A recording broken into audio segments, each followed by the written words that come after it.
what? The only media that have been consistent speaking against the bad government and for the purpose for reformers. Niger what, yo?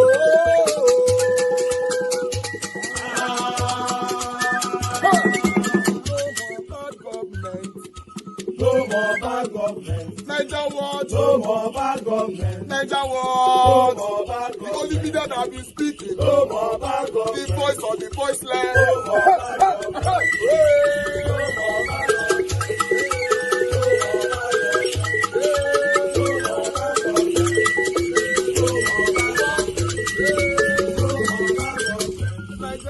No more bad government. For the poor, no more bad government. Niger what? No more bad government. Niger what be here? No more bad government. No more bad government. No more bad government. In Nigeria, no more bad government. No more bad government. No more bad government. The only media, the number one media in Nigeria, no more bad government. That have been speaking against government. No more bad government. Niger what? No more bad government.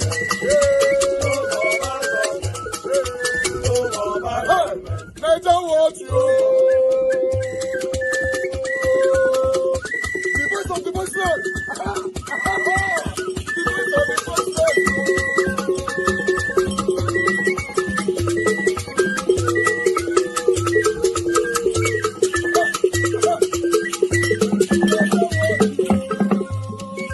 voice of the voiceless. Voice for the voiceless. Voice for the voiceless. Niger what? Voice for the voiceless. Niger watch media. The only media that have been speaking against bad government. Being consistency since 1944. Voice for the voiceless. Voice for the voiceless. Umuwame. Voice for the voiceless. Umuwame. Voice for the voiceless. Voice for the voiceless. Voice for the voiceless. Voice for the voiceless. Voice for the voiceless. Voice for the voiceless. Niger watch you. We have been seeing all you guys have been doing, and we recommending to everyone in Nigeria, saying that you guys are the number one. Niger what you.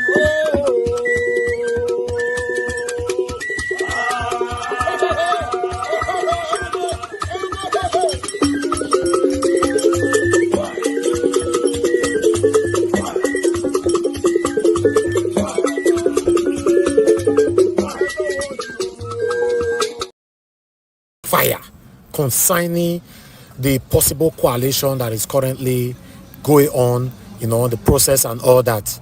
I would like you guys to hear this wonderful message from Oraka. Make una hear wetin Oraka wan talk.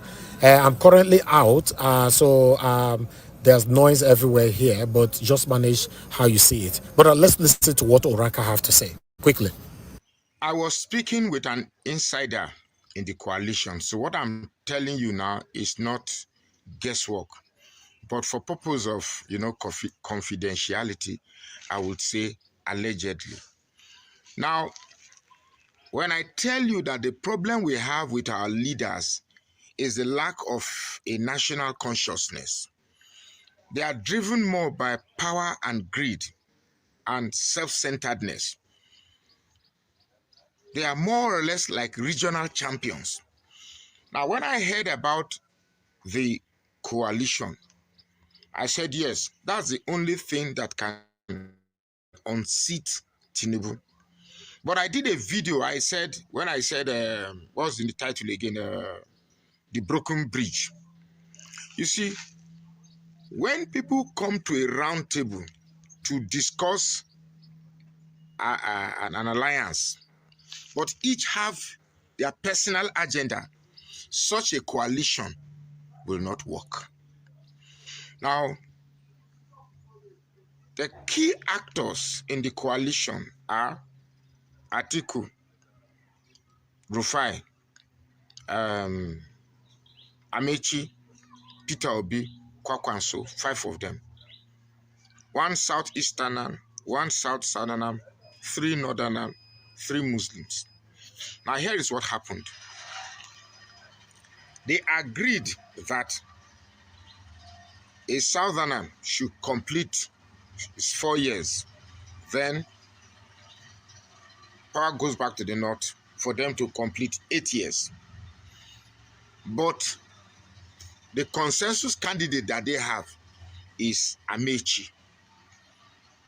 If you notice recently, when I started seeing Amechi in the forefront, Amechi launching a paper and people gathering there, I suspected something. I knew something was up.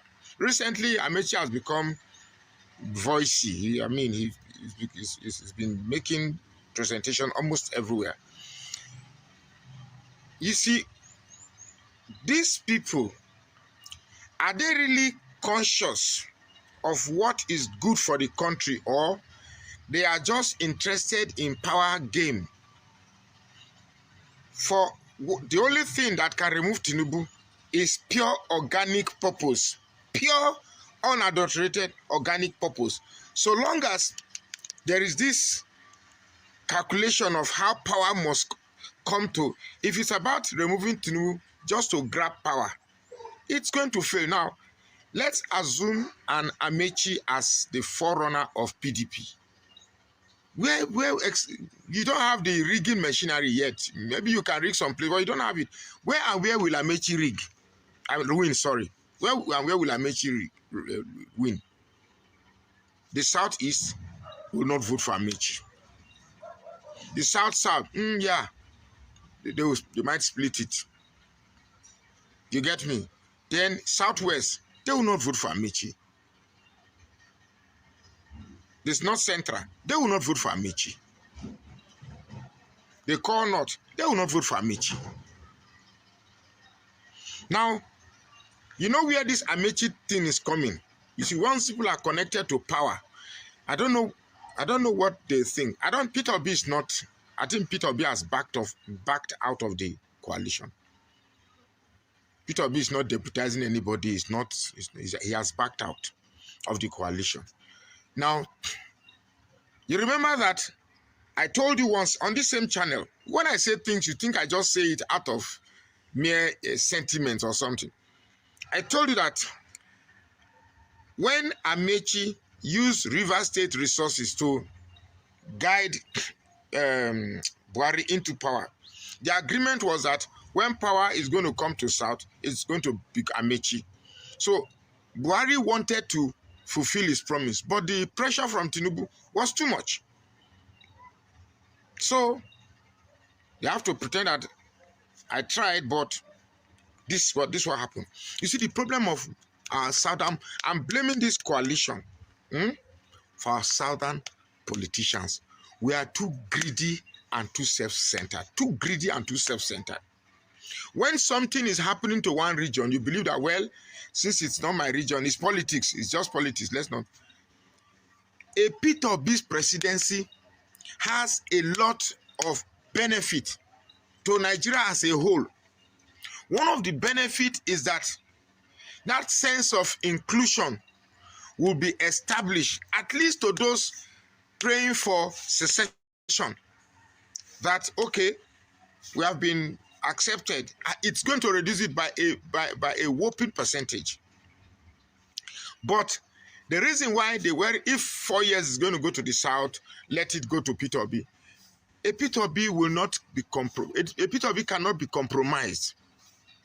A Peter Obi cannot be compromised. A Peter Obi will definitely change certain status quo that has become the bedrock of corruption. He will change it. Now, these people don't want that thing to be changed. Don't want the status quo changed. It has to remain. But let's remove Tinubu. And the only person that the other candidate can control while in power is Amechi. So anytime you see northern politicians wanting to work with southerners, they prefer working with the ones that they perceive are weak. They don't like when Yaradua picked Vice, he picked Jonathan. Atiku picked who? Atiku picked Okowa, picked just name the list. So somebody like Wike, no northerner will pick Wike as Vice. What? No, lie.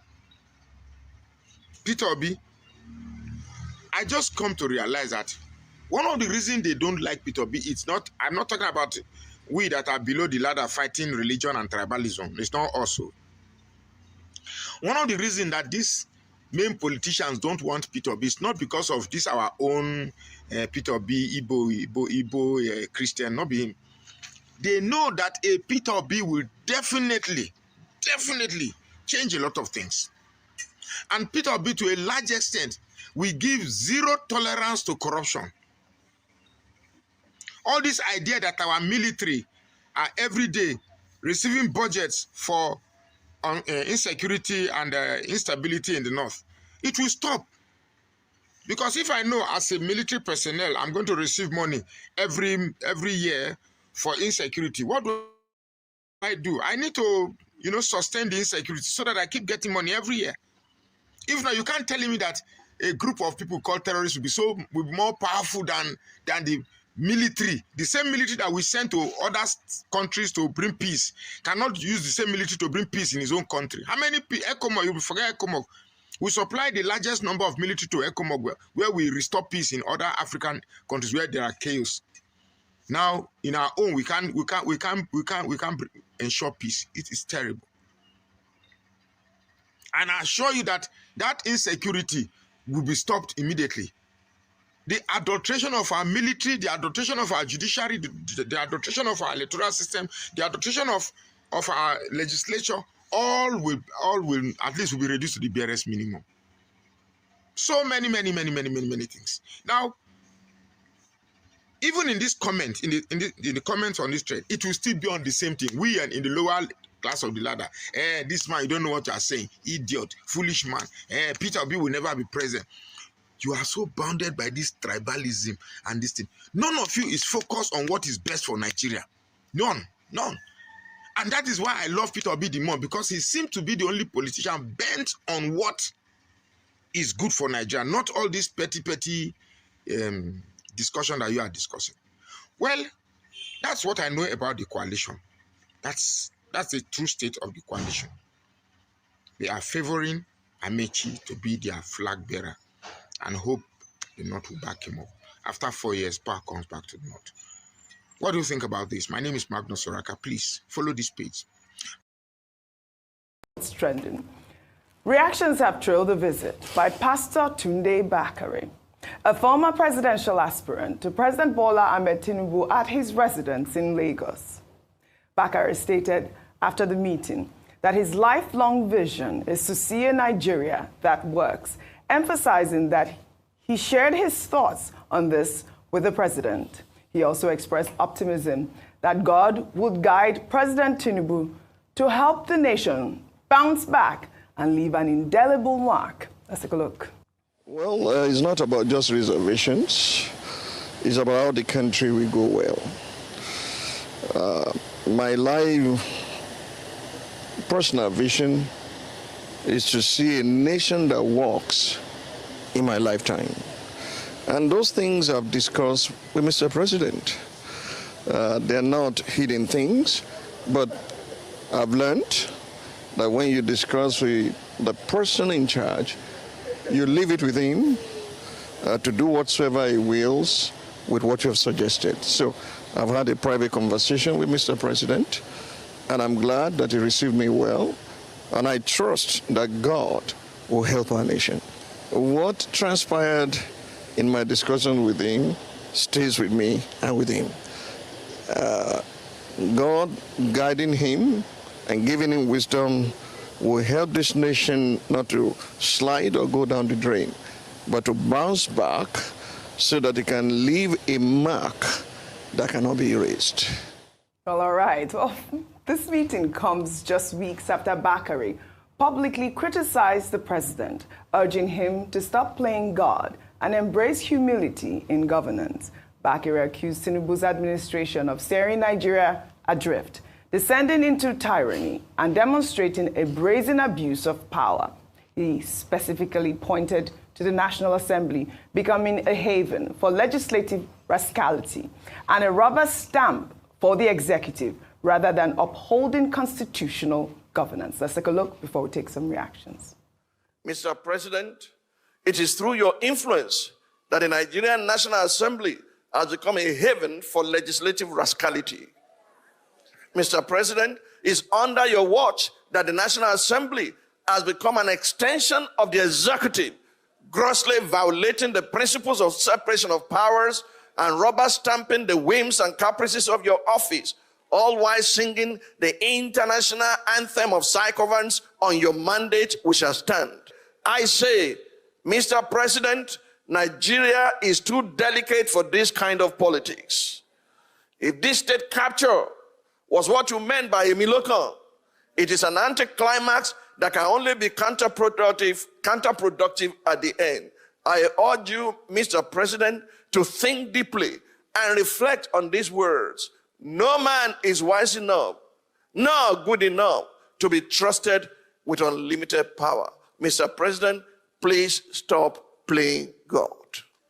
All right, I had to play this video side by side with the visit because obviously that's what caused the reaction, because I believe this comment was, back in April, just a few weeks ago. And of course, Nigerians have reacted to the visit and his statement there where he made after he visited the president yesterday. Let me take this tweet from JJ, who wrote, "Everyone is just fighting for his personal interest and pocket. Nigeria lacks leaders with conviction and personal integrity. They say one thing today, tomorrow you see them doing other things, e.g. Wike, Bwala, Reno, Shehu Sani, and now Bakari. It's indeed pathetic, and you'll understand why." But after he's a man of God, after that meeting with President Bola Ahmed Tinubu at his residence, I believe, he's now adopted a more, conciliatory note and all of that. Bimbai, our favorite Niger wife, go ahead.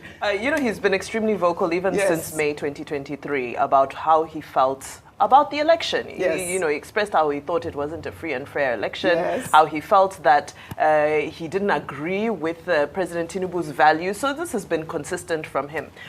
Well, since he won't tell us what happened in the exchange, we now have to speculate and assume. It would have been nice for him to just give us a summary of some of the key points addressed in that exchange, because his body language shows us that he didn't go in with the same fiery opposition spirit that we've seen him express over time. Again, it's all assumption, but I would have hoped, there's nothing wrong with opposition leaders going to see the president, but what we want is opposition leaders who go and stand on their own principles, who stand on values, who stand their ground when they go and meet the president. Not that they go there, then they all come out sheepishly, smiling, okay, well, things are going to work out. Of course, it's important to be optimistic and believe that things will work out. But the point I'm making is that we need strong, bold opposition who are ready to challenge and tackle these issues in a very diplomatic and democratic way when they go and interface with these leaders.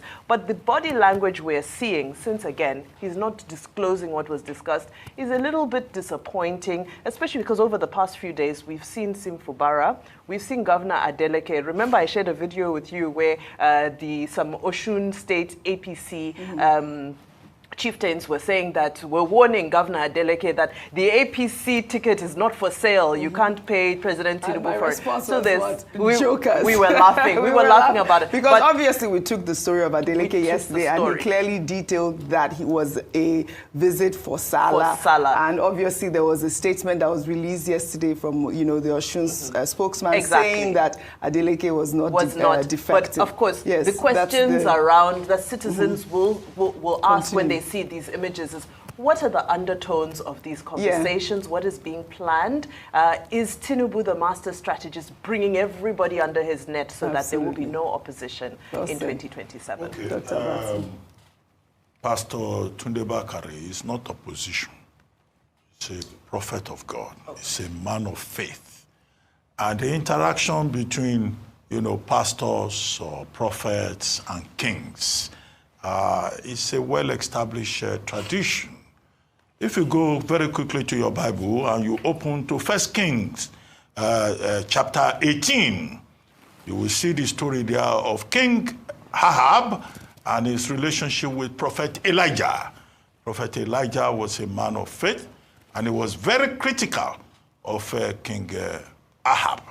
And he usually gave predictions, and he always told him, and he was very consistent. After that fashion, Pastor Tunde Bakari of the Citadel Community Church, Global Citadel Community Church, gives these sermons where he looks at the state of the nation. The last one he did was 45 days ago, where he was very critical, as we have seen, of the Tinubu administration. So he was not speaking as an opposition figure. He was speaking as a man of faith, making prophetic pronouncements. But that does not stop him from, going to visit the president in the spirit of the season. He has said, well, he does not want to disclose what they discuss. It stays with him. It stays with President Tinubu himself. But whatever message that he has delivered, he summarized it that his vision is that of a Nigeria that works. And that's what all of us are asking for. Yeah. We want a Nigeria that works, whether in the Northeast, or in Benue, or in Imo, or in Umukwata. Nigeria must work. For the first time. Of course. Nigeria must work for all of us, whether we're in the rural or the urban areas. So, I assume that we shouldn't read too many minutes. That does not stop Pastor Bakari from giving another State of the Nation address and criticizing the president, because the job of these religious leaders is to speak truth to power, to be prophetic. Yeah. The ones I don't know about are the ones who go beyond their limits and begin to comment on 5G, comment on HIV/AIDS, comment on COVID-19. Areas in which they don't have any competence. Right. Fantastic. But, it's okay. Well said. Well, speaking about spiritual... Schools shut down, businesses collapsed, and entire communities lived in fear, all based on the commands of a man now pretending it was all for entertainment. Team, this is very, very interesting. We are seeing in Delta State, Vigilantes have actually gone and killed people in cold blood. Now, while some people are arguing that this is mob justice, other people are saying there's gaps in policing, there's gaps in security. We had no choice but to step in. What do you make of this? When vigilantes have to step into things like this, the mentality is that of communal clash. They'll behave as if they are going through a communal clash. Now, what vigilantes do in a situation like this is when you get the guys, you hand them over to the police.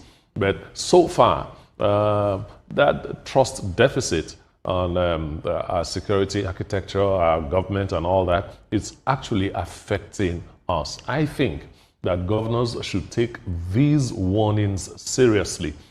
If the governor of Delta State has taken this warning seriously and allow state actors to go into this business, the vigilante would have just been like a support group for the right people to do it. Luckily, they got, but how do we know that they got the actual kidnappers? Somebody identified one person, thank God for that. And for Simon Ekpa, I've seen some of his videos, very inciting videos, and you call that content creation?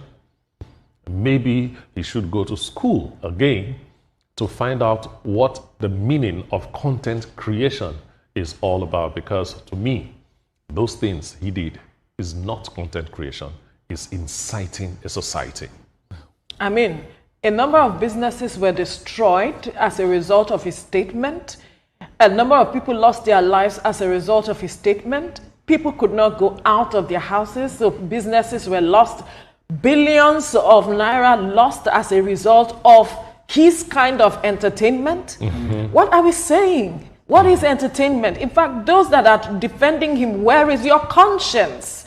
That's my concern. People have lost their life as a result of your kind of entertainment and your kind of content creation. And you stay in your house, dancing in your videos, inciting people, and you have the guts to say it is entertainment? How? I recall that this man in prison had actually said that he has no connection with Simon Ekpa. He mentioned it several times in court because he's being prosecuted as we speak. So I do not want to talk about him that much. But it is sad to see that Simon Ekpa is speaking in this manner and his defense counsel are also speaking in the same light.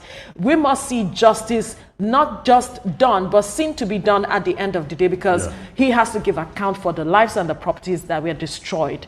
And then for the matter of Delta State, I think that because of the wheel of justice that grinds slowly in this part of the world, a lot of people begin to take laws into their hands, and that's what we are seeing. We mentioned earlier, Olamide, that the people had been crying out about the fact that there were a lot of actions of kidnappers and all. How did the government respond to these cries and calls? And so people decided to take action the best way they can. They want their own kind of justice. And that is why we are seeing this. In a society where the wheel of justice grinds slowly, we see these kinds of issues. I want to start with Mr. Ekpa, because I've seen his videos on social media. And Olamide, trust me, when I came, that was yesterday, I came across a post on social media that said he was creating content. I was totally, I don't even want to use the word I want to use. First of all, we can call him a coward because he made all these things. He made all these things, and then now you see he sees that problem is coming and he's saying it's content. It was not content. It was never content. I don't know if he understands the impact of those videos he was making, the impact he had on many people.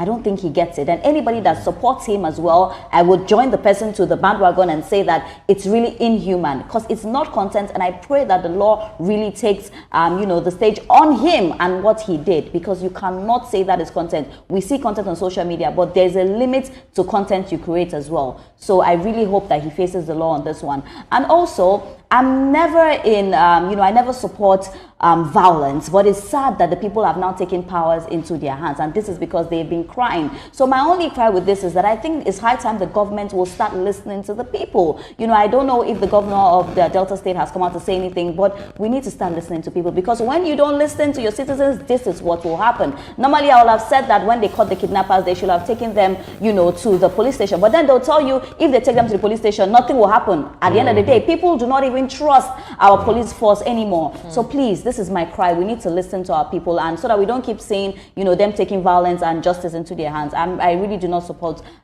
justice like this, and violence. Indeed. I think that's also why the conversation around the state, police is still on the front burner. Absolutely. That we need to look into a legalized security system so that if they are, put in place, they can quickly nip some of these very local, matters in the bud before it becomes a national conversation. Yes. Because we cannot keep allowing, marauders to inflate or invade communities and do what they're not supposed to do. And then the narrative keeps changing from that onto something else. We need to look at that and quickly expedite the process of creating a state police, if that would be the case, so that at the end of the day, everybody would feel safe in their homes. For Mr. Ekpa, well, I think the guy was just trying to downplay content creation.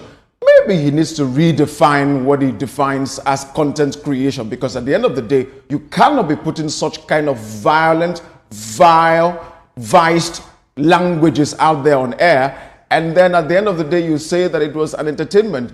Man, that cannot be an entertainment that leads to loss of lives and property. So I think we need to look at this again. Again, the government, when they talk about regulating social media space, some of us, raise a hue. But look at what this has done. This was on social media for a number of periods. And then we've seen the after effect of that. Should we then go back to regulating that? Or should we reschool ourselves as to what should be the kinds of content we put out? What we do at an individual level has effect at a cross-border level. So we need to be sure what we do so that everybody feels safe at the end of the day. Indeed, and some might argue that this is an insult on Nigerians' intelligence. To tell us, we watched you make inflammatory remarks, and to come and have that sort of defense in court, absolutely unacceptable. Yeah. If this was not shocking, I don't know if it will shock you again. Samuel Ekpa have finally denied IPOB. He's saying the content creator made them please reduce his jail sentence. If I seen a live broadcast, now go expatiate this one properly. Yes, on the live broadcast. All right, guys. Good morning, good afternoon, good evening to every one of you. Thank you very much for your time with us today. I appreciate you all, Mother of all Mommy Diaspora. Good evening to you, Mommy. Thank you very much for all that you do. And I love you so much. Thanks for your encouragement always. Abu Azi, thank you very much, sir. I appreciate you. Thanks for all that you do. I appreciate every one of you right there. Mike Akambare, many more. Mr. Johnson, Emmanuel, Arinze, Shukuma, Legema TV, many, many more. I can't measure all names right now. Aka, I can see Morris, I can see you. Madapeg Modi, I can see you. Thank you, my people. The only super chat today I received is also government there. Thank you very much, sir. God bless you. May your pocket never ever run dry. I appreciate you all. Because I have a monologue, I have a speech to make right now. I'm just going to quickly focus, and so we move on. I appreciate all my people. This is one of the things that I talk about all the time. You see, Samuel Ekpa denied IPOB, and he denied being a member of IPOB. He denied even doing any realistic video. Rather, he was creating content on social media. When we talk on this platform, some of you, satanic, some of you, because of the hatred you have for Nigeria, rather, you don't want to listen to anybody else. You must have Biafra. Everybody must die for you to have your satanic Biafra. Because if you want to move out of Nigeria, there's a way we can do it without not killing anybody. Now, cowards, you'll be killing by your people, and I've been complaining for the past couple of years. You all have been insulting. Even some of you satanic individualisms on this platform have you spaced us on this platform because of how I made my speech. After all, someone like me, when I make my speech, I don't care when I come tomorrow, no one come tomorrow. You should know me by now. Because if I have to look at that all the time, I will be blabbing whenever I'm on air. Satanic Samuel Ekpa and all his satanic followers. Tell me what you guys will say now, because some of you were calling into this platform at that time, saying that Samuel Ekpa knows what he's doing by calling on Sit at Home. I particularly play a video here where satanic Ekpa's people beat a woman up with her baby, and a vegetable business were thrown on the floor. Many of you watched that video here with me. Now, cowards that I've always called you all, cowards, that's what you are. That's what you will remain. Because the same man, I listened to Nnamdi Kanu several times whenever he's at the court. Nnamdi Kanu keeps saying, I'm fighting for my people. I'm fighting for Biafra. I like Nnamdi Kanu because say Naibo Mao they support Biafra. No. My wish is to have someone like Nnamdi Kanu as my president tomorrow, because I know he can handle every one of us, because what we need in Nigeria is an iron hand. Not the cowards that many of you were supporting Samuel Ekpa. See una life, see una useless life. If you like, don't join my platform again. I said it the other day. You better make away your TV from your living room. Don't watch me. Because anybody that supports satanism, I will never be part of it.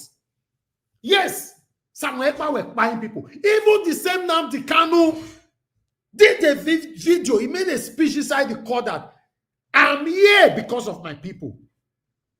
We are here to protect our people, not to kill them. I have the video here. In case you want comment rubbish now, I go play them for you. It's on I have lots of video on our archives.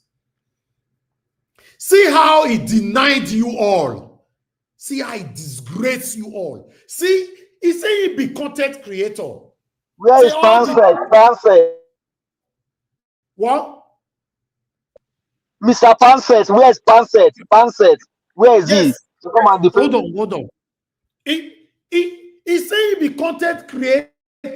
Everything he was doing is a joke. In the process of demonstrating satanic joke, a lot of people lost their lives in the Southeast. That was my really pain, though, because they said they were fighting. Tinubu must release Buhari, or Tinubu must release Nnamdi Kanu. Satanic cowardice. They were fighting in the Southeast. Aso Rock, de Abuja. Now that day I started telling you guys that these people are satanic, they are cowards. Because person will not be coward. You will bring yourself out. You go do anything. People go arrest you. We go know what they arrest you for. Yes, Mandela did it. He was arrested. He was never a coward before that man died. Nnamdi Kanu, by God's grace, whenever they go release him, nobody will ever brand him to be a coward. Never. Because inside the court, I have the videos here. In case you want to argue with your ancestors. He said, I'm here for my people. I'm fighting for Biafra. I'm not to be killing them. He sent message to you lots. Satanic, supporting satanic Samuel Ekpa. I talk for years. Many of you are called the hate to yourself, hate your generation. Because sometimes they say, no, let's practice professionalism. Professionalism, I put all of us on where we did so for Nigeria. Pastors go wear coats, take deceive us in the practices of professionalism. You got to speak how it's supposed to be. Organically. Still not life. When Madam Luke. Madam Luke. I know you still watch me from your living room. Old mama, old woman. Frustrated woman in America. Where you dey? You change your name to you might change your name to what do you call her? IPOB. I don't know. You not change it just to pepper me. Forgotten that nothing can pepper me because I was not against Biafra. I've never been against Biafra. The process fighting for Biafra is what I've always been against. I can never be against Biafra. Why should I? When me the first person will go come out for a dome, make declare our own. But in terms of doing it too violently, buying your people, person go declare now a donation, for example, then you can't buy my family, they go, someone will not come out for his house. Oh God, I will fight against you. That is what satanic Ekpa was doing. Now, for you to know this whole lot are all cowards. Both the one that pretentiously come to this platform and put on mask and all of them, they are all satanic cowards. Tell me, how many of them have made videos since morning to say, our leader, you mess up, despite that I supported you, but this is what you do, so I'm ashamed of you. Never. They will not go do them. Now, inside their room, they're going to talk to themselves. What Samuel Ekpa said is so wrong. How could he say that? Now, inside kitchen, they talk about inside kitchen, inside their room, on phone. Cowards cannot say it publicly. They are all cowards. See their life. If there whatever happens, some of them called it on this show that time. If they reach it, I will be. We will see what will happen. That Nigeria, we will set here ablaze. We will say, cowards, where are you? Where are you locked now? You want set with your ablaze. Who want open hand for you? Maybe set your head ablaze. You hide for abroad, America, UK. From there they say you want set Nigeria ablaze. Maybe they set your head ablaze. See them, see cowards. He denied you, Lord. Now the Kanu never denied none of you one day. Not one day. He yelled, he shouted, his voice was even louder than mine right now. Inside the court. He knows the consequences of his actions. But he doesn't care. Now those kind of people, now they go tell Nigeria people that support. Don't look at him because he's an Igbo man. Just like supporting Peter Obi today, an Igbo man. No, if we have to look at it in a view of ethnicism, we are not going anywhere. See Satan, right from time, I knew Samuel Ekpa was a coward. And all his satanic followers, all of them are satanic cowardice. All of them. I'm not refrain or return my words. The best you can do, you will not come to my platform. Go to hell and burn to ashes. Simple. I've told you guys before. If you satanically, remember, if you satanically stop coming to my platform, your seat will be occupied. That is how social media work. In case you don't know. In any area you make your monologue or speech to, there are fans that will stick with you on that area. We study film and media. We understand how it works. I don't want to be here with full screen while 90% of the screen, they are all cowards, satanic, and hypocrites. No! If now only one person join me here, I will give, instead of giving the person 8 minutes or 15 minutes, I'll give him 50 minutes. If he talk finish, I add my 20-30 minutes journal. Say good night. Simple now. Let's continue to be doing our part. Must I be waiting for you satanic lots? That you know what is right. Sometimes you will stay mute. You don't want to say anything. Waiting me they do for Peter Obi since 2022 till now. You Lord coward, our supporting Ekpa, can never do it for an Edo man. Ask yourself, no, if you dey vex now, find window for your house, open and jump from there, may you buy. Jump! With immediate velocity. Jump! You can never do it. The best you will do is that they are minority. But I choose because my parents never brought me up to embrace ethnicity, tribalism. Never. Since I was born, I don't do that. I don't. Cowards. See una. Me, why I not supported, but I was ashamed. I was ashamed today reading the newspaper with Jesus. I could not even give my submission on the pre-recorded video that I uploaded. I was like, I have to wait in our live broadcast. See una live. Una go say what is right, una not go talk. If you are fair to una person, una go mute. If na Tinubu, yes, Tinubu, Buhari, Atiku. But if you reach your own, either you not go enter the panel for the next 78 years. Now, so we want to change in Nigeria that we all are fighting for, right? In the continuous hypocrisy that you all are demonstrating. Now, so we want to get her. See, he deny una flat. Say me, I don't know them. They say, you don't know. They say, no, God, they punish them. I don't know them. I don't know them. I was just making my content and I was making money from it from TikTok. I don't know those people. They say, no, they are called Bafra. You were the leader. They say, God forbid. I was only making content. I mean, who are these people? They say they buy people. Say, God forbid. I don't not be me and them. I rebuked them. He rebuked you all. He rebuked you. Then the same gullible satanic followers, when they release her tomorrow, now whether than 1 year or 2 years they give her, they will start following him again. That's the problem now. That's why you see people like God that speak truth to power. It's difficult for you to see people that will cherish you. Although I have my organic lovers who cares for me, regardless of what. My papa tell me when I was growing up, say, now only 2 persons deal with you. And you know that 2 persons is valuable, hold them tight. And some of them, they have been tested on this platform. Upon say I've tested them, they are with me. They are with me. The next day, they will deal with me here. Cowards! See una life. They did their living room now. They want, in fact, they want dig hole enter. Make our advice, you don't dig hole enter because of my submission now. Just off the TV, open your window. If now down floor, you do not go better. If now upstairs, you open your window, don't let your children see you. Just jump from that window. You are done. You are gone forever. That's the best you need to do. Supporting Satanism. You say they fight for your people, you will destroy your own people. As I explained this for this platform, it don't make sense to them. I can say, no, listen. I use anger. I use low voice. I use everything. I say, calm down. What I am saying is, I understand what you are fighting for, but go and do it in Abuja. They say, lie. Now the people of Southeast go use head carry them. Say, why you want me the people of Southeast use head carry this one now? Say, no, they will use head carry them. Soon in life. Many of you are ashamed of yourselves right now in your house. Wherever you are listening to me to, listening to this broadcast from. You are ashamed of yourself. Listen, I'm not going to look people face till they talk. I'm very humble. I'm very respectful. But I say things I read. I don't care who you are. I don't care. I'm not a coward.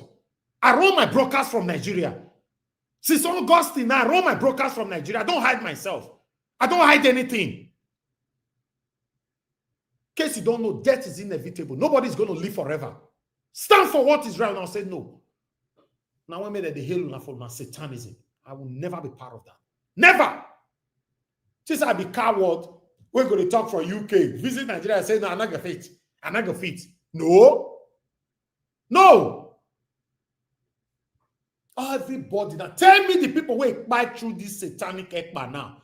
How now tell bring them back? Who not supposed come and now come apologize?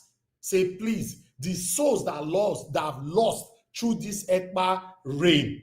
Please forgive me. Now so not supposed buy. Now so not supposed beg. If not, both you and your children, all that spirit will haunt you all forever.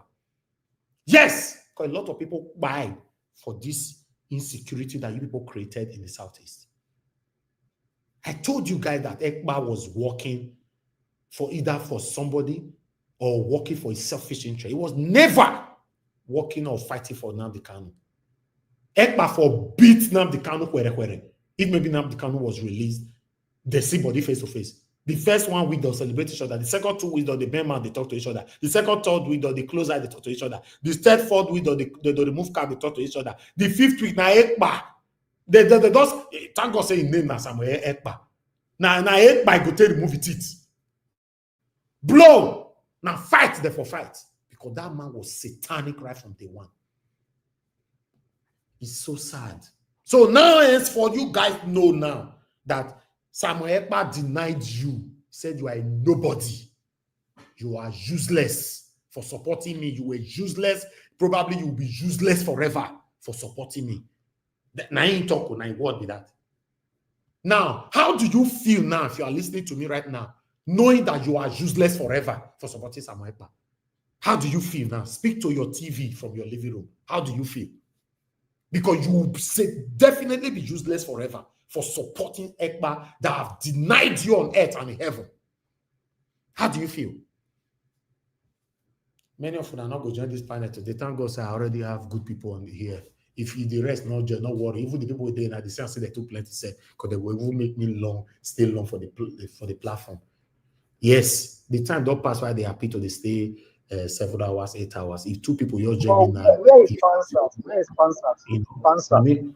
Don't mind that JJ old man, the drug addict, only go alcoholic for America. That one is useless on earth and in heaven. Pansat is the most useless person. I've dealt Pansat before that. Pansat that goes from one platform to another. He should make video and show us his achievement in America. It's a useless, idiotic element. That's what it is. I don't like mentioning his name. Now, Eda. Satanic, disgraceful, shameful Eda. Now it be. That one where they talk, they say, let me talk. Talk everything they talk, all is rubbish. They don't beat up for almost all platforms. Some of them go forgiven, like go they forgiven sometimes. Now, if they suspension from now, I give them 1 year suspension. Maybe after 1 year, go look whether it behavior because I asked them to send him to kindergarten. May go learn how to talk. Maybe after 1 year, we'll forgive him. We'll see whether his brain all reset. So if his brain never reset, we'll block him again for another 24 months. How go they do you now? Once you are blocked here, you are blocked probably on earth and in heaven. Yes. She said, I mean, go block you and call they say, I miss you. Who I miss you now? When I know you are causing me pains, you are causing my country pains. You don't stand for what is right. I will never miss you. I repeat, if you satanically left my platform to pepper me, to deliberately create a vacuum, as you are leaving, your spot will be taken. Have that one. Don't get her for mind. No man is God. Have that in mind. We don't pass that level now. We don't pass that level. We don't pass that level where they say, oh, because of which I want to, so this person will be my friend again. Have you ever seen me take pictures with politicians? Have you ever seen me meet with any politicians? You think I look like every other satanic youth who are doing whatever they are doing just to affiliate themselves with politicians so that they can have their daily bread? I'm too contented. I repeat, I'm too contented with capital letter. I'm too contented. Even the little I get, I'm too satisfied. I'm the most happiest man on earth, in case you don't know. I don't stress myself. You know how many invitations I did get? More meet. Come on, just go out, go bar with friends. I know they get the time. You just say, my God, get what I want to do with satanic politicians or use satanic lots that satanically come here with hypocrisy mask. I go miss you. No. Many of you joined this platform that time. I hope that, oh, Peter will be your win. Peter will be now, they not give her and you can't run. Not knowing that there is also work to do, more work, make we fight all the way to 2027. Most I want to do again. They can't come out. So now, a day to 2027, now you can't come again. And then that was, you have been doing well. We have so much respect for you. You are doing well. Listen, It's just like I say sometimes, if the first person that joined my platform here is not part of the platform, so who is going to keep the platform for you to come in? You just say me get the time I'll tell the wait, me everybody can't come in. So the first person that joined the platform, now is supposed to get lots of credits. Because now that person, now you go to talk, we go give room for others to come in. Yes. Sometimes Black Panther they come early. Sometimes Mr. Jonathan. Sometimes Madam Atusha. Everybody. Today now Tunji is the first on the panel. Let us say the rest never come. Tunji now for pave way for the rest to come in. Okay, what of if anybody never join? I mean, you finish this thing. Okay, I'll call the way say, I dey ring bell. Where on a day? I don't come on tele. It's a big relief for me. Now, bad thing say I enter bed by 8 p.m. Oh, now me guess off ahead. May go day here. I'll just talk, they go to level 12. See cowards. Anyway, it may not be like so now. Let me carry you. Every day. Every day. Oh. God bless you, man. Every single day since April 2022, I've never taken one day off. Because they tell me, say, you can't do what I'm doing. If you cannot appreciate me, then don't join my platform. They watch me from your house. If you say no one watch me, unfortunately, you cannot get to Niger Watch. You cannot get to Black Panther. You can't get to Prince Collins, Mr. Jonathan. You can't get to Give Us a Mandate. To Black Panther. You can't get two of us, all of us were there. It's not possible now.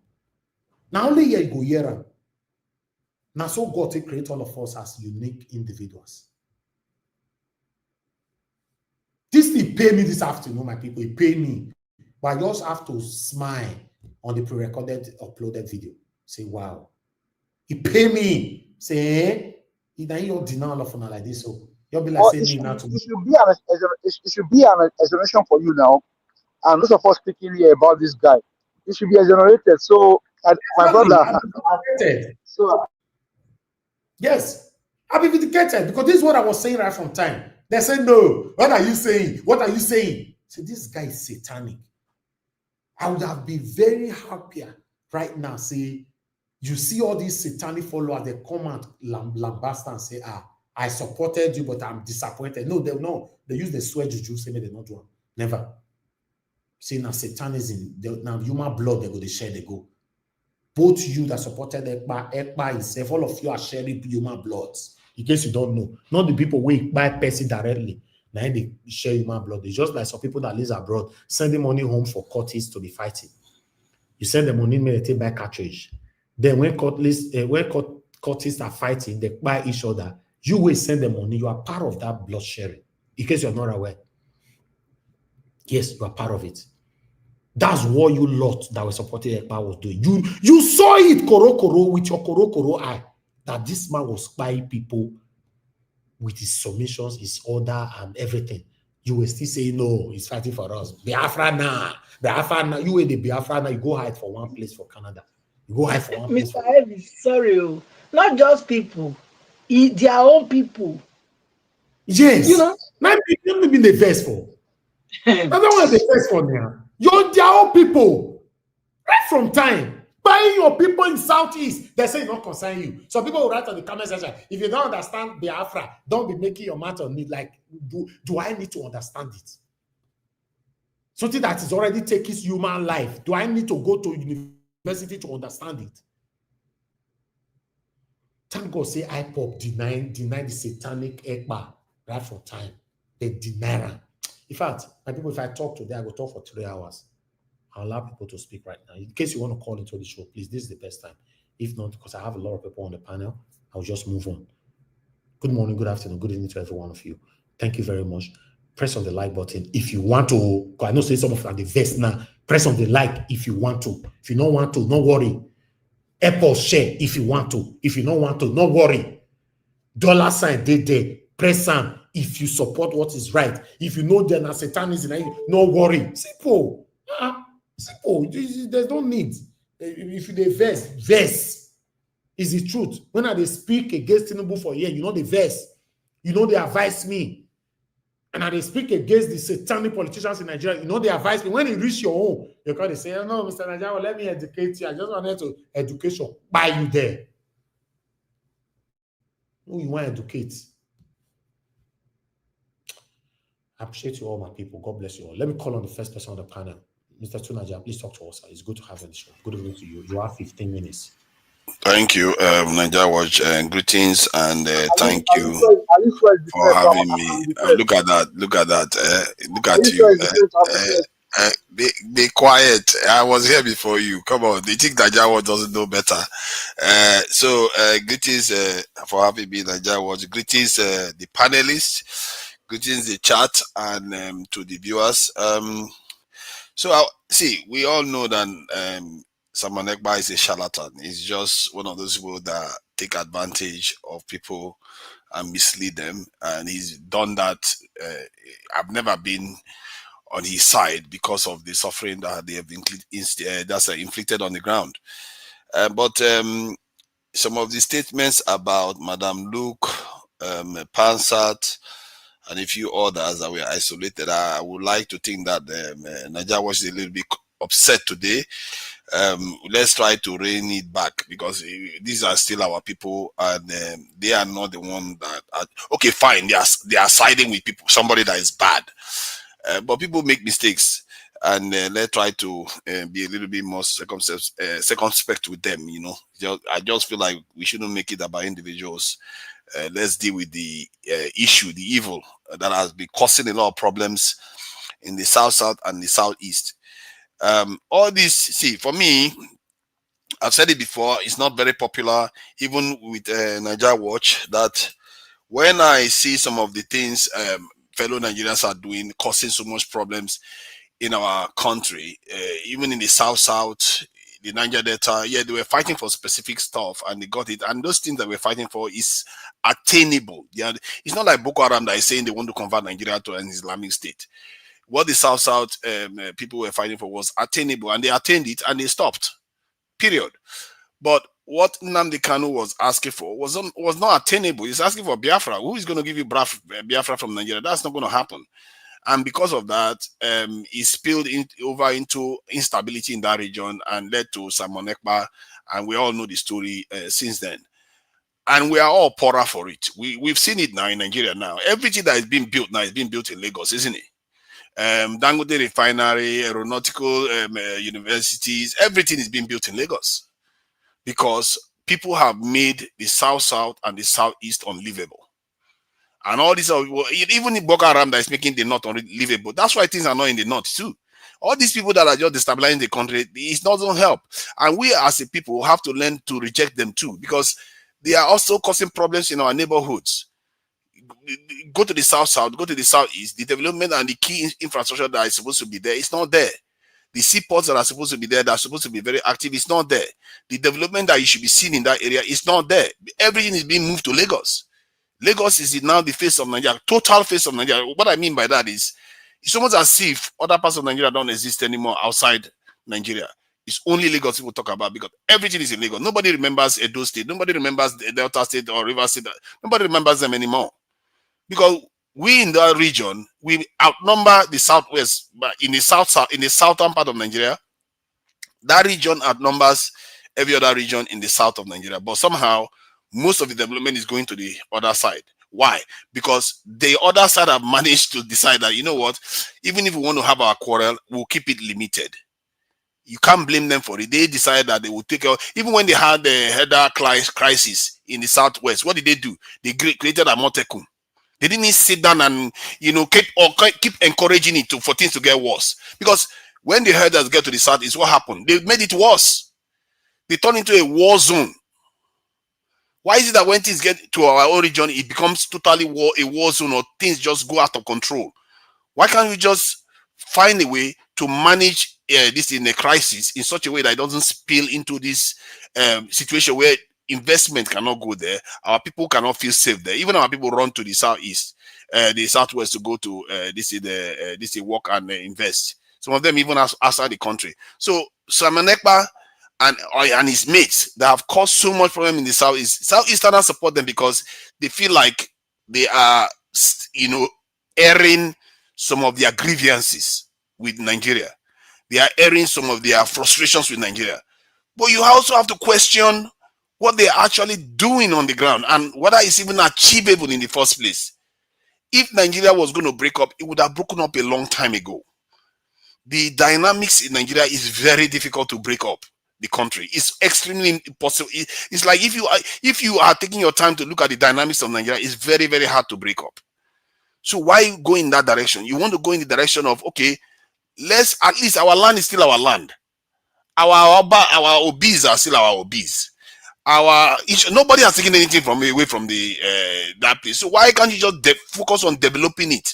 Focus on building something and fight for whatever you want to fight for peacefully. We've seen how that kind of Abiola was once discriminated against in terms of he won an election, they took it away from him. We didn't see the Southwest go completely crazy and start doing crazy stuff and tearing the whole country apart. Stuff like, or tearing their whole region apart even. They didn't even tear Lagos. I was in Lagos during that period. Yeah, they were protesting, but Lagos was still livable. It was under Abacha, to be fair. It wasn't democracy like now. So, but it was still livable and progress was still happening to an extent. People were still living. And you cannot say, okay, Lagos went back in development because of the Council of Abiola's this thing. But what is happening in the Southeast now, at least, I think it's beginning to reduce now. Before now, maybe 5 years before now, and you know, before the election, there was so many problems. They were killing police officers, killing people left and right. That you can't accept an environment like that and say that person is leading us in a good way. Look at what P2B has done in how many years. It shows you that area, if you have a good leader that means well for the people, you will see that leader will shine. He will even shine beyond that region. Good leadership it doesn't have to be from one place or the other. They just are human beings. And if you see your own people that are doing the wrong, they call them out. Don't say because that person is speaking on my behalf. Somebody can go and represent you in court, but they can also sell you out while they are representing you in court. So just because they say they are representing you, it doesn't mean you should follow them. That is the mistake many people I see in the Southeast make. That they say anybody that just come and represent them, they just say, okay, it's okay, that person is good. Why is Ekpa good? When he's really saying bomb police station down, kill police officers, do all kinds of things that he's saying. You see them online saying all those things, and then when you ask people, that's the one that really gets me going. When you ask them, okay, these people, look at what they are saying. They are not good. They are actually saying they should kill even Igbo people in that region. They'll say they didn't do anything wrong. Why would you say they didn't do anything wrong? They clearly did something wrong. I've heard Nnamdi Kanu on radio saying they should go and kill people. How can we see here those type of things and say it's right? Kill our fellow Nigerians. Burn things down, tear things down, and nobody wants to call it out. They pretend as if they don't see it. Our government now, they arrested Nnamdi Kanu. Instead of them to try him. To Niger, hold on, please. Hold on, please. Black Panther, I like to finish. No, hold on. I beg, Mr. Mandek, hold on, I beg. To Niger, what do you want to say? You see, you are repeating yourself. What causes the problem between you and some other people? You are repeating it out here again. If you don't have evidence, that something occur. No, Black Panther. There's evidence. Hello, Black Panther. Why should you be indicting somebody? Why is in jail? In fact, if I'm talking, nobody listen to me. I'll put you on the backstage. This is becoming too much, and I don't like it. Black Panther is not your submission. Allow him be, please. Let him give his submission. Take those words back because the person is in jail. Don't let him come. Why should you be indicting him? Let him finish. Please. How can you just come here and stop someone's flow? It's not. This one is. You are causing this problem here. Now you are causing it. How can you be indicting somebody in jail? I won't retrieve my word back. Yeah, I will still have something here. I won't retrieve my word back. Wow. You would think what I'm saying is not available there online. It's right there online. And Nnamdi Kanu will not even deny he said that. This is the stuff he even will admit that he said. It's not like Simon Ekpa that will just say he's doing social media content. Nnamdi Kanu doesn't hide what he's done. Trunaja, please, can you make it clear? Who was he saying they should kill who? He was saying that they should go and kill people in Lagos when there was what they call it, NSAS protest. They should go and burn this thing and kill people and kill their children. This is already where? Nnamdi Kanu was saying it online. He's bloody liar. He's lying. Oh my God. Okay, you want me to share the video, the link? This is not controversial at all. The best you will do for us, please give us a mandate. The best you will do, please bring the video, and I promise I will play it here. Okay, I'll get it. I'll get it. It's in audio because it was on radio telling people in audio form. So yeah, I'll bring it. I'll bring it. Yeah, while we are going on. So the reason why I'm saying that is because when somebody does something wrong that you know is not good for your people, you need to call them out too and say this is not right. You can't be advocating that we keep tearing each other apart while who is going to benefit? It's not going to benefit any of us. Look at the region. Yes, there are certain things that are in the southwest that you can say that there's some improvement. I mean, southeast with the Niger bridge and all that, but there should have been a lot more. That area should be the area that development should be concentrated than even Lagos, because that area has a waterway that goes to the very heart of the country, almost to Abuja. They should be developing that waterway through the southeast, but that area is so unstable all the time. So because of it, we don't have any argument. Even that they wanted to build a refinery in that area. Oh no, because of all the shenanigans and all the rest, they didn't build it there.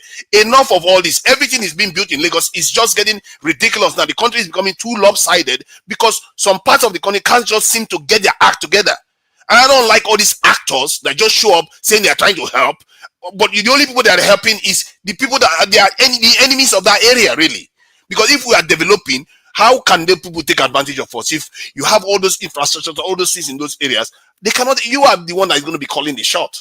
So if the government arrested him, instead of the government to try him and bring him out in jail him or release him, they won't do that. They are playing political games with him.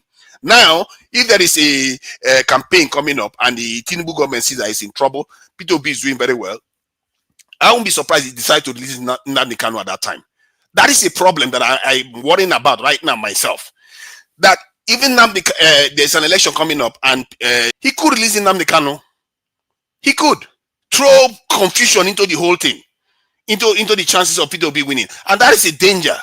Because if you want to remove this cabal or all these people that have decided that they are going to use the state as an instrument to oppress other people and control other people, if you want to remove them, you have to worry about this type of things and say, okay, even if Nnamdi Kanu comes out, what happens then? And I'm sure many of these people that support Nnamdi Kanu so much, they will forget about P2B and they'll forget about everything. And Nnamdi Kanu that comes out now, he's not going to lead them anywhere. This is a problem. He doesn't. He didn't. This is a guy that came on the media and said he's threatening Nigeria. He literally said, "I'm threatening Nigeria with violence." That's what he said himself. I don't know why some people just come out and pretend as if he didn't say all those things. He said them. You shouldn't do that. If you do that kind of stuff in the UK, I'm telling you, the right-wing leader in the UK is in prison right now for very little thing. I think they jail him for this thing because of tax issues. If you do anything, they will throw you in jail.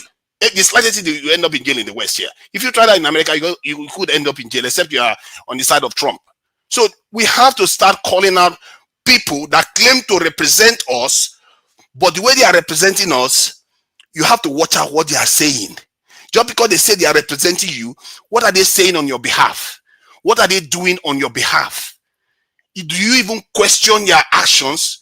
Do you say, okay, because this thing you are doing is evil, I'm not going to support you and ostracize you?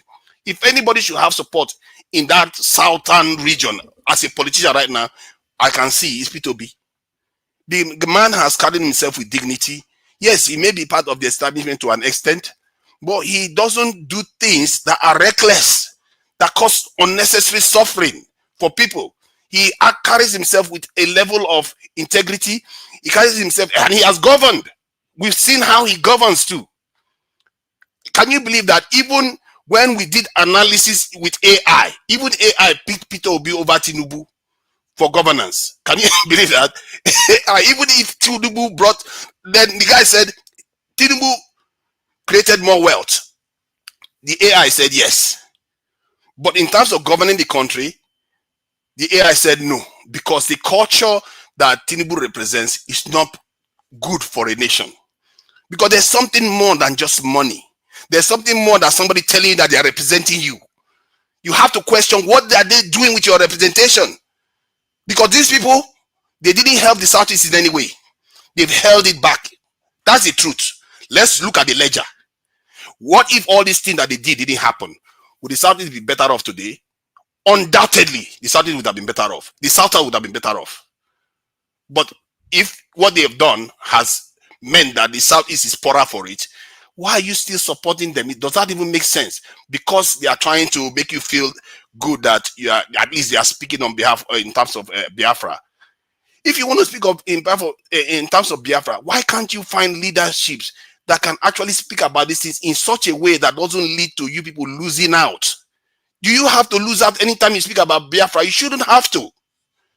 The Jews talk about Holocaust, but it doesn't make them poorer. It doesn't make them targets all the time. Why do you have to? Why do whenever they are talking about Biafra, it has to become a situation whereby the Southeast is losing and people are getting poorer and people can't invest there. There will be conflict all the time. That needs to stop. We have to start calling all these other people out that are causing problems in that region. That region needs to develop. That's my own. When I see that region and I see what is going on there, I don't like it. The Southeast is losing out. The Southeast is losing out. Even the North Central or whatever they call it now. Those areas are all losing out because we are not focusing on developing this in ourselves. Listening to all these charlatans, and many of them are in Oyibo country. They will be in Oyibo country bad-mouthing the country. You shouldn't do that. They will be. You need to see some of all these things people say all this, and they will be talking about. They will kill people that do this stuff. I think was I here online? I think I was on a different platform where they brought some women and grown women, lied them down on the floor. They were flogging them because they didn't. They came out to try to vote. I think, if I'm not mistaken, or campaign. They were flogging them on the ground. Like, why are you treating your people like that? If you take over power, is that how you're going to treat them?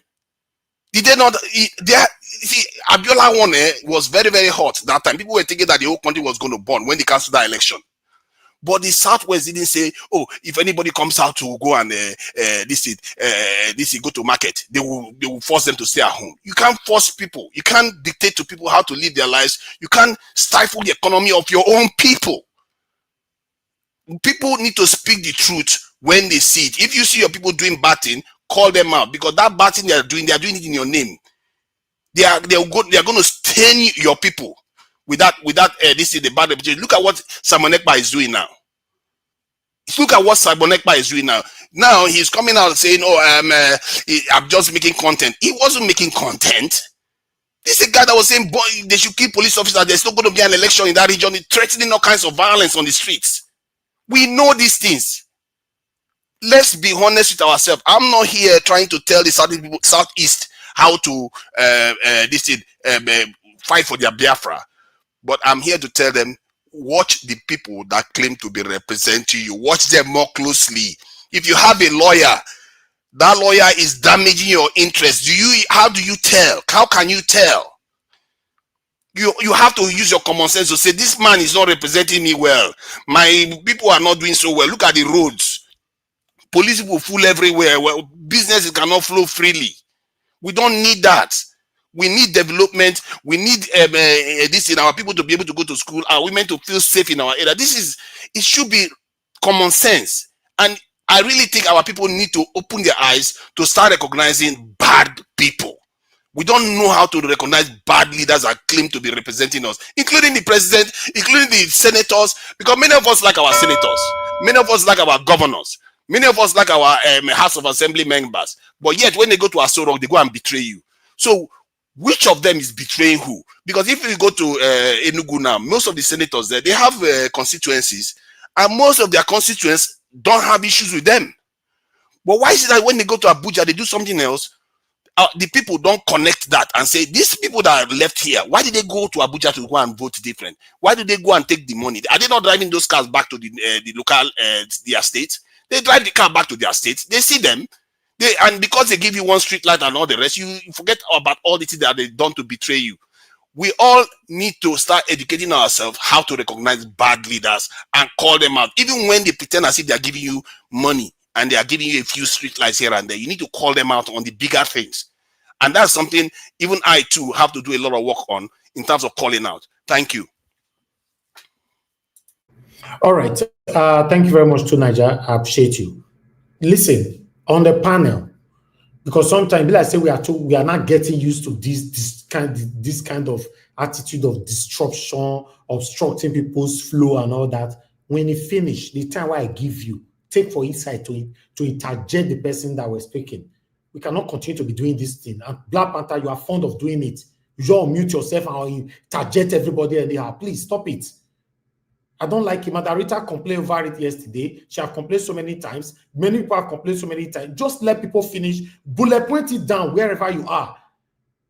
You know, he's saying that they should choose the right person to represent. Is there anything wrong with that?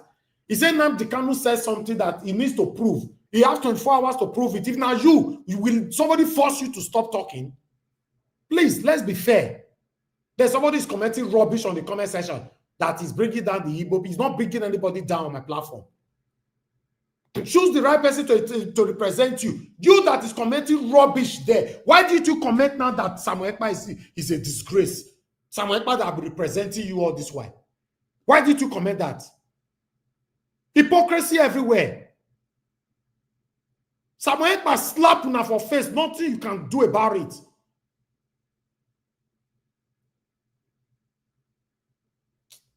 I'll call on the next person to talk to us. Black Panther, is your turn now. Talk to us. You have 8 minutes. Good evening to you. Good evening, everybody. Niger, I greet you this morning. Good evening. Good evening, Mom in diaspora. Good evening to everyone that is here physically. And those that are not here, may God bless every one of us. Samuel Ekpa has just denied IPOB. And that is to say, Samuel Ekpa has been playing tricks against the group IPOB from the Eastern Bloc. As he has denied the group, Samuel Ekpa can no longer be a member of IPOB again. And I will go further that the IPOB movement or organization, after this case, they should lodge in a case against him. And that case, because what he has said has just indicted himself more further for other cases. That if the IPOB group comes into court with him, they can have a case further and Samuel Ekpa will be jailed. This is a criminal case using in the name of an organization used to perpetrate evil and obtain money by tricks. That should be done. Immediately finish this case. We cannot allow double standard. We cannot allow people to use tricks. They can use anybody's name to obtain name. He's using people's name, somebody organization name to obtain money. Large sum of money. The evidence are all there since he has denied it. That should be what they should do after he might have finished this case. Now, I'll go further. Niger Watch, we always play double standard sometimes. There's a case in court against Kanu. And the person is just here. That very case, that very thing he said was being spoken in the court. When it was first brought in, Supreme Court said this man did nothing. And this Niger is coming here to further indict him. When the case is in court, what right do you have? You just spill, you have a strong case now, you should bring an evidence right here and dump it on the ground because I saw you made this statement before in Dr. Dame's show and they revoked against you. You could not prove anything, other people that you could not prove yourself there. Why should you come here and do such a thing again and again and again? To buttress my point, you are just dancing around. Trying to use psychology to win people over and try to turn around and say the senators, they don't even like you. You vote them in. And who voted them in, by the way? Are you not the same two Niger that said your Tinubu won the election? Are you not the same two Niger that said it? Do you want me to start believing you because you are so elaborate and speaking so sweet? People are hearing you. Are you not the same two Niger that said Tinubu won the election? That we should prove he win the election. Are you not the same person? Or are you going to prove that to me here?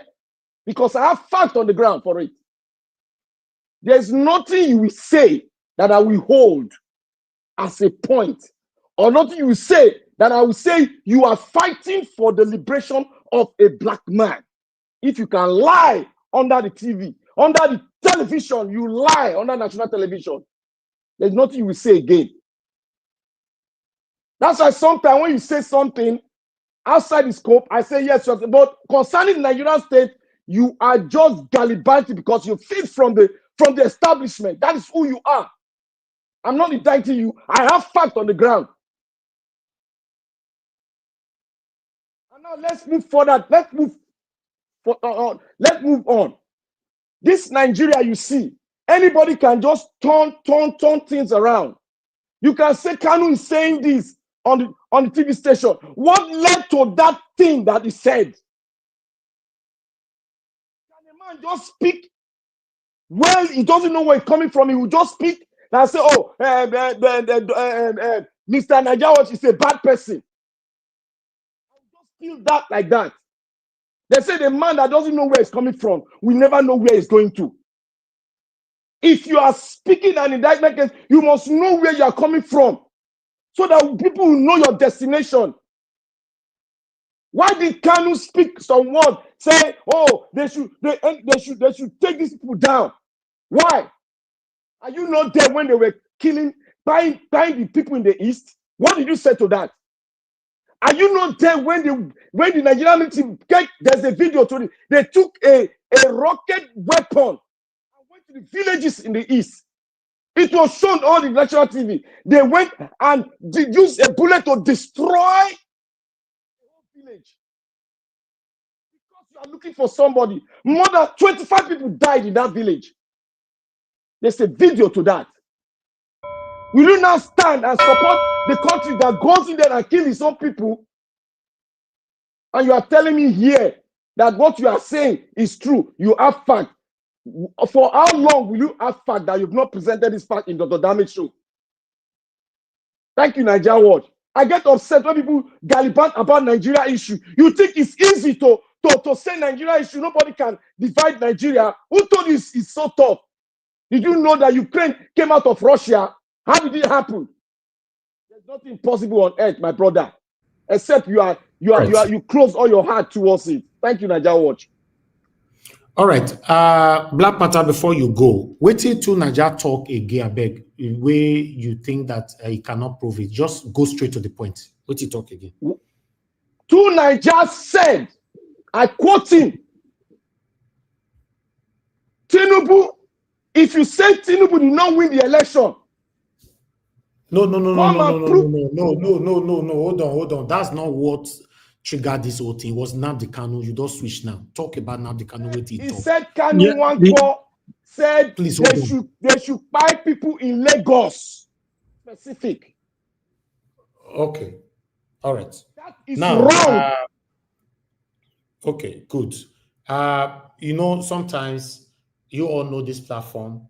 While people are talking, in most cases, we are doing our research. And our people here as well, they also help us do their research. Even Black Panther that is talking now. Sometimes when people are talking, he's doing research and sending it to me.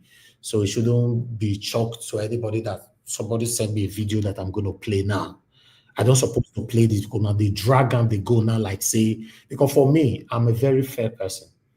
I've kicked a gate to Niger so many times on this platform, especially when he says something that is not true or not aligning, or when he's blabbing or trying to confuse people in a way. I understand him for that.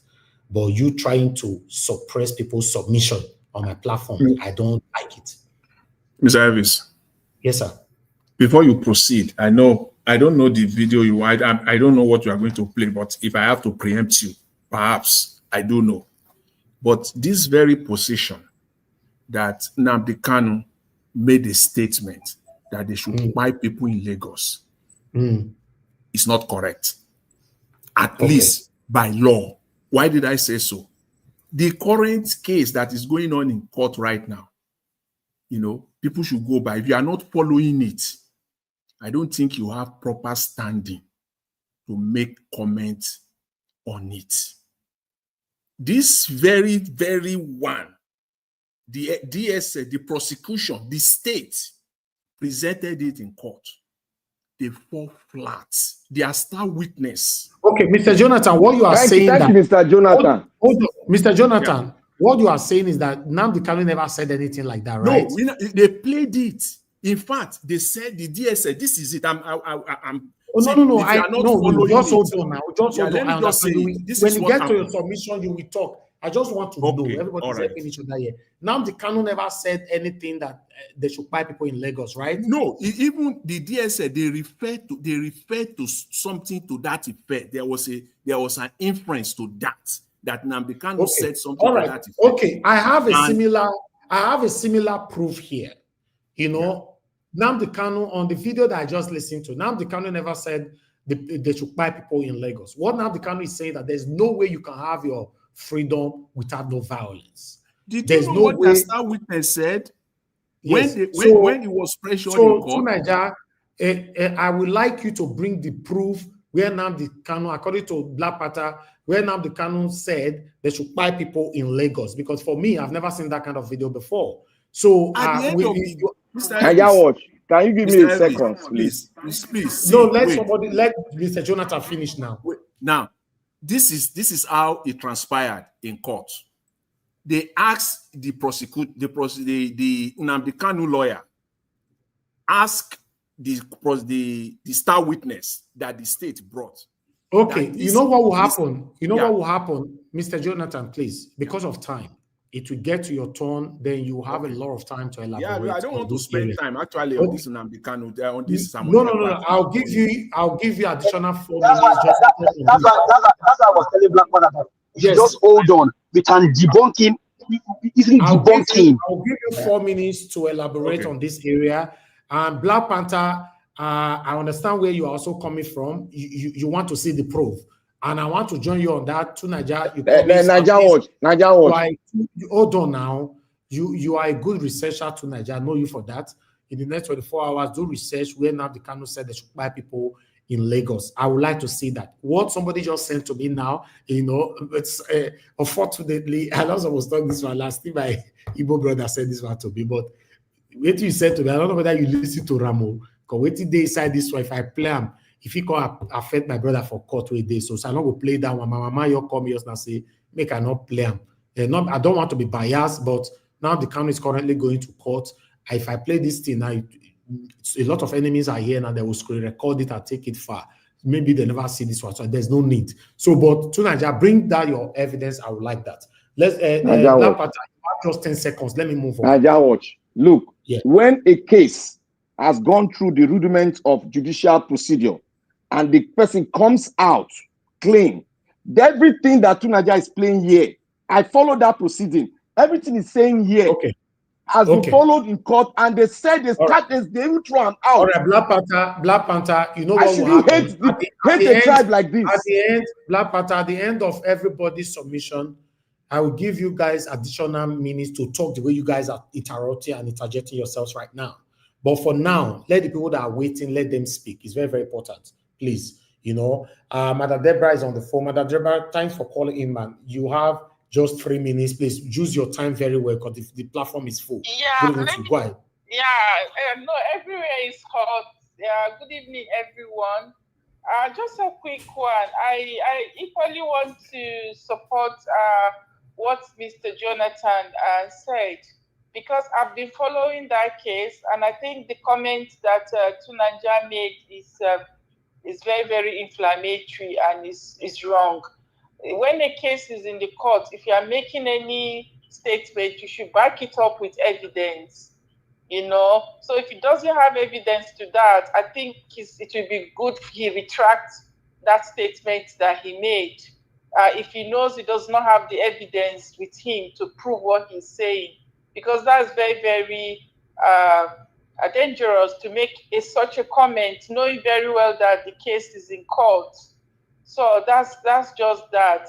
And I noticed that whenever Niger is making any comment, is making any submission in relation to the Igbos, to the Middle East, that he's always very, very biased in his comments. I mean, in that same Nigeria, we've heard people who have made worse statement than that. We have heard people who have supported bandits, who have supported terrorists that have been committing havoc all over the place. And these people are still walking free. And I've not heard Niger coming out to condemn them and question why people like that are still walking free, you know. And again, what Nnamdi Kanu is asking for, I think is their legitimate right to ask. If people, if a group of people feel they want to have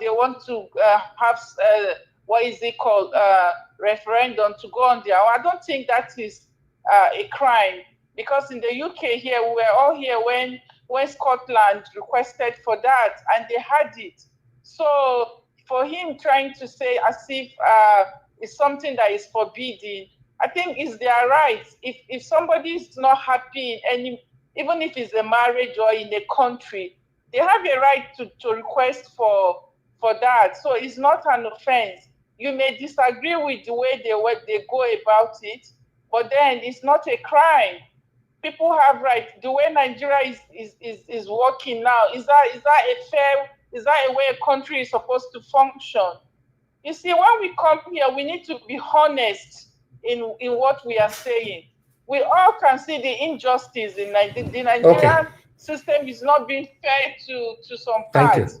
So we have to be fair. I'm not an Igbo, but I can see the injustice that is going on in Nigeria. And I think if I have my own way too, exactly. If I'm not happy in a situation, I can choose to want to go on my own. Exactly. And nobody should penalize me for doing that. It's my right. Thank you, Madam Deborah. Thank you. The time is. Thank you, man. God bless you, man. Thank you. Everywhere door full right now, so I have to moderate the time properly. Progressive NG, play. Let me see your face, my brother, before bringing you in. I want to say this. I want people to understand, like I've stated several times, and I will continue to say it. I'm not okay, yes, I don't see you. You can off your camera now. I'm not against Biafra, and I can never be against Biafra. If you want to dare me, for you to know that I have never been against Biafra, I can bring a video of my 7 years broadcast for you. It will shock you. Before we started this panel of it, I used to fight for Biafra, for Nnamdi Kanu and all that, you know, and I used to. My platform, I don't know, thank God Prince Collins is here. When we reach the time today, go talk him. I have the videos here. I can scroll all the way down. Even you can see it because it's on the public, you know. But my concern is, please, when we are doing something, let's do it right. Whatever you are fighting for, buying your people in the name of fighting for something is what I am against 100%, and I can never change that. If I see, I promise today, here, 5th June 2025, if I see anybody tomorrow come up to take the lead in my state today, say Edo Nation or any way they want to give, I will use my platform 100% to support it. 100% every day I'll be broadcasting about it here. Now, know me, if me carry something for contract, now no say I beg that they beg me make arrest. I carry Peter Obi for contracts since 2022 without no payment, nothing. Till today, I stand still. Tell me anybody that's still standing still till today. So if anybody from my state today say they want to fight me, they come up for this year Nigeria, we know they work. So we not be like waiting go ever work. Why not? After all, Benin Kingdom was in existence more than 100 years before they can carry Nigeria. They can go put us inside Nigeria. How does that even make sense? Just like you will be 20 years old, they say now you give birth to somebody that's 100 years old. 100 years, over 1,000 years. I beg. Okay. 100 years. Just like you will be 20 years old, they say that you give birth to somebody that is 80 years old. Does that make sense? So for me, I can never be against Biafra. Why? What for? Apart from Biafra or a donation or Ododuwa or whatever, between you and I, isn't it obvious that this government can never manage this country because it's too big for them? Yes, some of you might argue now China is big. The manager said because we don't have competent leaders that can manage country like Nigeria. Let them divide it into more than 10 and let competition begin. Simple. I'm not part of that. I'm totally against Samuel Ekpa that denied you lot today. Simple. So if you are saying now the Kanu talk something during the time of his anger and all that, blah, blah, blah, yes, he has suffered for it. Okay, you want me to buy and be? If you are part of the people who always say me the buy for what he talk in the past. So what are you saying about the current, I'm not even talking the past, the current insecurity that is going on in Nigeria? Are you aware now that kidnapping have increasingly increased right now in Nigeria? Are you aware? Are you aware? Kidnapping, buying people anyhow. So what are they doing to these people? Now this balablu, biasness, judgment, I'm not part of it. I'm clear, straightforward. I'm against Samuel Ekpa, not against Biafra. Simple. I like us to move. And you lot that is hypocrites that cannot speak truth, especially now waiting you like, I'm also against you. Yes. Because as Samuel Ekpa deny you so, now you fear not going to let you talk, kick against them. Never. Now we they help you kick against them now. And you are still hating us for it. Let me call on the next person on the panel. Madam Patricia, you are the next on the panel. You have 8 minutes. Good evening to you, ma'am. Please talk to us. Good evening, Mr. Elvis. Good evening, Mommy Diaspora. Good evening to all the participants, wherever you are joining us from today. Please like and share. Hit on the dollar sign as well. That's very important. And of course, our amiable panelists, my co-panelists, good evening to you all and welcome to this broadcast. Yes, Mr. Ives, I want to just encourage you. I came in because I can hear your displeasure or disappointment over those people that, will not want to say the truth, but only come to share you up or share the platform up when it looks like you are supporting what they support. Don't be discouraged, keep doing what you are doing. That's what I will tell you. They will never stand for truth. That is what I know. For me, I've always known that this is all a bugaboo story. This so-called Ekpa. I will say I will give my own experience here in where I am in Denmark. I know I have one Igbo friend, So I was like, oh, this thing one they try to do so, they okay. Not be this way they go take do killing your own, buy your own people for to say that's how you are going about it. The person tell me say, no, make I not go there. I not just go there, not just go there. You don't know my people. They are very stubborn. They have to buy them so that they will learn, so that they will comply. I said, but it doesn't make any sense. How can you say you are fighting for people and yet you are the one buying them? He said that's the best way because they are very, very stubborn. So that is what it is. So I left it at that. What am I trying to say? Is that these same people, most of them have this delusion of this Biafra thing that they cannot smell the coffee. They cannot smell it because it's like, yes, they've put it in their head that they are being marginalized.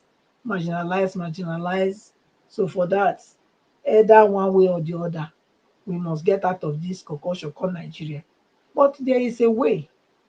There are ways and there are proper ways of doing things. You know, if somebody is trying to liberate me and is spying my people, me, I will not stand with that person. Never. I cannot stand with such a person. In the name of, or in the dream of trying to say, okay, we will be free at the end. No, it has to be every one of us. If you are fighting for us, you have to fight to protect everybody at the center. You cannot buy some and say they are stubborn. Excuse me, where does that happen? So it's a shame, but I'm glad that Samuel Ekpa has finally thrown in the towel for them to know that this delusion of Biafra that they say they are dreaming to have, it's not going to come like that, by this way they are going. It's not going to come by this way that they are going at all. It's never going to come by this way. Listen well, listen. That most of you are going, Biafra cannot come. If you want Biafra to come, you will have to come and consult with us first before you start sharing what does not belong to you. They hear me? That is the thing. You cannot start to share what you don't own. You made 40 states, I don't know, 40 countries. I've been waiting you make, I don't know for you. So now one time. Okay. Let's see now. I think the content, the one that is leading you have already said that now content they make, Abi. And we told you before that now content now they make. Now so we talk. Because I don't see anywhere how you come put me for where me and you not discuss I want be. Nigeria has done its own. You think we will let you do your own? It's not gonna happen. Not gonna happen. So if you want Biafra, the quickest way is get organized. I'm advising, get organized. Not in violence, not in this arrogant attitude that most of you have. Humility is a virtue, and you have to wear it if you are going to go far. That's you're sitting your high horse, so what they do, where most of now they do, you know, go walk. Because if you want to say who wants to sit on high horse, now we supposed to sit on that high horse, so we are not doing it. Now they embrace everybody. Now they welcome everybody. So please, if you want Biafra, come down from that your high horse. Put that garment of humility. Come, let us negotiate. Then to be on our terms. That is, you go, we go. The Nigeria is not working. We know. And you know. So the best is not you trying to now harness us into your group again. That's not the way. If you were said, listen, you want to say, okay, let everybody go their way. I think everybody would have been fine with that. But you saying, Edo is data. Data, Edo is Biafra. Rivers is Biafra. Data is Biafra.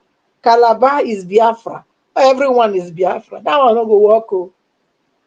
Not go work. So if you not go take my advice, come down from your high horses, put on this garment of humility.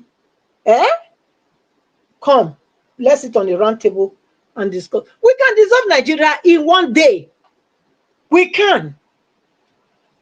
You want to Niger talk that and say it's not negotiable. To Niger, go sleep. I don't know where you forget that one. Go sleep. We can. It's by agreement we came together, and by agreement too, we can dissolve the whole thing. That's so rich. So if you can take this advice, take it. All right, thank you. Let's talk. Yes. So I'll leave on there, Mr. Elvis. I think my time. Thank you, Madam. Thank you. for your submission. Thank you. I saw some comments from a couple of people there, but I'll respond to just two. One from Mr. Johnson Emmanuel and one from, I lost it there. I lost, okay, yeah, Clement Ojo. Okay, Mr. Johnson Emmanuel, you said if we need to be honest to ourselves, Nnamdi Kanu says some unprintable words and some kind of words which I don't want to say it how you put it out there at that time. Yes, I agree with you. I agree. Then Clement Oje, you also said, according to, you also said, Kanu said unbelievable stuff, to be honest, but we must learn to move on for peace for peace sake. Now, I want to ask Black Panther a question. Because normally, this matter not supposed to be about now the Kanu, now the drag out, the go that area. Black Panther, I want to ask you a question. Do you believe that Nnamdi Kanu said anything or incited any kind of violence during his reign? Yes, Kanu incited, but I later realized where he was coming from. What do you mean where somebody's coming? Somebody incited? You know, anything that the establishment does to your people, anger will arouse. You are forced to say it back to them the way they dealt with your people. Violence, Black Panther, there's no justification. I know, but anger can make you incite. See, if I don't go that area now, you want to see complicate. No, I need to go that area because I support him. Waiting he talk, I support him well. Okay, support all the violence. I support the talk when he talk against Nigerian state. Well. Because they are buying their people. No, you don't understand. I'm talking about the violent part of it. Do you support those areas? The violent part of it. I don't support any violent area where you say go and buy your own people. I can never support it because you need your people to actualize your goal. No, I'm not sure. Okay. Can I ask a question? I'm not sure he said go and buy your own people. I'm not sure he said anything like that. But I'm saying any kind of violence speech, do you support it? You are just balablowing rather. I don't support violence speech. No, Mr. Rajawas, let's put it this way. Can I say something? Mr. Rajawas, can you move forward?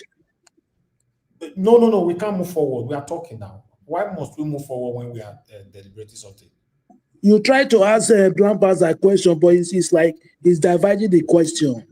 I am not diverging the question. Understand me very clearly. Black Panther, hold on. You see, let me ask a question. Let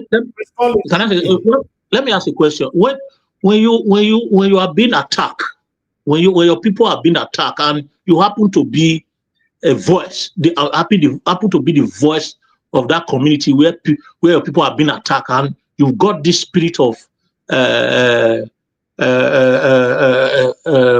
activism in you, and your people are being attacked. Is there any good way you can get a reprisal? Can anybody answer that? I can answer it. If my people are being, it's going to be biasness. So not be you supposed to answer. If my people are being attacked, I have the right. The first thing I will do, I will go find out why. On the round table, why? And if he comes back again, I will go on the offensive. Okay. All right. To be honest, I talk on yours now, because I know I'm gonna push me go the area where I not go. I have some couple of evidences here. Table go scatter. So, like I said, when can I come on for this area? They go on and not great leave. So, Mr. Elvis. Bookmark come meet me. Mr. I will play some video that will put you all to sleep tonight. Mr. Elvis, wait. Mr. Elvis, Mr. I don't hear. What did he wrote you from London? I mean, make we not the drag matter here. We will not paint when the day evil as good. Let's leave this thing. Mr. Elvis. Okay. Yes, sir. You know why this is not relevant? Whatever Nnamdi Kanu, the videos are there, but let's put it in context so that we can stop now and bury it. Let's just exactly. put it. I don't know why Let's they just drag put it. That those things does not matter, and nobody should bring it on, because if we put it in context, okay, now let's talk about your former president Buhari, who said the blood of bamboo will fill the street of Nigeria. Let's talk about if he doesn't win the election. Let's talk about thank you, Oga Jonathan. People can say all those things. It doesn't hold water. That is why the judge. Thank you, Mr. Jonathan. Thank you. He threw it into the dustbin. All right. I will read it when Yes. I'm submitting now. No, Mr. Jonathan, sorry, Mr. Evans. It's not about people can say things, so because what he said leads to many things. Okay. All right. Let's move on, please, my people, because the reason you know say as me today, I respect people so much. If you see anytime I burst on this platform, you know, say that person push me, and when they talk, I know they get break, you know, and I don't just talk, I go with evidences. Since all of now they talk, since I'm doing my research, and I've managed to have 3 stuff with me here, fine. But if I see the way, because I saw one comment here, not even people from the panel, my brother, Black or anybody, on the comment section, somebody tried to drag myself in. If you drag me in, I will prove to you. And I don't like that. Because if you guys are not satanic, una satanic ekba deny you. Instead of una to dey on that lane, una don't put Nnamdi Kanu into this matter. You see wahala. Now, none of una they criticize una ekba for comment section. I'm surprised. The whole thing you're turn to Nnamdi Kanu so sudden. I beg. Henceforth, forget about Nnamdi Kanu on this discussion, I beg. Now, Ekpa I present una. See Ned Nwoko with a big head. See him. He said Peter Obi does he have the structure? It can never be. Igbo people can never be president. They are not ready. Una not talk about them. See how they did there. It can't be all this Nnamdi Kanu. I know that. I don't want to say I'm a bias. I'm not a biased person. But not be the topic with the talk. When it comes to some things, people go stretch. Not Mr. Jonathan just talk now, we talk about a year past president or present president. What can I talk on? Now they push person, they go. Now, if I come inside now, everything will come to my own. That was for no you do this thing for this kind of time. Wanna know that I'm a very, very good researcher. Thank you very much, man, for calling in. Please quickly talk to us. You have only 1 minute. Oh, we lost you. What's happening? I thought you have picked now. Hello? Madam Deborah, you have 1 minute, please. Just go straight to the point, please. Yeah, I just wanted to clarify something. You see, there's a difference between telling people to defend themselves and saying that something is inciting violence. If we remember clearly, even during the last election, Tinubu was heard telling people to grab, to snatch it and make all sorts of insightful comments. But nobody is holding Tinubu accountable for those insights. He made an insightful comment, and we all saw what happened during that election. How people were injured, and okay, why is anybody not holding Tinubu accountable for inciting?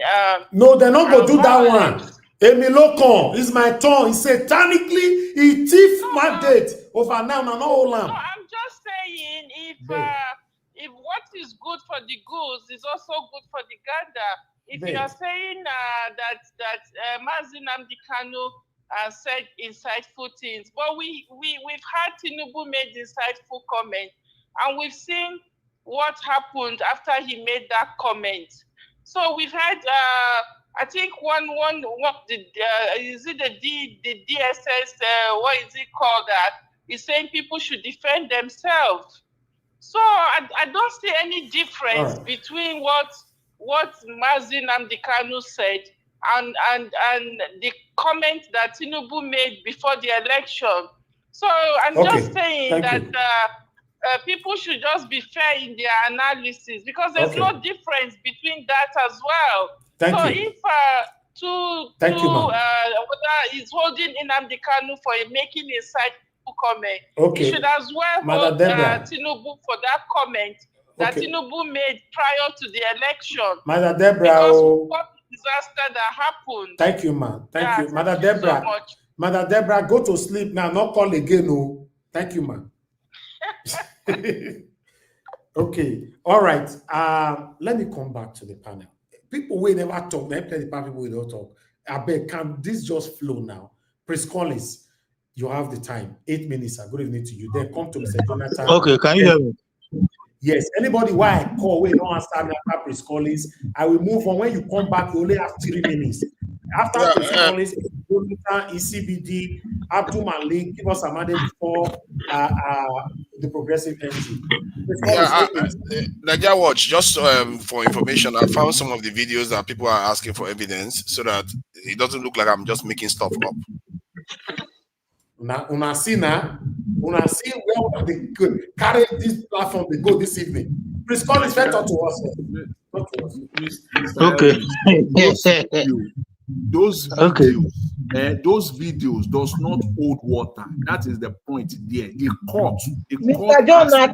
Jonathan, that's not correct. We've asked him to go and bring video. He has brought it now. No. I'm not saying that. No, you can bring the video. So he will play it. It can be presented. What I'm saying here is this. That video that you are presenting, everything that Nnamdi Kanu has said, how do you want it to play out in the court of law, right? Are you the one that will sentence him? Is it not the court of law that you will take it to? The judge throw it out. He said it's not admissible. Which means, Mr. Jonathan, if you know that already, then you would have not supported Black Panther when he countered him. You should have not told Black Panther, listen, my brother, let's this thing down. I think Madam Patricia they talk. Madam Patricia, what are you saying? What are you saying? I supported what am I not saying? Madam Patricia, why all this hate? Why all this hate? Madam Patricia, the reason why I took that position, you are countering somebody and the person don't go Madam Patricia. This is where I know you. This is where I know you never talk good about Igbo man for a year before. Look at you. You see yourself. You are the one that's biased here now. Did they tell you Igbo with Biafra? Hello, Mr. Niger. Hello. Can I go ahead? Can I go ahead, please? Sorry for. Listen. Can somebody help me ask Abdul Malik why they call my name now? Wait till I do you, Abdul Malik. Okay. I want to talk. Because they talk truth. I'm not be asking. There's no truth in what you are saying. You don't know anything about you are the African. You will never know you true. You're true you. The true you we don't know yet. We don't know you. All right. Mr. Harris promised he will play it if Tundakar play it. You want to play it. So if you will play it. Thank you, everybody. Thank you. Before you move can I go ahead? I beg you hold on. Abdul Malik, you want to say something quickly? I beg you talk 10 seconds. Yeah, thank you, Mr. Niger. There is something I want to say. You see, I did not support to Niger or Black Panther. Say, let us be fair in this place. When to Niger was giving submission, if you know really that it is true, you would have not instruct him. You would have allowed him to speak before you instruct him. It's like you are telling he's lying, but now he's telling you find the video. What are you going to say about that? He has the evidence that he said it. Okay, now me una dey put for test, so me. Mr. Elvis. See, this same thing I just said. Tinubu won the election. Now we cannot do anything. Ask him whether he say so.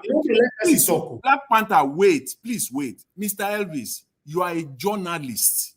Your role is to balance.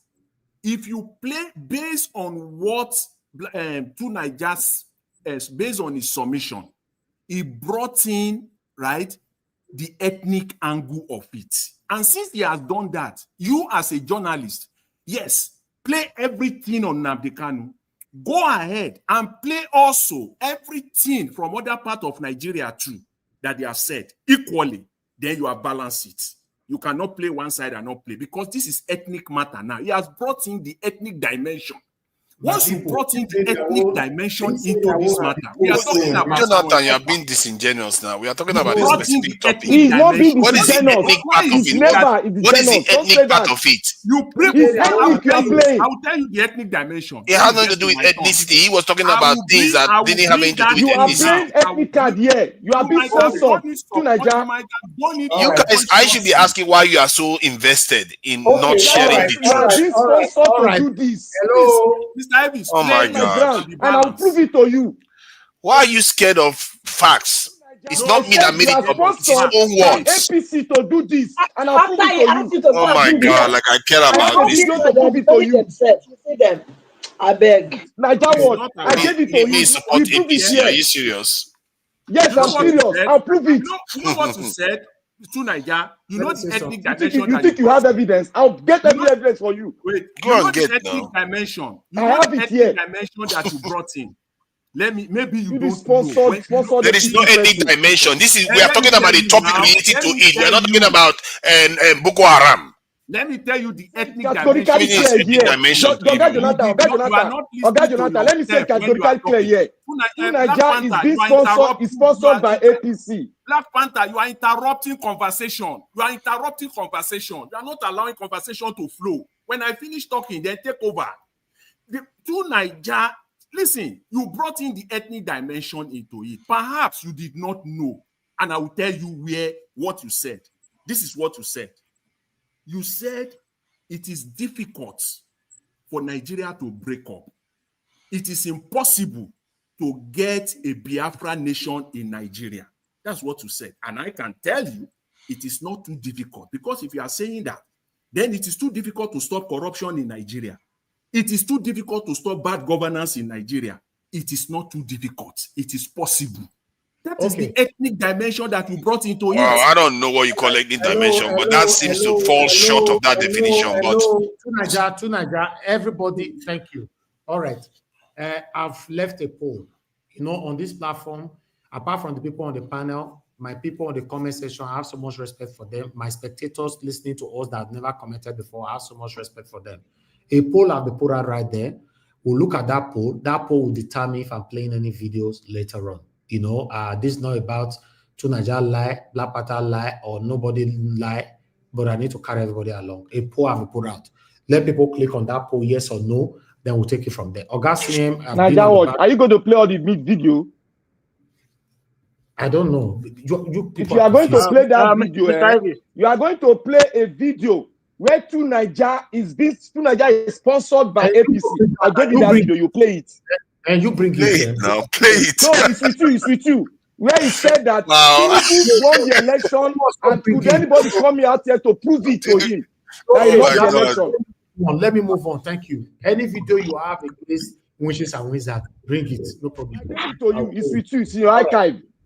Okay. All right. Hold on. Prince Collins. Hold on, Prince Collins. You go talk. Oga CM is on the backstage.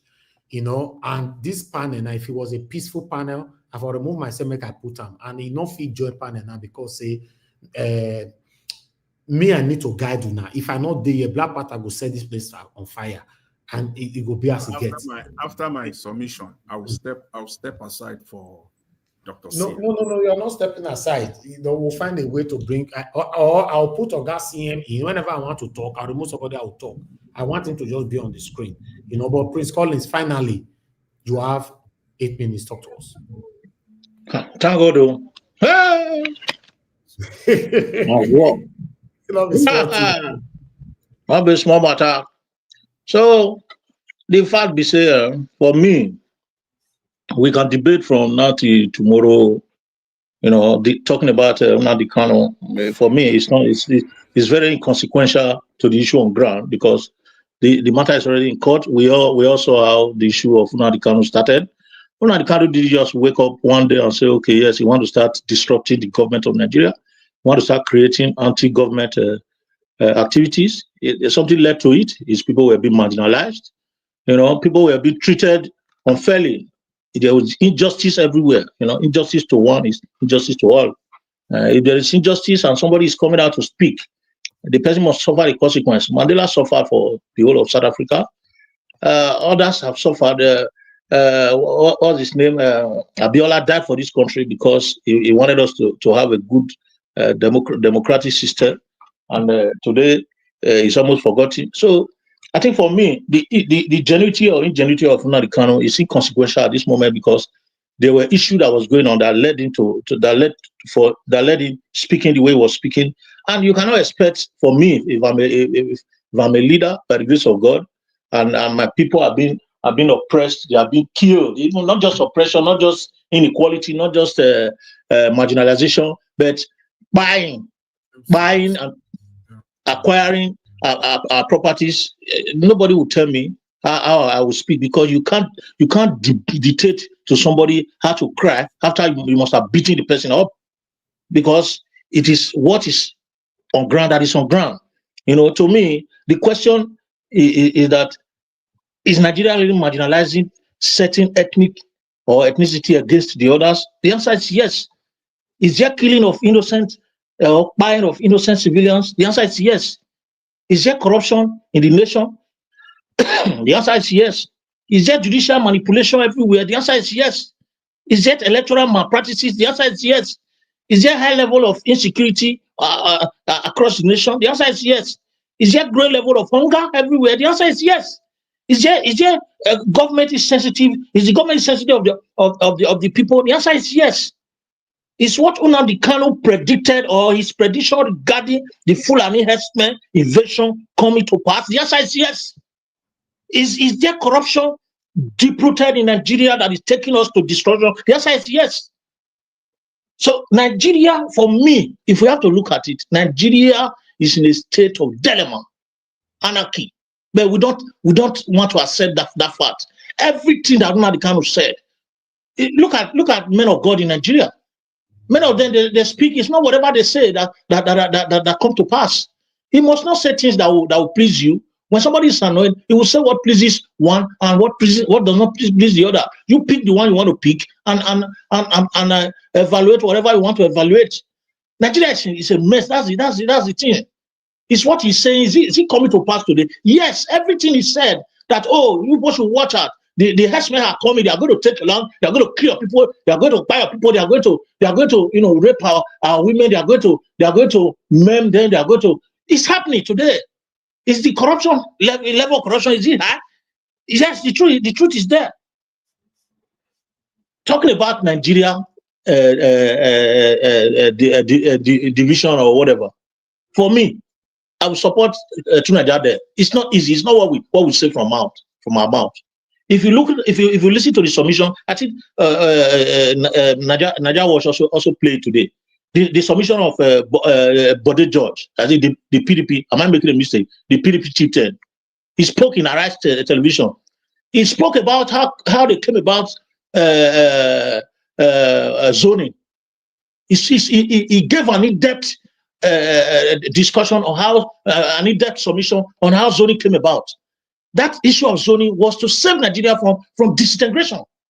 And the fact that the leaders of this nation, they don't care about me and you, they don't care about the common people. What they care about is how to stomach feed themselves and their immediate family. Nigeria will never be broken except the people have decided to stand. You don't just say with your mouth that Nigeria can be divided. In what way? How? Who is going to do it? Is it me or you? Is it through social media? People on ground, they don't even know what is happening. Niger Watch is there in Nigeria. He's been there for a while, close to 1 year. He saw what is going on there. He has said it several times here that the people are not even out. They don't care.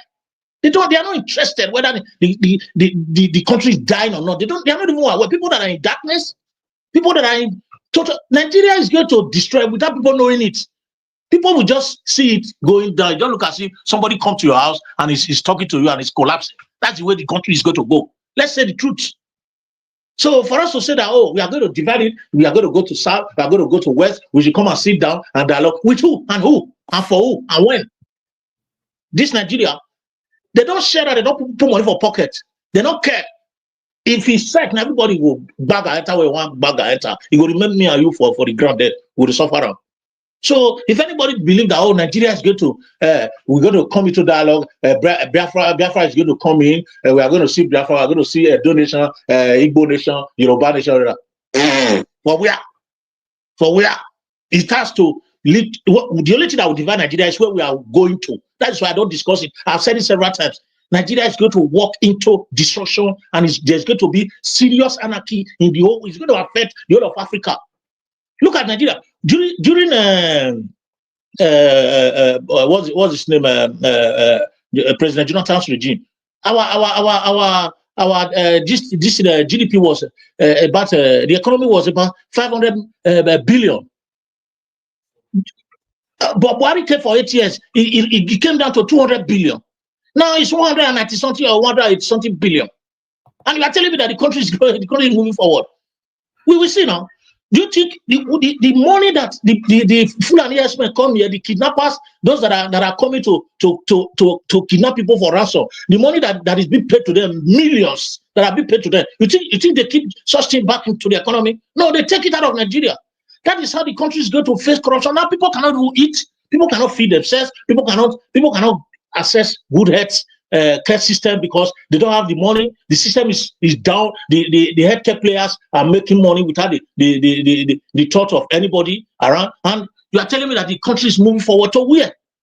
Divide, who is going to divide it? Nigeria is going to go to a state that the whole of us will be confused. We wouldn't know what to do.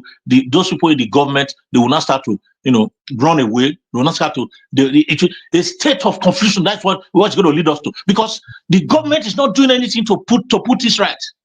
People are talking about coalition of this and that and that. How?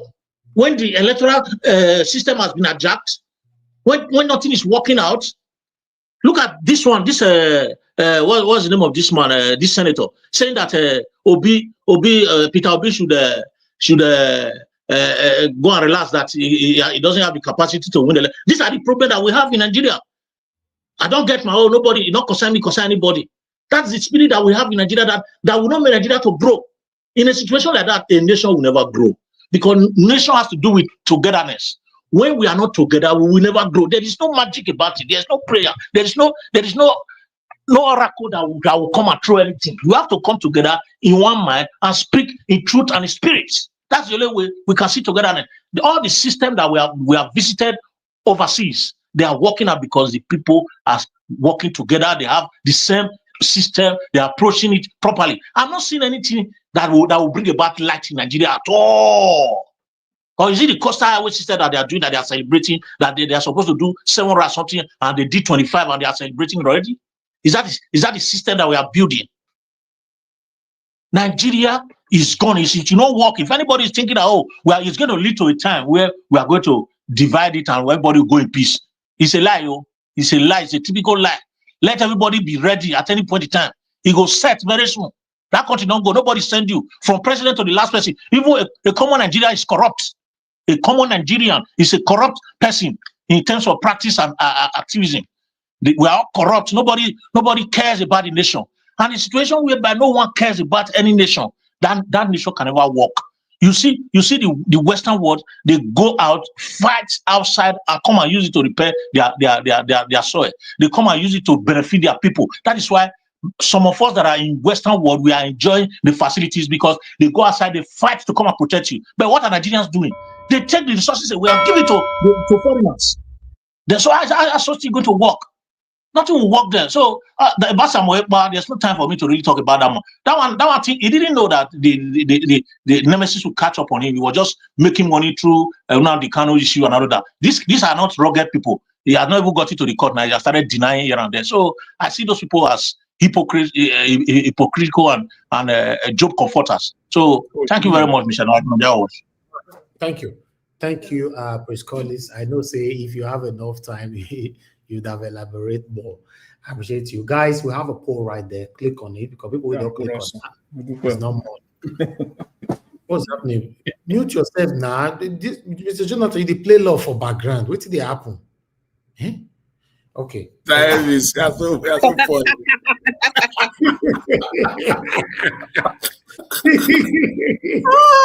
This is Mr. Jonathan, I don't tire me. You know when your wife cook better egusi soup and pounded yam, that's what Martin they laugh now. Eh? Hey, that is not cooking me, abeg. Where you dey talk from, sef? Who, me? Yes. Wetin concern where they talk from. We don't ask Mr. Jonathan where they talk from. Now, Mr. Jonathan is supposed to ask, not be me. You know. Anyway, guys, let's move on. The next person that needs to speak to us right now is Mr. Jonathan. Mr. Jonathan, you don't talk finish for where you did for that side. Talk to us. You know. Yeah, so for you are a comedian. In short, you need to have Mr. another Jonathan, platform. to have 8 minutes plus 4 minutes, that's 12 minutes. Thank you. I really thank you. I really appreciate it. I greet you. God bless you greatly for the good work you are doing. I greet my fellow panelists. God bless you all. And the commenters. Mommy Diaspora, God bless you greatly for the work you are doing, and all the commenters and the callers. God bless you all greatly. Welcome. You see, the issue here is this, for me, the way I see it. When you're talking about violence, someone inciting violence in Nigeria, I look at it from two perspectives.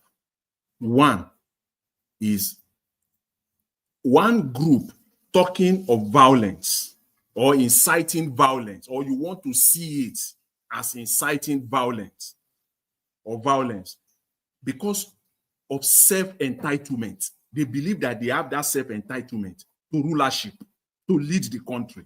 And because of that, all hell must break loose in Nigeria. Nigeria must come to an end if they don't get their entitlement to power. That's one group. There's another group, specifically the Southeast. They are talking when the talk of the talk of violence or inciting violence comes out.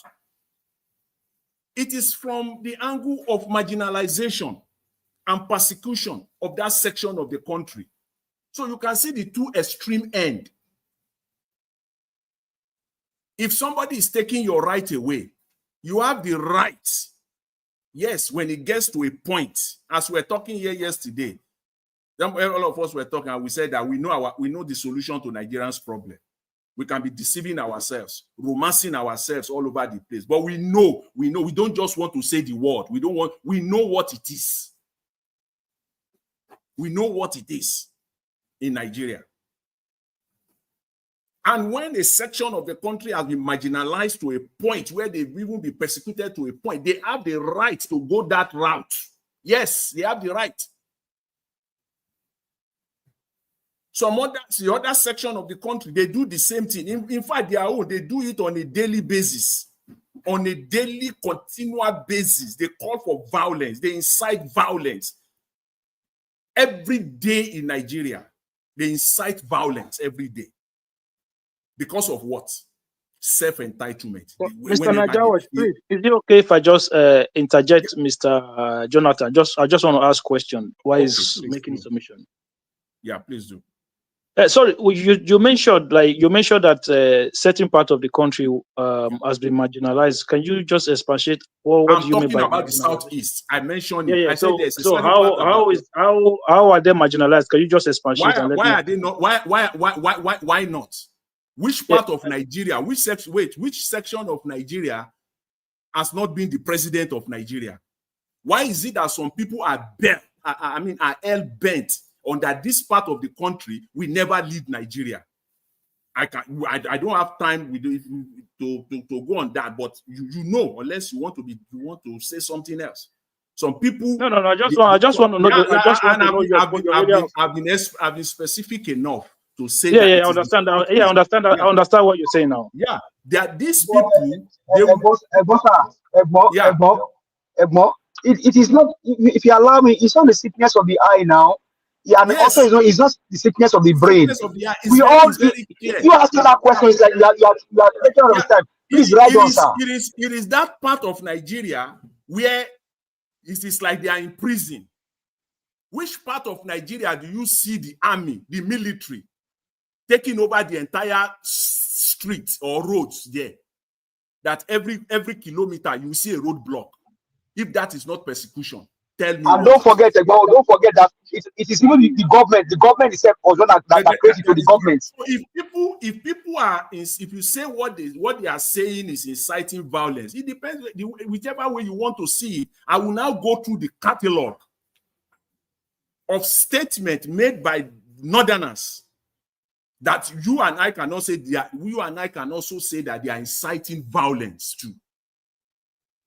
That is the reason why the judge, the learned judge, in his wisdom, in the ongoing trial, the DSS officer, who is the star witness of the state, all these videos that they are parading here now, all those videos were presented in court. They showed them in court. Or there's no video, maybe even the ones that you don't have, they presented it in court with both videos and audios. The DSS presented it. And after they have done all of that, Justice Omotosho said, and I quote, because I've said it on this platform over and over again, that I'm following that trial, bumper to bumper. Maybe you are not following it because of Simon Ekpa case now today. You are now talking about Nnamdi Kanu. Mr. Jonathan, sorry, 1 second, please. Yeah. Do you think the Edos have also been marginalized? Anyway, I'm talking about. Let us not divert. I don't want to divert. Allow to finish, please. Justice Jonathan, after the DSS and the prosecutor, they play all their videos, audio, video, and audio in court. Justice Omotosho, in his wisdom, this is what he said, and I quote. He said, the video evidence did not show visible coercion, and therefore it is deemed inadmissible, unquote. The video evidence that you have brought here today did not show any visible coercion. It is one thing for you to say something, and when you look at the video, you know that this person really means something. The judge in his wisdom said he did not show any visible coercion. Therefore, I rule it inadmissible. And he went further. He said even the collection of this video and audio from Nnamdi Kanu was collected under duress. Under duress. His lawyer were not present. First of all, it's so that he's a judge. And he applies wisdom. First of all, on the ground that legally you can't bring it to court because you collected it under duress. On top of it all, it doesn't even show that this is the intention of the person. It doesn't show visible coercion. And he deemed it inadmissible. He dumped it. So whatever video we're showing here today, so that's where I'm coming from. Those are the two perspectives for me. I'm not saying that inciting violence is okay. That's not what I'm just talking about Nigeria as a country. So don't let us go there. I see it as a waste of our precious time here. Let's deal on the matter that is on ground. The issue of EPA. For me, I don't have anything to say on it. All I care about is that the man should face the law, to face the full wrath of the law. If he's found guilty, should be sentenced. There. And I'm glad that his trial is not taking place in Nigeria. His trial is taking place on a ground where it will be treated to the full extent of the law. The open glare for the world to see. No manipulation of any kind. Yes. For me, that's all I care about. And when I said somebody said the speaker that he made a statement, he brought in the ethnic dimension into his. Yes, you did. You see, there is a thin line, very, very thin, that sometimes we go into this area of ethnicity without us even knowing it. Without us even knowing it. Because if you say one part of the country that they cannot, if they don't have the right to say they want to be on their own, If that is not ethnic statement, please, you will come and tell me what that is. Because as even the Constitution of Nigeria grants you that right. So you cannot come expressly and say that it cannot happen. It can never happen. Of course it can happen. Because first of all, the law gives them that power. The Constitution grants you that power of self-determination. The Nigerian Constitution, 1999 as amended, gives every region of Nigeria that right. So once you now said that it can never happen, they cannot get it, or on what basis? That somebody is making an insightful statement. Who is not making insightful statement in Nigeria? The former president said it. Even worse off. El-Rufai, a former governor, he threatened to bring foreign mercenaries to Nigeria. Hence, there was a fight between him and the former governor of Ondo State, the late Akere Dolume, so rest in perfect peace. Including Pastor Oshibajo. Pastor Oshibajo. He said he's going to bring and he did. When we want to, we can also go there. He did. There are foreign mercenaries in Nigeria today, as we speak. Who are those behind it? If that is not insightful enough, then I think we're joking. Including Pastor Oshibajo, former vice president, part of them. So all these people are. Mr. Jonathan, can I have 1 second? Please go ahead. I want to ask you a question. Why can't Tinubu really want to fight these people that sponsor Boko Haram, which is they know those people? Why can't they prove those people? That's Nigeria for you. It's political power because they want to continue. Tinubu is also part of them now. Tinubu is part of them. What are you saying, Mr. Mali? He's part of them now. Tinubu is part of them against Jonathan. In as much as I really don't want to dwell on this matter, regardless, I've been drawn into it, and successfully, my time has been spent on it, because for me, I want to deal with what we're facing in Nigeria today, the issues all the issues that are presently confronting us, all the videos that were presented today. For me, I just see this as just a part of it. It's just an addendum. This Simon Epati. There are other important videos were presented here today. The issues of the pastor who gave a speech some few weeks ago, who at the same time went now to romance with Mr. Tinubu, is a bishop. That is Jonathan, your minute is over. Yeah, thank you very much. And the continued lie of the Lagos Calabar road, the continued lie there, and that they continue to perpetrate. Those are the issues that are confronting us. We talk about that tomorrow. Thank you, Mr. Elvis. I leave it there for now. Thanks very much. Thank you, Mr. Jonathan. God bless you, sir. Thank you. All right, let's get to everyone on time.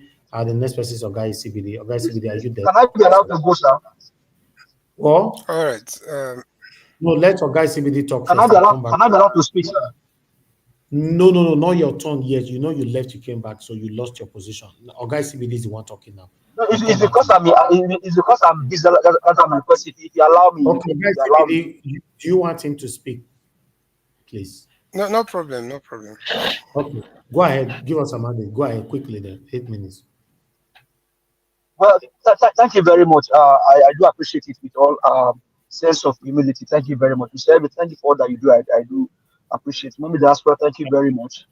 All panelists, I thank you all. And then Nigerians all over the world, thank you. Well, on this issue today, it's so interesting to see how we play to the gallery of sometimes satanism, like you call it, Mr. Elvis. Now, let me address the issue of Niger. There are some things that my one left out. I'm from Oyo State, from southwest. Sunday Igboho was crying for Odua, Yoruba nation. Is that not self independence? Before now, Sunday Igboho was fighting on behalf of Yoruba nation, that we want our own self-independence, right? As soon as Tinubu became, he was taken, put in prison. As soon as Tinubu became president, what happened to Igboho? Igboho is in Germany, cooling off.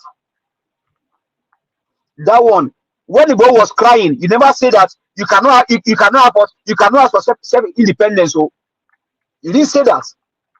Igboho was, they brought down Igboho's men in his house. Today, the red oil of those people is just a waste.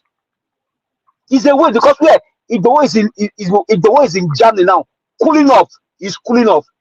And you ask him about what happened to Yoruba Nation? I said no. Tinubu is not the president. So forget about Yoruba Nation. You will tell me if humility, even when Bible says the kingdom of God saw violence and the violence taken by force. You are by my people, and I'm asking for self-independence as stated in our constitution, and you are telling me to be humble. Humble under what ground? I should be humble that you are by my people. Whatever anybody does in Nigeria today, it is being instigated by who? The Nigerian government itself. By the Nigerian government itself. People are being pied right, left, and center. In that same southeast that Nigeria talk about, military this one there. Who put the military there? So it was the state that put military there in the southeast, right? Not your Nigerian government, not your Tinubu, not your Buhari, because I know you were jumping around when Buhari was president, and they went to the election. I know you were jumping around everywhere. So all of a sudden now the military checkpoints in the southeast is now the evil that put it there. This is evil against these guys, our brothers. Because see me on the camera, I've not met him before. I only met him on this platform. I get to know that we both have some kind of similarity when it comes to a place in dwelling in Nigeria. He's my friend. I don't have to see him face to face. He's my brother. He's a Nigerian. Mr. I've not seen Mr. before. Me and Black Panther, we are here together in Texas. I've not seen Black Panther before. He's my brother. See, this evil against the Southeast is there's no two way about it. It's evil. They have the best brain. We have the best. As a matter of fact, some months ago, I said it here. Ungozi sons use robots to perform surgery. Have you had the Nigerian government celebrate it? Let it be somewhere else. They'll be dancing around, be jumping around. What has these guys done? Mazinam the Kano, and I thank Mr. Jensen, thank you very much. You laid very well. If the judge that sat on this case said nothing, Mazi did not. As a matter of fact, they said the Nigerian government, oh Mazinam the Kano money. Have they paid him? They have asked them to release him. Mazi did not offend anybody in Nigeria. Let's go to Edo State. They were finding our people in Edo State. They were raping our mothers. They were finding our sisters. Farmers will not go to farm. These guys were talking. They are killing our people. They are finding our people. What will happen? As soon as they brought down 6 of those people, what happened? They now call it jungle justice. But whenever we were crying, when Miss Alice would come here and cry about the killing in Edo State, government did not say anything about it. Oh, it wasn't jungle justice. But when they brought us 6 people, see, the government of Nigeria, and that's how I'll keep saying that, the black man, more so the black Nigerians, politicians are the evil people. They are my people. You're asking me to be humble, that it is humility that will give me. So Scotland was humble, and that's why they allowed them to go, right? CM said here, we make our own law and we destroy our own law. It's in your constitution. You can ask for self-independence. My question is, where is Igboho? So it was good for Igboho to ask for Yoruba Nation, but it wasn't good for Mazinam to ask for Biafra, right? Let's be plain. Let's come out cool. Let's come out good. The Southeasterners don't offend any Nigerians. As a matter of fact, they didn't have. They should be let go. They have been bastardized, marginalized in all ramifications. I don't care about your self-hatred for them. I don't care about it. Whatever you have against, I don't care about it. But one thing is, we all know that these people, our brothers, if we are all truly Nigerian, look at what's happened to Peter Obi today. Peter Obi won the election on a cool ground in the issue of Nigeria. I've not seen a man that will tell you we are not giving shishi. And people are giving their money, they are giving their time to see support that man. Up until today, can your ESCs go and arrest him? Because it's plain, there is no corruption. But what are we seeing today? Evil people everywhere. The Southeasterners, Mazik Nnamdi Kanu, the court has said he did not have any case against Nigeria. As a matter of fact, Nigerian government or Mazik Nnamdi Kanu go and pay. Now go to today's matter. Pastor Bakari. Well, I may not waste most of my time on him. I know that during Jonathan, Bakari did not go to Aso Rock to go and see Jonathan and talk to him. What he did was to go to Odota and stage a protest. And Jonathan did not say that because he have done this, let's bring him down. No, he allowed them. Pastor Bakari, what has changed? This is a part of the evil we are talking about. Bakari is from Ogun State. Ogun State. Tinubu is from Lagos, as a claim, because I don't know if he's from there or not, or right, but I don't know. What is happening today? Bakari he dare not carry out a protest. Bakari will not do it under Tinubu. He cannot do it. But let somebody else become president. You will now see Bakari jumping from one place to the other. This is the evil that we talk about. When Abati was talking about King Ahab and Elijah told Ahab, he said the dog will lick your red oil if you don't change. How many of Nigerian pastors can do the same? They don't care. In as much as they have money to eat and they can enjoy their life, they don't care about Nigerians. Now the one saying that Peter Obi should be minister of economics. This is the evil that we are talking about. Now the man where they your house, they go use against you. But you know one thing, that guy is as clueless as the man from the thickest part of the bush. Is another waste of resources, waste of energy, waste of talents, or waste of IQ. Peter Obi, for every problem created by this government, Peter Gregory Obi has a solution for it. All right. So for people like that, I don't join matter with them because they are just shameless. Thank you. Clueless human beings. You are telling Peter Obi to be minister. Well, thank you very much, Mr. I do appreciate you, sir. Thank you. Thank you. Give us a mandate. I appreciate you, my brother. Okay. Ogai CBD, is your turn now, sir. Thanks for your wait. 8 minutes. Good evening to you. Yes. Yeah. Good evening. Greetings to everybody. Well, I hope you can hear me, Mr. Niger Watch. Yes, just go ahead. If we can't hear you, we'll let you know. Thank you, sir.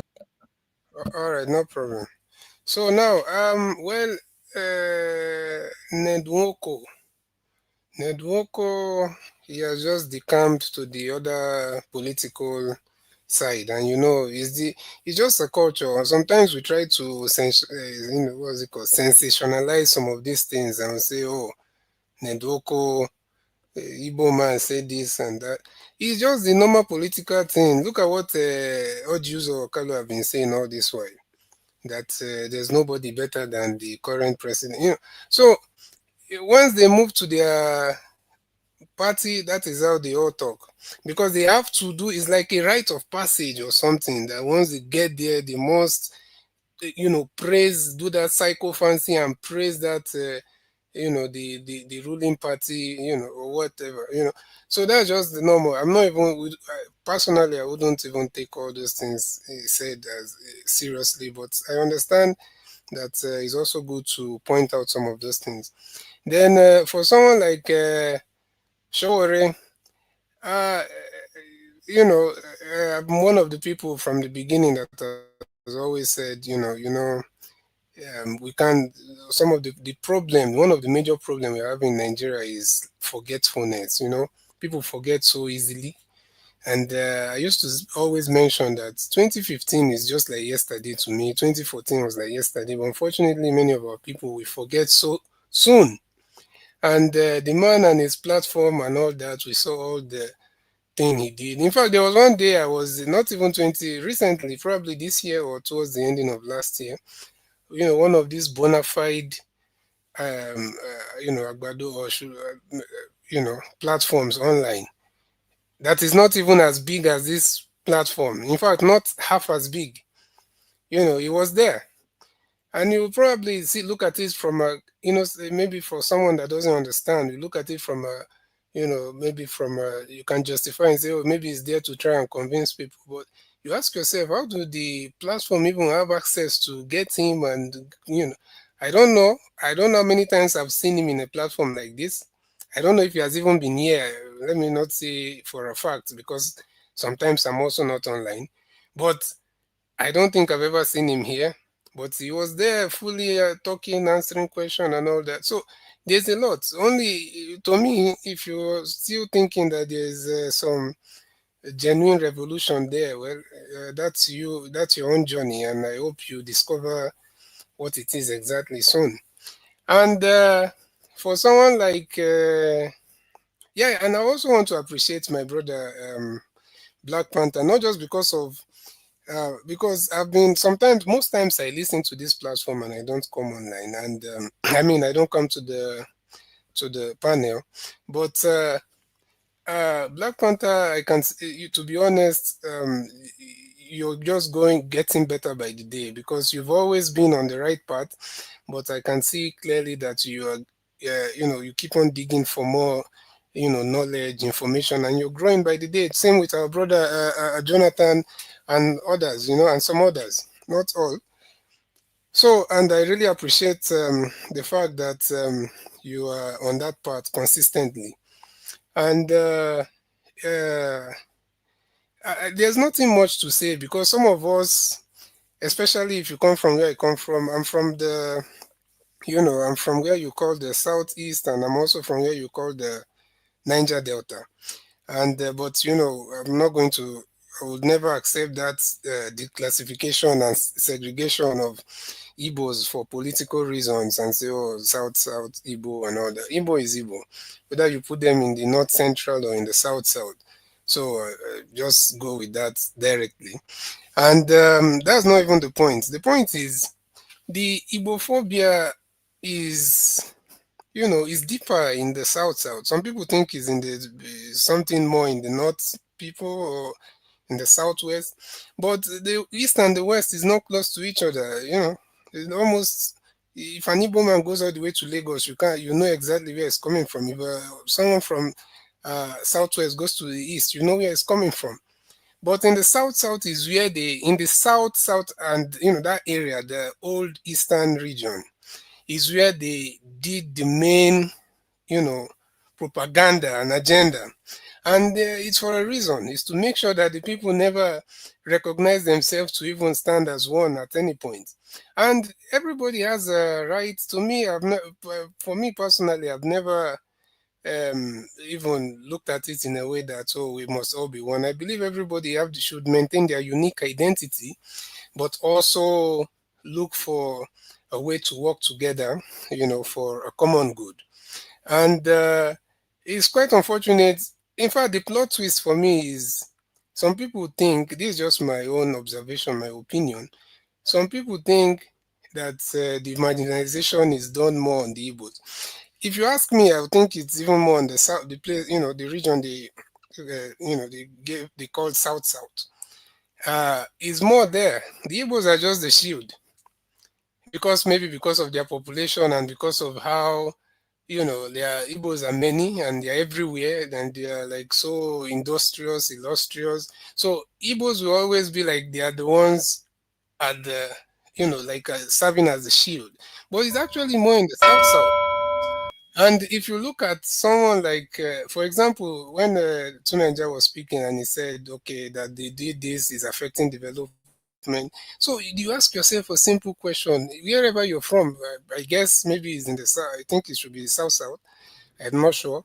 All But right. yeah, those people that are not seceding or trying to leave Nigeria, what exactly has happened?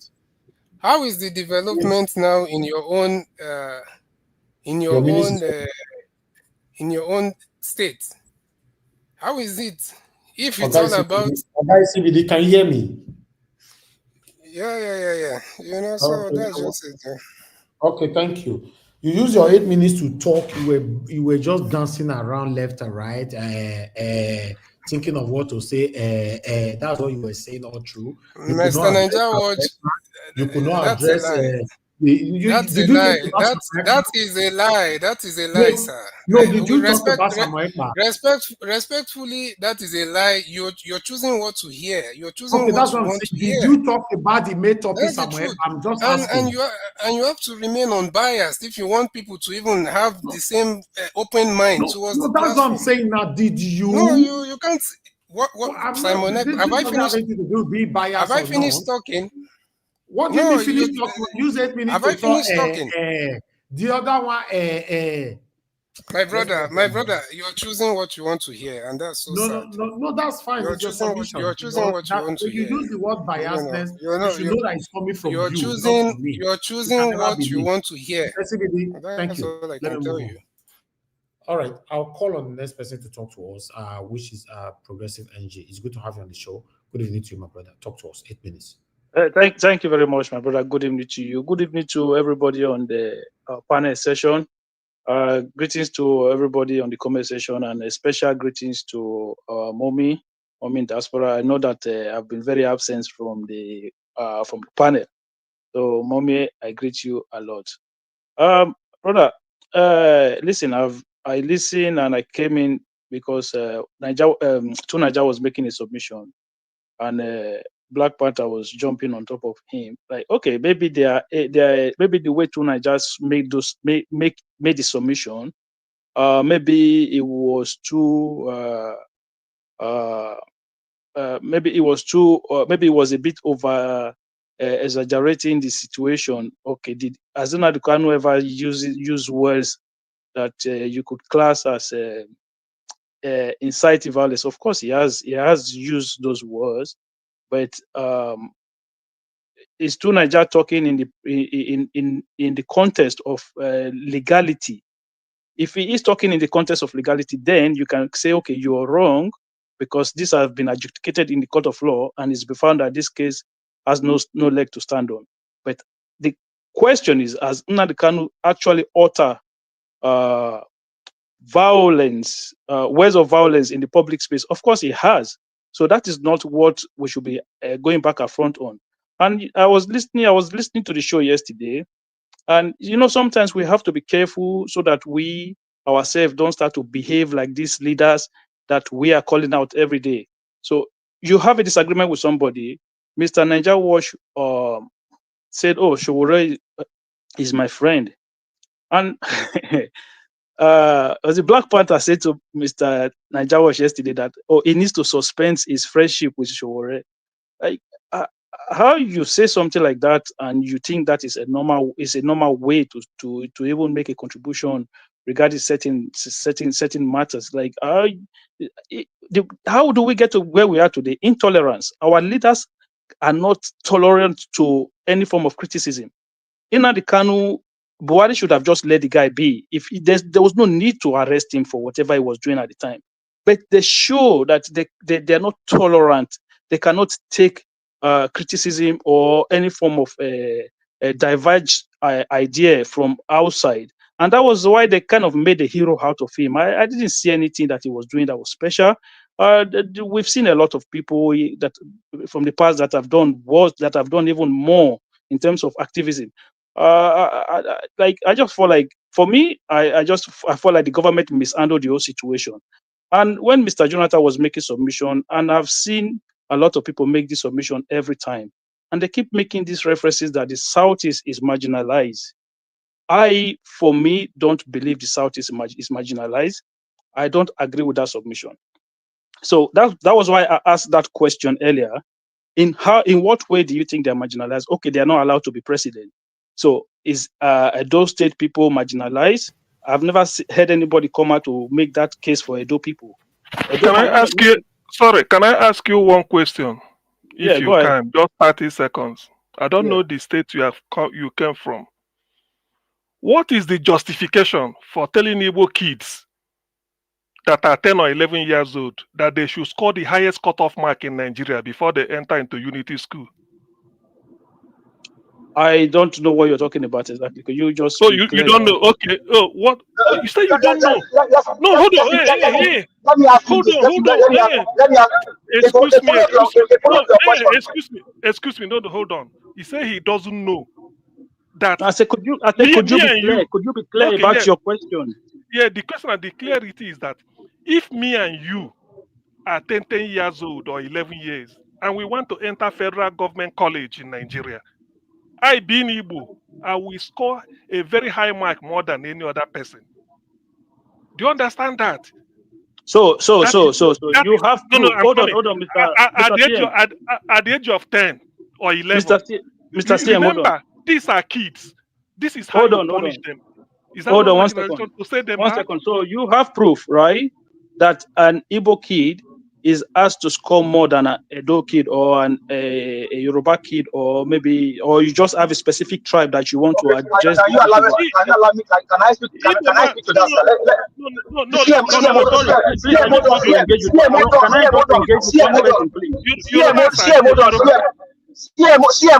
Hold on. In the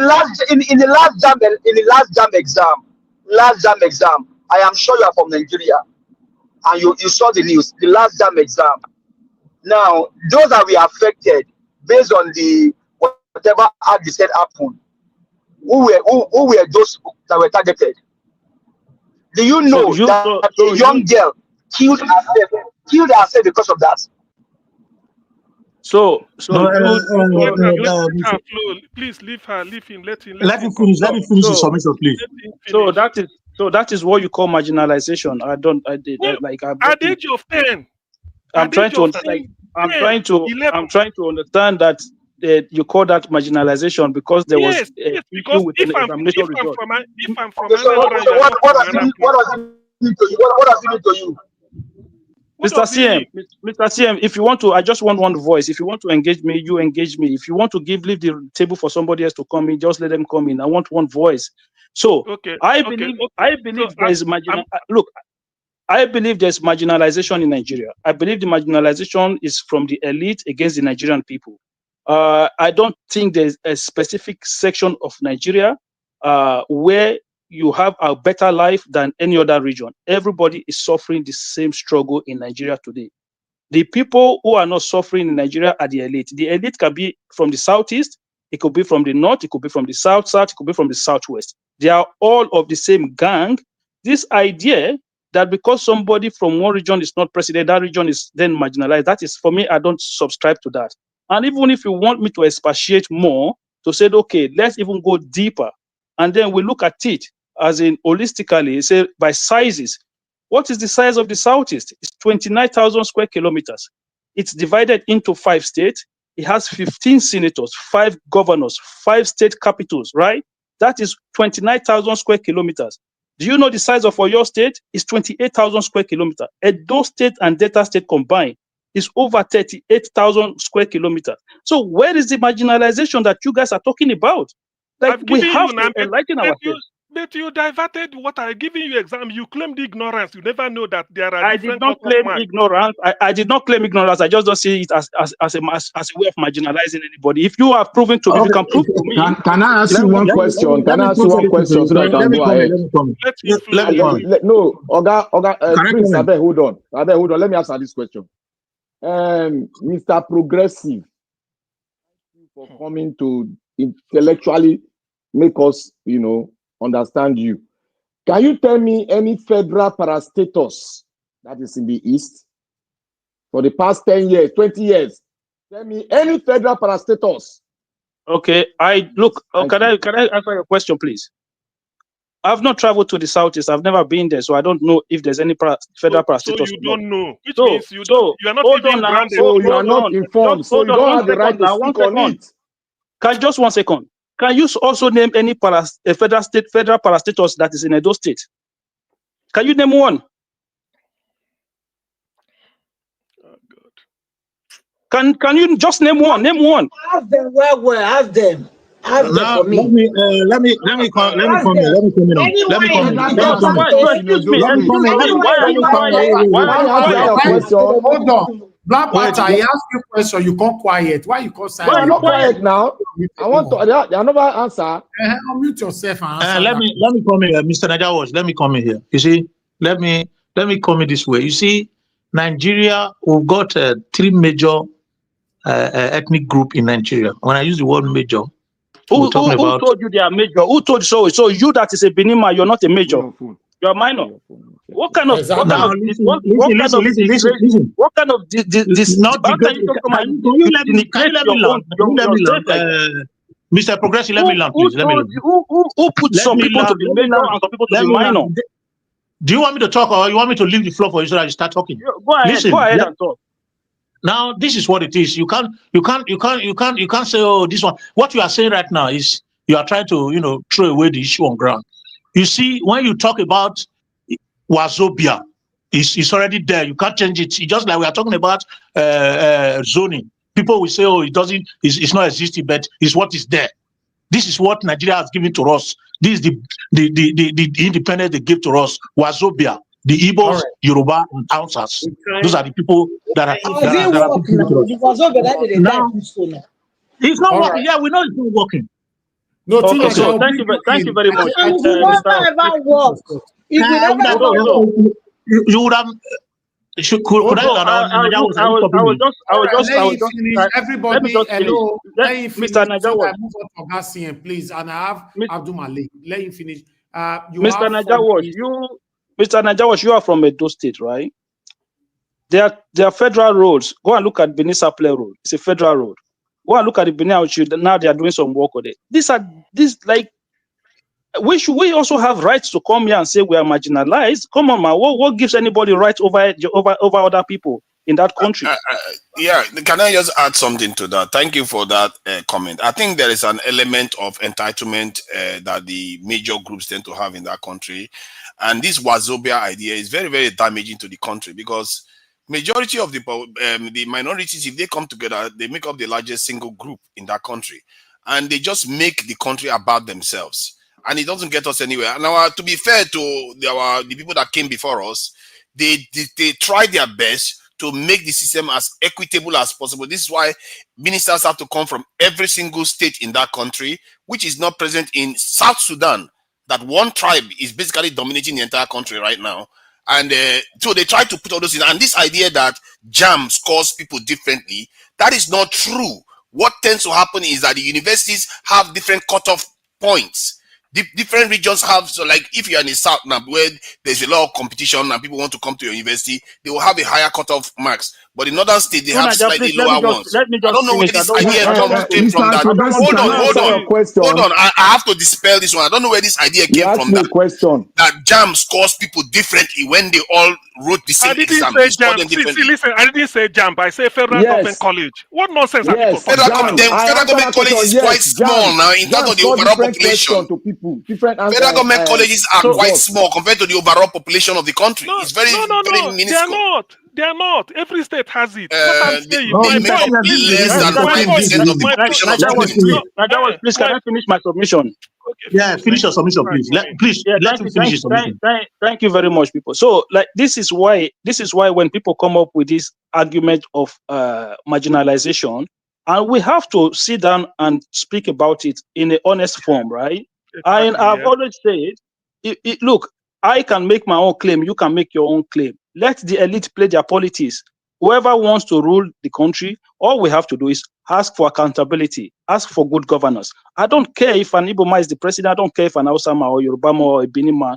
All I want is good governance. All I want is that we all come together and hold them accountable. But until we understand that our problem is the elite against us, not whether the person is an Igbo man or whether the person is a Fulani man or whether the person is a Yoruba man. You have to understand that it is them against us. Until we get to that point, we will just be in the roundabout, running around the circle. We will not move anywhere. This idea that we have to support one person because that person is from this region, we have that person that you're talking about is in the same circles of friends with these people. If that person become a president tomorrow, guess what? It's going to look. I was listening to Adebayo Adewale, the guy that was the SDP presidential candidate. He made a comment on a platform one day, and he said, "You are here accusing me because you are an Obi supporter." And he told the guy categorically, he said, "If you are night today, our cars both break down on the road, and we both call Peter Obi." He said to that guy, Peter Obi will not even send his driver. He will drive down by himself to come and pick him up, and he will not even look at you. What does that tell you? They know themselves. They are best of the same feathers. They are the elite. So until you come to that realization that the battle is not a tribal one, the battle is the elite against the ordinary Nigerians. Thank you very much. Okay. You asked me a question. I want to answer the question. Please, you asked me a question, Mr. Progressive. Hello. I don't come. Nobody. No, you don't come. You still can answer that question. All your question. No. You said Bafra no need. Answer a question. Let me answer that. No, it's you answer okay. it later, please. It's okay, Black Panther leave. I don't know. It's not. Let's talk to us. I thought it's my. Yeah, he came before you, sir. Yeah, good evening, Mr. Niger Watch. Good evening, everyone at the panel. Good evening, Nigeria. Samuel Ekpa deny IPOB. You see, if somebody stands for freedom, for freedom, it's not a day job, understand? I see no reason why it's not even up to 1 year. He'll be arrested. He deny IPOB. That is no longer, it's not among them already. You see, according to what we heard, and it's written in the book, freedom fighter, when you are really fighting for your people to liberate from slavery, you need to stand. Whatever come through, you need to stand it. That Nelson Mandela was in prison for 29 years, just for people to be free. But you see, Samuel, but it's not even up to 1 year. Now he's already denied IPOB. And the way this man was talking before, it's like if anything come around this man, we will swallow everything. Which is, I always say this thing. It's not to talk. It's what you are saying. Are you going to do it one-on-one on ground? That is the major issue. Because I see no reason why even what he's doing himself. For me, I did not buy his idea. Because Nnamdi Kanu is arrested in Abuja, right? Okay, why are you suffering those people in the southeast? Like the market room, all those people. It's like, go to where they arrest this man to go and penetrate there. Or you are dealing with federal government, not the state. Because it's not the state that arrested Nnamdi Kanu, it's federal government. If really you are fighting for this Bafra, right? Why can't you fight so that this man will be out? Yes, for me, because what he's doing since I don't really buy the idea, because it's not for me, it's not normal. It's like you are suffering people there in the state, and it's not the state. The state did not arrest this man. This man was abducted in Kenya. Okay, why can't you deal with the federal government so that this man will be released? Look at now the Kanu is there for how many years? Almost 3 years plus, right? Only him now is just suffering there. Nobody is coming there to help. And which is Nigeria government, what they are doing is not good, it's not right. The court have said this man is not guilty. Okay, why are they saying only this man? How? For me, that question, I always ask this question. Even the House of Senate, the House of Rep, that are represented there in their district, they don't even deliberate about this man, how this man will be released. That is a major problem too. Because if they talk about this man, how this man will be released, because they are the one represented there in the federal government. I believe you, I bet you this man will not be there for 1 month anymore. But nobody talk about that. They are there, they are just quiet. Okay, how can the federal government will know that Those people, they are serious. Just like they are people. They are serious for him to be released. They will think that they are not serious because nobody come for him. Even the judges, I see no reason why judges have made final decision that this man is not guilty. Okay, why are they still holding him there? What is he doing there? What is he doing there? That is my question. Nigeria, the law is just like they have turned law upside down. Yeah, they have turned the law upside down. Those MPA, let them strike against those judges, the wrong judgment they are giving. Yes, it's wrong judgment. It's not normal. It's not fair. How can a judge pass a final judgment? This man is not guilty. Okay, why are you still holding this man there? What is he doing there? Give one Gary drink. Which kind of Gary now? How? It's not normal something. You understand? It's not right. But the judges, even the lawyers, I don't know what they are doing. They have organization, right? MPA, let them strike against those judges, the wrong judgment they are giving. We have been seeing this how many times now since when this administration came in. Look at what happened in Rivers State, which is unconstitutional. But it's happened till today. The Fubara is in suspension. It's not supposed to be like that. Everything have turned upside down just because of the criminal we have criminal in charge. Yeah, they are not governing us. They are governing themselves. How can a federal government went to go and commission only 30 kilometers of road out of 700 kilometers? 26. No, 26 or 30 kilometers. Well, that is what I heard. And that they said 26, now be the real length. Okay, it's not even up to 7% of that 700 kilometers. It's 3.8%. What a shame. Why can't you wait to complete all the project before you commission? And Akpabio that was supposed to question the situation was singing. They are criminals. They are all criminals. They don't mean well for you. They are there just to loot. Do you know when we get it right? If me and you, it's not me and you, we are not the problem of Nigeria. The politicians, they are the problem. You know why? If you take a look, that house of bread, there is Muslim, there is Christian there, right? They came from all the regions. When they are sharing money, they don't have religion, they don't have ethnicity. But when it comes to you, they will divide you. Till you will get that one right before you will get that country right. Without that, we cannot go anywhere. You understand? Let us know what we do, we fight for. Because if you say Nigeria to divide, many people want Nigeria to divide, but how are we going to divide it? According to Mr. Collins, you made very profound comment, you understand? It's not by social media. Yeah, that is true. It's on ground. Social media is just 40% of it. Or grind 60% or finish everything up. That is the reason why you see we cannot get it right for now. Let us know what to do because the way Nigeria is going, I made that comment last year. Somalia will be better than Nigeria. And today, currently, Somalia is better than Nigeria. Come and go and check Nigeria currency today for Africa. Look at the position in Africa, Nigeria currency today. Where are we going to? And now, even like yesterday, I watched Mr. Moka is coming to say Nigeria economy is better now. How are you going to prove that? When this regime came, they met $1 700 to 800, right?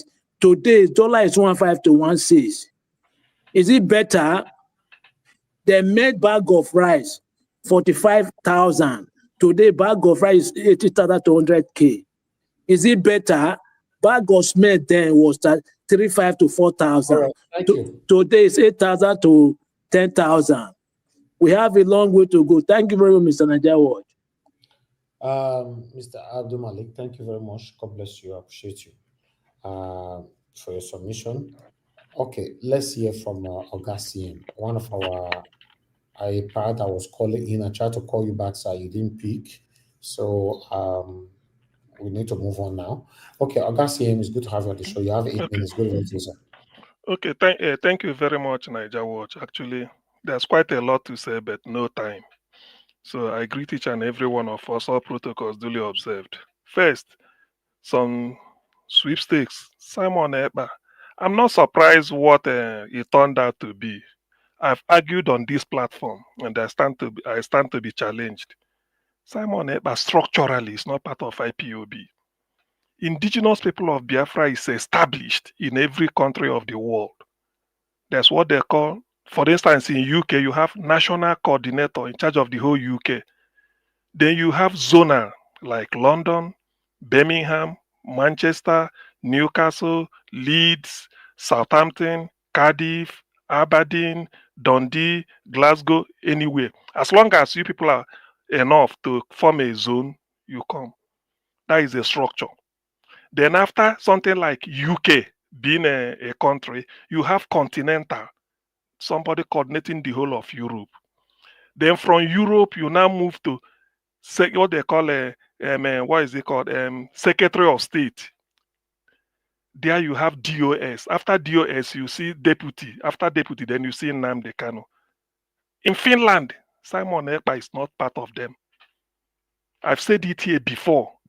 When I said it, I said, when those days they used to give all these things, I said, look, if you want to know what happens in UBA, United Bank for Africa, you don't go to Zenith.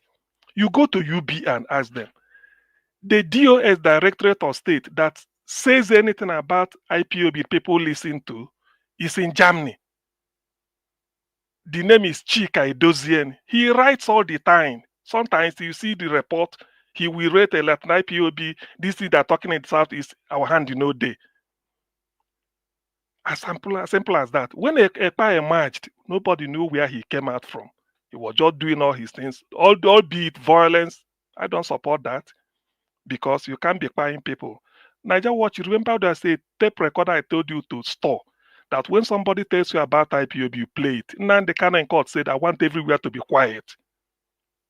It's not part of it. Now the canon had a handwritten note he sent to Simon Ekpa through the lawyer one time. It was widely circulated. So all this is what is happening. I don't want people just to take it. Just like, I don't know, whatever group he's just following, whatever fate that befalls him is up to him. It's as simple as that. I am IPOB. We have our structure. It's as simple as that. And the way I told you, that is the way it is. In Africa, there's African rep. Yes, please. You see why I will always be proud of you, because this is not the first time you are doing this. You have done it so many times. Sometimes I wait for you. If in case I have to be truthful to you, sometimes I wait for you to give some comment on some things. And you have never ever failed me. So I just want to applaud you. Thank the you minute very that you use talking about this matter is zero. You are going to start afresh now, your 8 minutes. Not people coming here to be saying, Black Panther, you are now improving, you are doing well. I say Black Panther, now small picky way they improve. Black Panther have always been good with the submission right from day one. What do you mean you are now improving? Like say you are a teacher teaching him to talk. Your 8 minutes finished, you are not saying you wanted to talk. Look at people talking now. They know they pour water for mouth. If now my papa that they discuss the matter for you, if I want to talk, I go talk. If now my mama that they discuss the matter for you, if I want to talk, I go talk. All this blah, blah, blue will be blabbing. Automatically will become a stammerer when it comes to something that is dear to your heart. Then we're not going anywhere. God bless you, Garcia. Start afresh. It's true. Okay, thank you. So why the issue is Nnamdi Kanu is the leader. Anything Nnamdi Kanu said, if I'm not because that's why Nnamdi Kanu said command and control. Ask anybody. Because he's inside. The person that says anything people listen to, someone like me, is Chika Edozian in Germany. That is where the IPOB headquarters is. It's not hidden. On May 30th, if you had checked Trafalgar Square in London, you see people came out with Biafra flag evangelizing for remembrance. We do it every year because and it's non-violent. So this even if you go, because in Finland they have it too.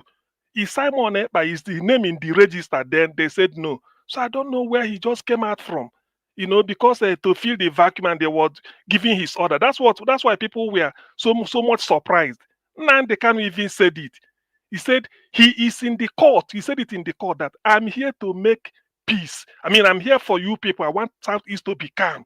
So where is Nnamdi Kanu giving order, if not all this nonsense? So whatever fate that befalls him, I mean, to me, it doesn't even concern. I'm not bothered about that, because to me it doesn't belong. Structurally, it's not a member. That is just the thing. So if he's denying it, it may be true. But if they now ask you why are you giving this command, you have to ask. You have to bear the consequence. That is why I don't want to waste time on it. Now, on this issue of, there is usually what people propagate that sometimes is toxic. They buy them people. They buy themselves. It's all lies. What I posted here is from Amnesty International in 2016. They came to interview Buhari. They came to tell Buhari, there was an interview, was it not in Al Jazeera or France 24? They asked Buhari, look at Amnesty this is the Amnesty International. They have a country representative, somebody who represents them as an ambassador. In Nigeria, they have it in every country. They compiled so many videos. If you open this, you read at it. Was showing them more than 150, at least. By 2016, Buhari came in 2015. What did they do? Nothing. No arms, nothing. Nnamdi Kanu was calling. It wasn't Nnamdi Kanu that even then he was saying, please, all these things, let's document it and forward it to Amnesty International. The world should know. He has been to European Union. He has been to Capitol building in America, and so many places he went, showing them all these things. In the end, Nnamdi Kanu said, one of his brokers, he said, now they are buying us, nobody is talking. We didn't do anything. If we retaliate now, they say we are buying Nigerians. That is what happens. I'm not here. These are facts. Only I don't believe in conjecture. I say it, I tell you, but then I make my analysis. So for those that are saying they are buying their people, it's all lies. These are federal government doing it. As Sarid Okobo confirmed it here. Black Panther, even if I won't forget you in a hurry. That day you said it. After showing after Nigeria was showed the clip here, he said, see, people go say, na Igbo, they pay Igbo. Nasari said, now his boys, they massacre people, all the Southeast, because he was given contract by Buhari to do it as a job. It happened here. Black Panther is here. They think quote me if now, because he said after that I didn't say anything. I said thank you. So these things that we see that one they don't want to hear that part. Though you're telling them something they don't want to hear. Wait, because at least so they want it to be the narrative. Igbos buying Igbos. Wait, listen, because because I still know there are kidnappers. When Soludo became governor, it was so high. Soludo went to Nnamdi Kanu. It was widely shown at DSS. Nnamdi Kanu said he came out. Nnamdi Kanu said, look, all these things happening, I'm not part. He said it's not IPOB. We are non-violent. We don't do anything. We say we use truth to destroy Nigeria. Tell Nigeria the truth about what is happening. He said it. So Soludo came out. Soludo went to the bush. No, hold on. Question. Please. Okay. If it's not okay, you can carry on. But if you're okay, okay. Please let her you come. Okay, so let me quickly. Do you always think Nnamdi Kanu is telling the truth? Always. Exactly. I believe him, and yes, I believe him. So you've listened to his broadcast, right? On the issue of you listened to his broadcast on the issue of those people that was massacred and dumped in the Izu River. Izu River, yes. I listened to his broadcast. Do you think everything he said on that broadcast was all true? No, what he said there was they were massacred and dumped in the Izu River. He said it. Yeah, he said the content of those. Do you think the content of that broadcast was true? What I heard him say on that broadcast, because he visited it, because he showed a video clip of him under the bridge going, he said, look at. Yes, I believe him, because people were massacred and put in there. He was calling for investigation. He said these are human beings, that he wanted thorough investigation. Listen. Hold on. He was calling for investigation. He was telling Peter Obi, said, it was during your regime or so this thing happened. He said, Peter Obi, why not, if you say you don't have a hand in it, why not let us order a thorough investigation about it? In which Peter Obi replied that the thing happened, he was even not around, but it was the police, that the commissioner of police, they should be able to explain it. He has even filed a paper. P2B said, I even had to ask commissioner of police to come and investigate it, but that was under Buhari. So what Nnamdi Kanu was saying was, I saw people lying, floating. Are they not human beings? There must be investigation. He said because it happened, the Zoo River is in Anambra State, though the boundary between Enugu and Anambra, but it's mainly in Anambra. So he said, the governor, you are the chief security officer, you should come and explain it. That's what he was saying, and I believe him because he showed the video. So you believe all the names he was calling Peter Obi on that broadcast? Which name did he call Peter Obi? When he was saying he has a largest boyfriend, that Peter Obi is homosexual and stuff like that. So you believe all those comments he was making? The person I had him call that was Oji Uzokalo. No. It was Peter Obi. Okay, if you want to go and listen, you can go and listen again. Well, if you have it, you can replay it. But what I had, Oji Uzokalo, Rochas Okoroche was calling all these people. Those ones. I just want to get clarification. No. It's okay. Okay, let me carry on. So what really? So because but CM is not here defending Peter Obi now. No. Why are you diverting the topic? No, what? See, no. I'm asking him. Is that he's trying to change the topic now? Okay. Now, so in the course of this, because of people saying the idea that if IPOB ever became violent, if at all, is after this massacre, because there's evidence. Amnesty International came to tell Buhari, why should this type of... Buhari said he doesn't want to look at the video. I mean, it was shown. It was showing, they said, look at what is happening. It wasn't want to show. So the thing is, and then this idea that maybe, what is it, because they are buying themselves, or maybe they are not doing enough, all these things. You see, there are a lot of narrative that are not right. I remember Hope Uzodinma coming out to say, when there was a jailbreak in Owerri, and the police headquarters in Owerri is not far from the governor's lodge, or where the governor sleeps. They are almost like a related area. Even the prisons is near because it's an old prison. When the thing happened, immediately that early morning, between the next morning, the commissioner of police said it's IPOB. Hope Uzodinma say from the intelligence available to me, it is not them. People were started saying, when did you investigate? Something happened overnight. You said, okay, who are they? That one was changed. So there are a lot of bad narratives. And let me return to what I was saying. So when Soludo visited Nnamdi Kanu, he came back to address Anambra people, Ndi Igbo generally. He said, I've talked to Nnamdi Kanu.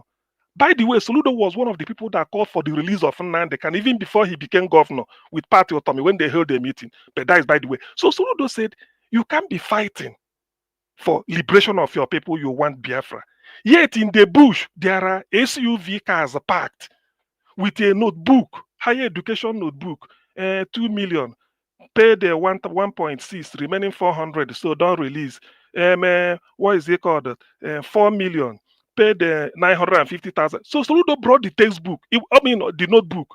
He said, so people were saying, these are not, Nnamdi Kanu said, these are not IPOB. IPOB, are you going to snatch car from somebody? You go into the bush. It's not part of IPOB. So the thing is that because of that, Asare Dokobo guys and all this federal government high-handedness, armed robbers, people that were stealing Okada before started stealing all these things and hiding in the bush. But today, Soludo have smoked them out. That one, I said it here. Because you can't tell me you are fighting for Biafra and then you are seeing a SUV in the bush next to you, making this thing, the park cars. Because how do we know? Some people who their cars were snatched say, this is my car, this is my car. Soludo said, they see it, that because of this thing, people have cashed in on it, releasing Nnamdi Kanu, so that when you release him, let him come here. Then let us now know who will now hide under whatever to go and committing crime. But Nigeria, because of the bad press IPOB is having, everybody jumped on the one wagon. Look at the Southeast. They've destroyed the economy of the Southeast. This innocent is expanding like no man business. The businesses in Southeast, now people where they do a shower business that they want to tell this thing, they move them away. The re-industrialists are still in the South, owned by Indibo. They are still there. They are not relocating. As a you see, there's no time. Thank you. Sorry. You said there's no time. I'm not spoken for more than 4 hours now, so it's I want only to fair. respond to something. You've been I want to talking now. respond to something. Let somebody Just that five, hasn't spoken for a 1 long minute. time. 1 minute. If you want to talk, talk. Nobody hold you. Let him talk if you want to talk. All right, everyone. Thank you. Augustine, thank you very much for that wonderful submission. Yes, I wish I can give you more minutes, but I gave you more minutes more than everybody on this platform today. You know, yes, because we have a full platform. You can see that I'm coming from the backstage to moderate this broadcast. It's not easy for us here, you know, but I want to appreciate you for always being a honest person that you are. Thank you very much for that. Everyone on the panel have given their submission. We're going to have our final submission now. On this final submission, But is it, Mr. Najawat, sorry, is it fair that I'm getting all these subs and I can't defend myself or respond to something? Because you've thrown a lot of sub what do you on want me. to respond to? What do you mean? Now you're saying so why did you start a conversation with is it fair? Has anybody stopped you from responding to anything? They trash me from beginning to end, and you I see don't me understand. jumping in all Like the you are time. starting a conversation by saying, "Is it fair?" Did you ask before and you were denied? Mr. Niger Wash. Because I'm Mr. trying to I think he's very rude. I think he was very rude as well. I just want to be quiet because when somebody was speaking, I remember when you interjected him. When somebody interjected you, you were telling Mr. Evis that he lied. What do you mean he lied? That's disrespectful to it. Like you cannot say he lied. Say you are lying. Like Where did you if see you want that? I to, didn't see that. yeah, if What you want to, if you want to make your submission, take your excuse and be respectful. Nobody's your child here. You don't say if is it fair. You have everybody is listening here. You have never asked. You were never denied. You are starting a conversation if is it fair. That means you are coming with an attack. Go ahead with your attack. I'm listening to you. Well, maybe I won't change all of a sudden. I've never disrespected anybody on this platform before, unless if you have another, you can, unless maybe I'm trying to defend myself. And even with that, I still do not use certain words of disrespect on people. And the thing is, when I finished my submission, you came on and you said some things that you're dancing around and you were not saying anything.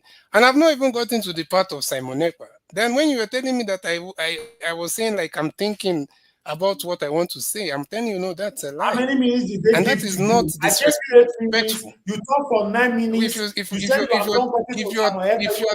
were blabbing everywhere.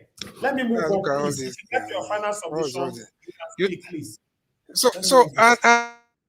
Don't worry, sir. You come back later, please. I have to mute you because you are still blabbing. When you get your final submission, you use your 2 minutes to talk whatever you want to say. But meanwhile, everyone on the panel have spoken. It's already 4 hours, 30 minutes here. I'm not here to sleep here. I give people 8 minutes. Use your 8 minutes judiciously. You cannot use your 8 minutes and even additional minutes that I always put to everybody to be talking about other stuff around. Then we stop you say, no, you were just going there. Do you have extra minutes you kept in your wardrobe? I'm not a baby here now. Let me call on the first person that came in here as to give your final submission. To Niger, thank you very much for your long wait. Your final submission, I'll give you 2 minutes. Thank you. Just go straight. Nobody to interject anybody on their final submission, please. Because if you allow any interjection, I'll not give you additional minutes. Thank you, sir. Okay, to Niger, you are not available. Black Panther, your final submission, 2 minutes. Thank you. Thank you, Niger Watch. I hope you can hear me clearly. Yes, sir. Yeah. You see, I just want to say thank you for bringing us this discussion we had today is going to continue. And if nobody continue, me, Black Panther, will bring it up. You see, we don't look at somebody being so eloquent. You think that being eloquent means that you are saying the truth. We take your word by one and bring it here. That is how I'm trained. When I read philosophy, that was how I'm trained by my teacher.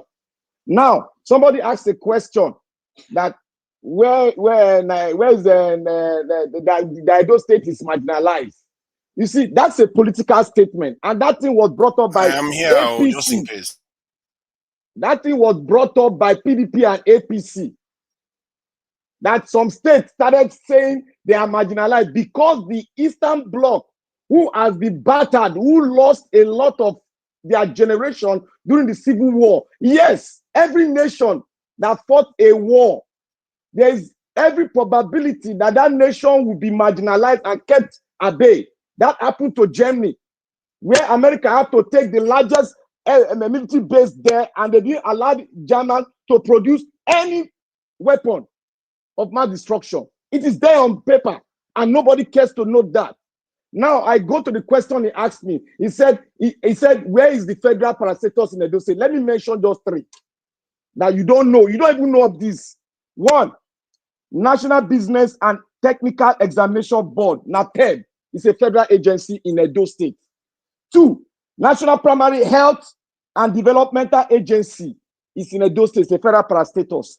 Then, Nigerian Deposit Insurance Corporation, the NAFDAC has its headquarters in Edo State, federal agency.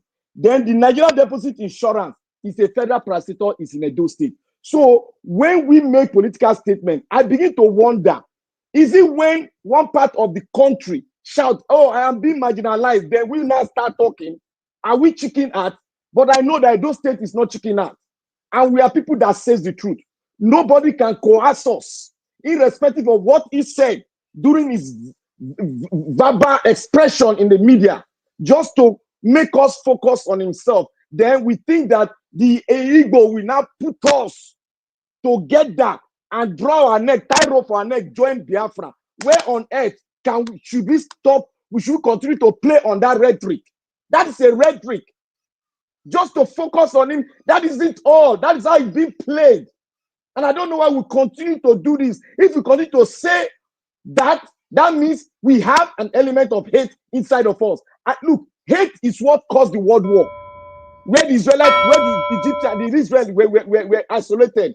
So Niger, on this platform, please, I beg you, when people are trying to politicize an issue that affects the fabrics of the Federal Republic of Nigeria, which is not a country, we should try and stop them.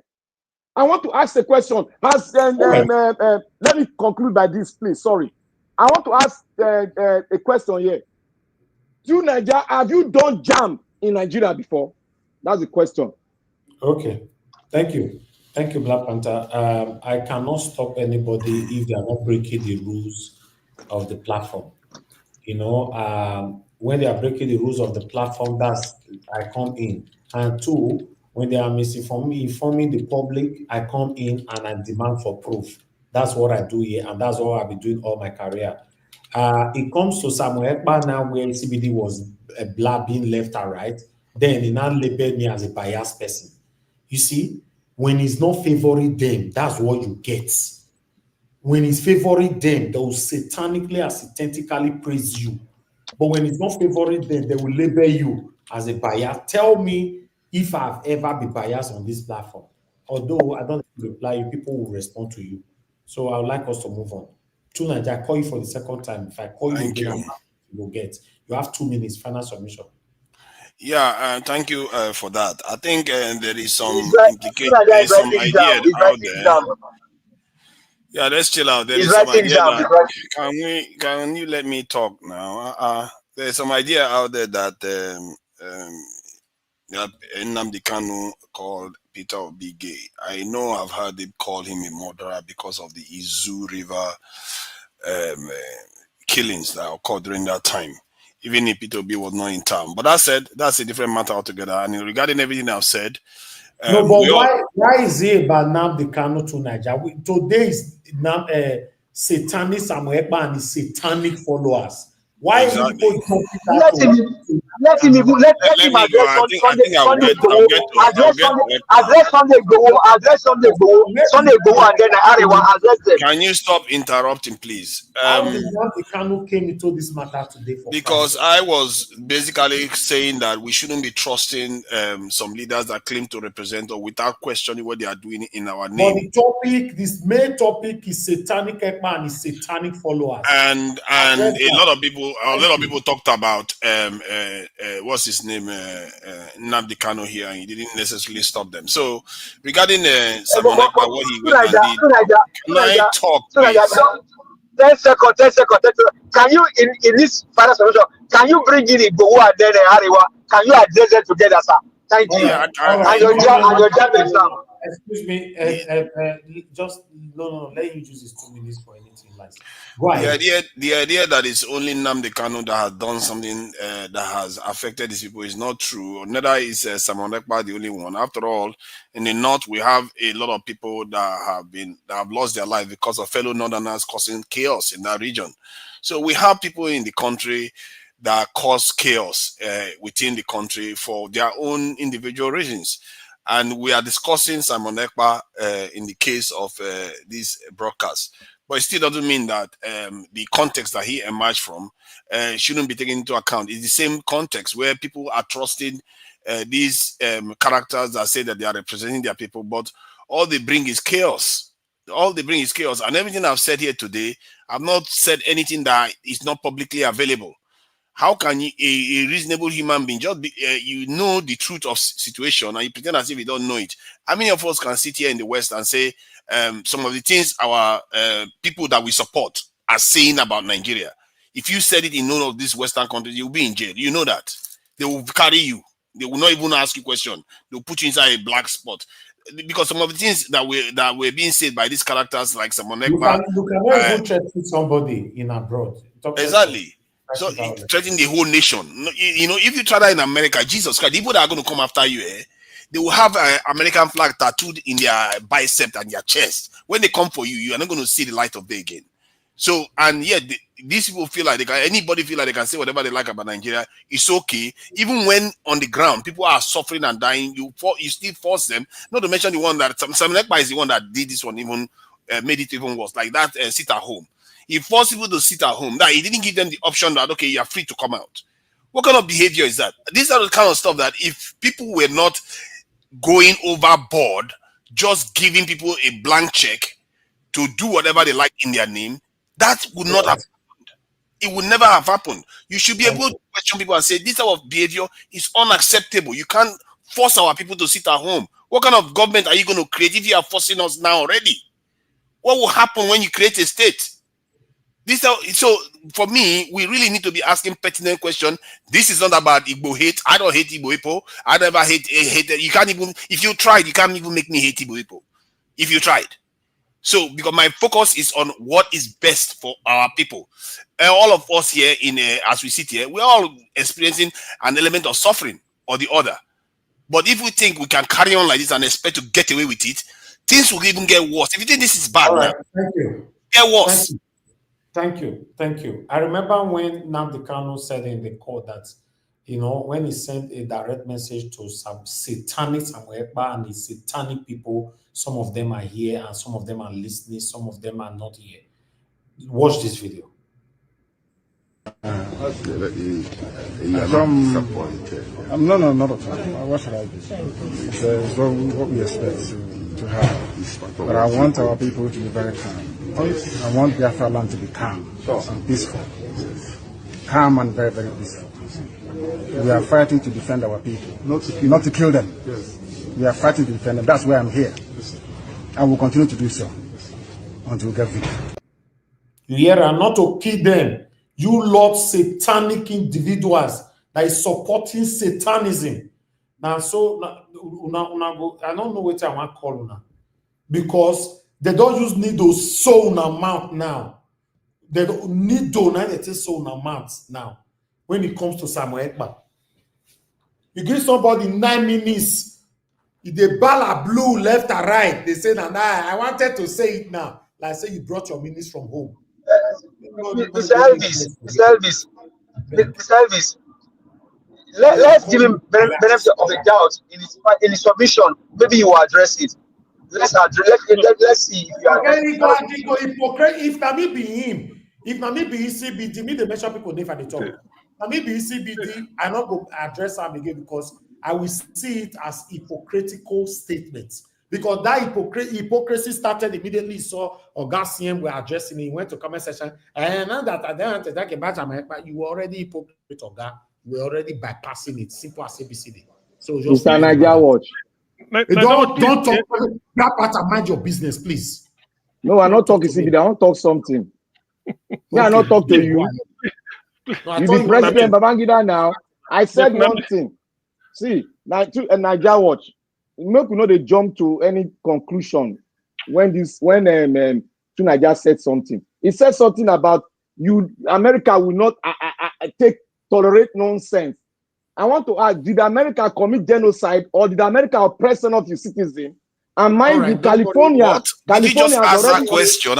California said they wanted to succeed, but it didn't happen. Okay. What are you talking? Thank you. America suppress its citizens. What are you talking about? I better go rest. Two of you, please. I'll put both of you on the backstage now. People are waiting. It's already 5 hours. Let's move on. Una don't manage to change the topic. Satanic Ekpa and satanic followers. We are supposed to address. Una call the bala blue, the left and right. Una manage change the topic. That's the act of satanism. And to lead to change Nigeria will be very, very difficult because many of you are scared to speak truth to power. I not fear anybody. I burn you. Madam Patricia, if you are there, please talk to us. Your 2 minutes, man. Okay, I'm not gonna say anything again. I'm here. Thank you. Okay. Thank you. Please call in, sir. If you are there, please talk to us. 2 minutes. I think Madam Patricia is answering, right? No. I just called you, sir. Okay. Yeah, I had a voice on that. Yeah, thank you. You see, for me, I'll just quickly say some few things. I don't want to go back to certain things. I think for me, Mr. Tunji, this evening, I can see so many reasons why I should, interject you regarding the action and inaction of Nnamdi Kanu. But I don't want to go into that. But for me, Nnamdi Kanu is fighting a just cause for his people. In whichever way he's suffering it, you think Nigerians are fools to keep him there? Nigerian leaders, in fact, these are cabal. They are not fools. They are much more intelligent than what we are doing here. They don't sleep in the night. When we are snoring, that's when they do their job. They know those that will interrupt the system, the corrupt and satanic system, and use it against them. That's why they are keeping that guy there. They know that guy is genuinely informed of what he's doing. He's not joking. It's not person like this Samuel Ekpa that is just denying just 5-6 minutes now. The country is committed to what he's doing. So let us stop talking about it when it comes to sincerity and purposeful intention. We might not agree with what he's doing. We might have negative thought about it, and that is our own way of evaluation, and we are all free to it. But for me, let us keep him out of the issue because he's fighting a genuine tension, and that is what a man that needs freedom for his people should do. That's exactly what he's doing. So I would say that talking about marginalization of a certain part of the nation. You don't put your car for Jaffa now. 2 minutes you get, okay? Okay, yeah. I'm almost rounding up. You see, marginalization of the southeast west. I won't call that marginalization when it comes to education or whatever. I think we are much more intelligent than the northern, and so that's why we find it difficult. Because if you look at the university like Uniben, for instance, and compare it with university in Sokoto, where you have students, like about 1 million students looking for admission, and a place where you have 500 students looking for admission, they will not let the university be empty. They must admit people. So even if people have 50 cutoff now, they'll put them there. Where you have 1 million students and the accommodation they have for students is 500,000. What do you expect them to do? They have to increase the cutoff now to make sure that they reduce people that are going to be admitted. So I would see that as marginalization. But in the other way around, I can remember what my father told me vividly. He's late in his grave now. He told me categorically, I can remember where he said it, because my father was a great politician to me. He taught me what I knew today. He told me that the Igbos can never rule Nigeria because that is the plan of the North against the South, using the Yorubas as an instrument to work against them. He said after Civil War, they've said it that they can never rule. So that is what is happening today. So that marginalization is there. Thank you. Thank you very much. Yes, they will rule if we are united. That's all I can see. If Exactly. we Yeah. are united, they will rule. Yeah, that is why we are here to change that narrative. 2022 till now, I have been fighting how Nigeria can be better. And I have a principal, Peter Obi, and I stood by him, not because Peter Obi, I have personal relationship with him.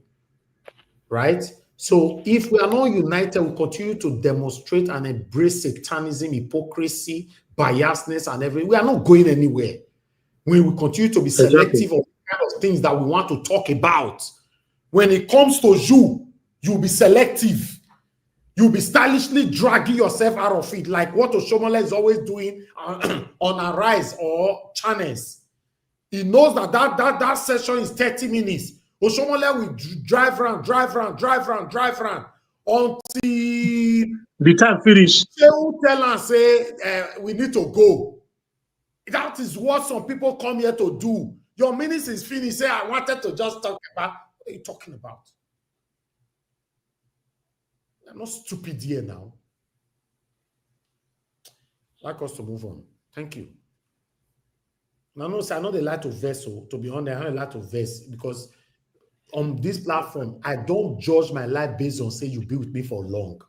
In case you don't know, I don't judge I don't take action based on this person don't deal with me, tele. I know, no. That's why I use my father, my mother is listening, my mother, my siblings. I use all of them as example all the time here. I will call you out. In fact, call me out if you have anything against me.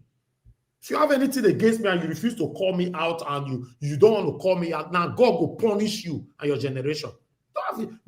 Call me out. Everybody need to learn from their mistakes. If you call me out once, that's what I do. I'm not going to do it the next time. But now they beat around. They beat around. This time I'm not going to join today. Since now our matter, now they talk, so I'm not going to come. See you now. Somewhere by matter now will break console. Automatically we don't have stammerer. Person will not be stammerer before. Automatically now is not stammerer. Because of somewhere. Please, Niger Watch. Let's move on, please. I'd like to call on Mr. Jonathan if you're still with us, sir. Your 2 minutes. Mr. Jonathan, don't sleep. Guys, CBD, you have your 2 minutes. Please talk to us. Yeah. Thank you so much, Mr. Niger Watch. You know, honestly, this satanism you always say used to make me laugh, but no problem. Well, to be honest with you, I came on the platform when people, I guess you have played most of the videos. And when I saw people talking about, most of the people that spoke before me, to be honest, most of them almost spoke only on Nnamdi Kanu and, or some people were also mentioning Simon Ekpa. I think you were the one mentioning Simon Ekpa. And whether, just to clear the air, Okay, CBD, what are you talking about? Are you listening to yourself? Okay, CBD, so you are not aware, say, fire burn somewhere past this morning before we came on air? You are not aware? I'm telling you, I didn't see my brother. There's no. See, because Mr. Ed is hold on. Because Mr. Ed is love you, myself, Black Panther, even the CM, we are Mr. Ed is see. There's no way about it. No, the problem is he wants to address the wrong and just move by it. All right. Let me just say this. You see, Simon Ekpa, I've said it on several occasions. Maybe not so much here because since you're attaching me to his followers and all that, I've said it several times that I do not support Simon Ekpa's, the route he used for his own Biafra agitation. I've said it in different platforms, even on this other guy's platform, this guy in Canada, is it WM, something like that. So I've said it time and again. In fact, I even how do we not verify your statement now?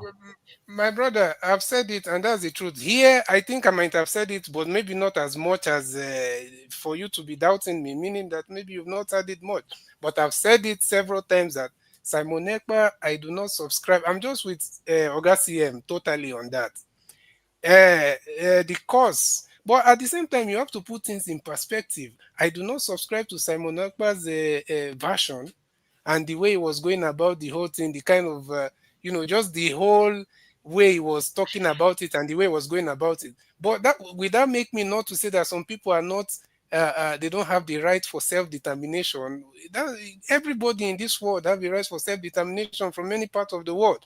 But I'm not subscribed to Simon Ekpa's methods. And you can see it clearly that if he's someone that is ready to even put himself on the line for whatever it is that he was doing, he will not change his mouth. The way he's now saying something, I had to be honest. Yes, he deny you publicly. Now that one you're why are you saying deny me? Mr. Niger, what you're still throwing all these subs now. If I defend myself, you say, "Oh, I am accusing you of something." No, you are a supporter of Samuel Ekpa, sir. You never denied. You never speak against Samuel Ekpa on my platform. You say in another people's. You say in another people's platform. That's what you said now. I've said it, and now I'm still saying it here on record that the method he used, even he himself, if he's not bold enough, if you truly believe on something. When you are talking about method, listen, sir, listen. You are talking to somebody that can digest statement within 2 seconds. You are talking about method. Oga CM said Samuel Ekpa never be part of IPOB. You are talking about method. That means some percentage of Samuel Ekpa. Exactly. Wait. Niger watch. He wants to clear the air. He's giving you clear the air, my brother. Clear the air. Who is this now? Who is this? If I'm telling you, if I'm telling you that if I tell you right now that I don't even know so much about Simon Ekpa, will you believe? Because I was not, something that you're not interested in, or that because to me, the whole IPOB and the Biafra self, I attached it solely to Nnamdi Kanu. Nnamdi Kanu alone. So when they even told me that Simon Ekpa, I'm one of those people, for example, you're following these teams online and you hear that maybe your star player, your star players maybe have left the team, and all of a sudden you say you're no longer a fan of that team. That was exactly how I was to the whole thing. Once I saw that, Nnamdi Kanu, there's all these issues and all that. Simon Ekpa, I never even put on his broadcast for one day to even listen. So when that's why I'm surprised when you're attaching me to Simon Ekpa followers. I want to let you know that I'm very, very angry with you because you stylishly avoid somebody that bites so many people in the Southeast. I don't know about the guy, and I do not support his. I don't support him. I'm only hearing. I only know that they said he is now the person that is filling the shoes. But at the same time, I never subscribe to his method. What do you want me to say? Anyway, no, but you just. Listen.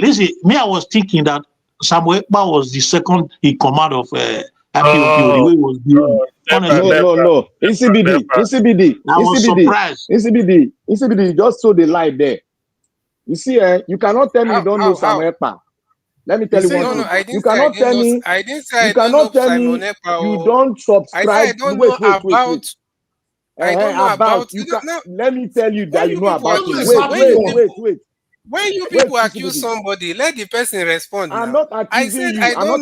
I said I don't know about the way he's even. I've never even listened to his full broadcast. Anyway. No. That's wrong. You can't say that. And something.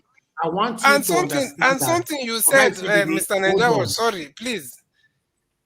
Something you said that. Okay, my brother. I've seen you. I've seen you give some. There's no way you can say this, my brother. They gave you an avenue to play yourself. You are still dancing around. That's what is paining Mr. Elvis and also paining. They gave you around. Play yourself.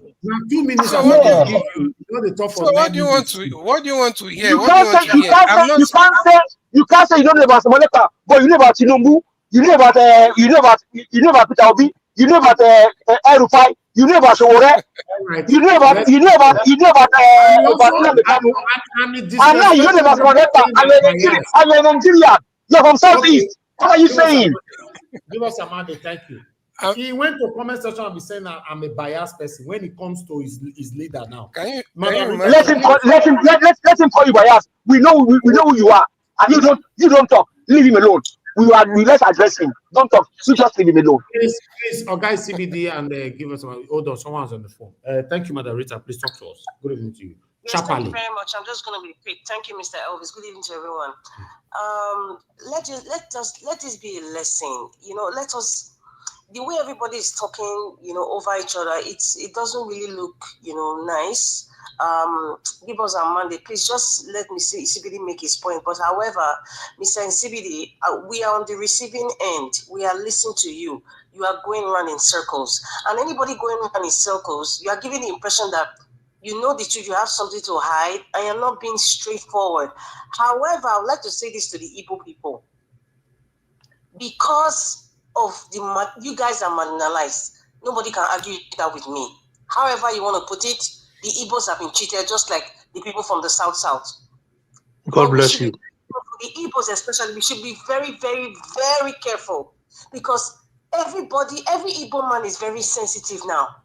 Every Igbo man is highly sensitive. And there are wicked Igbo people, selfish Igbo people all over the world that want to capitalize on this sensitivity. Mr. Guguru Anekpa in Finland, but that's what I'm calling. I'm not going to call him his real name because he's not what's being called his real name.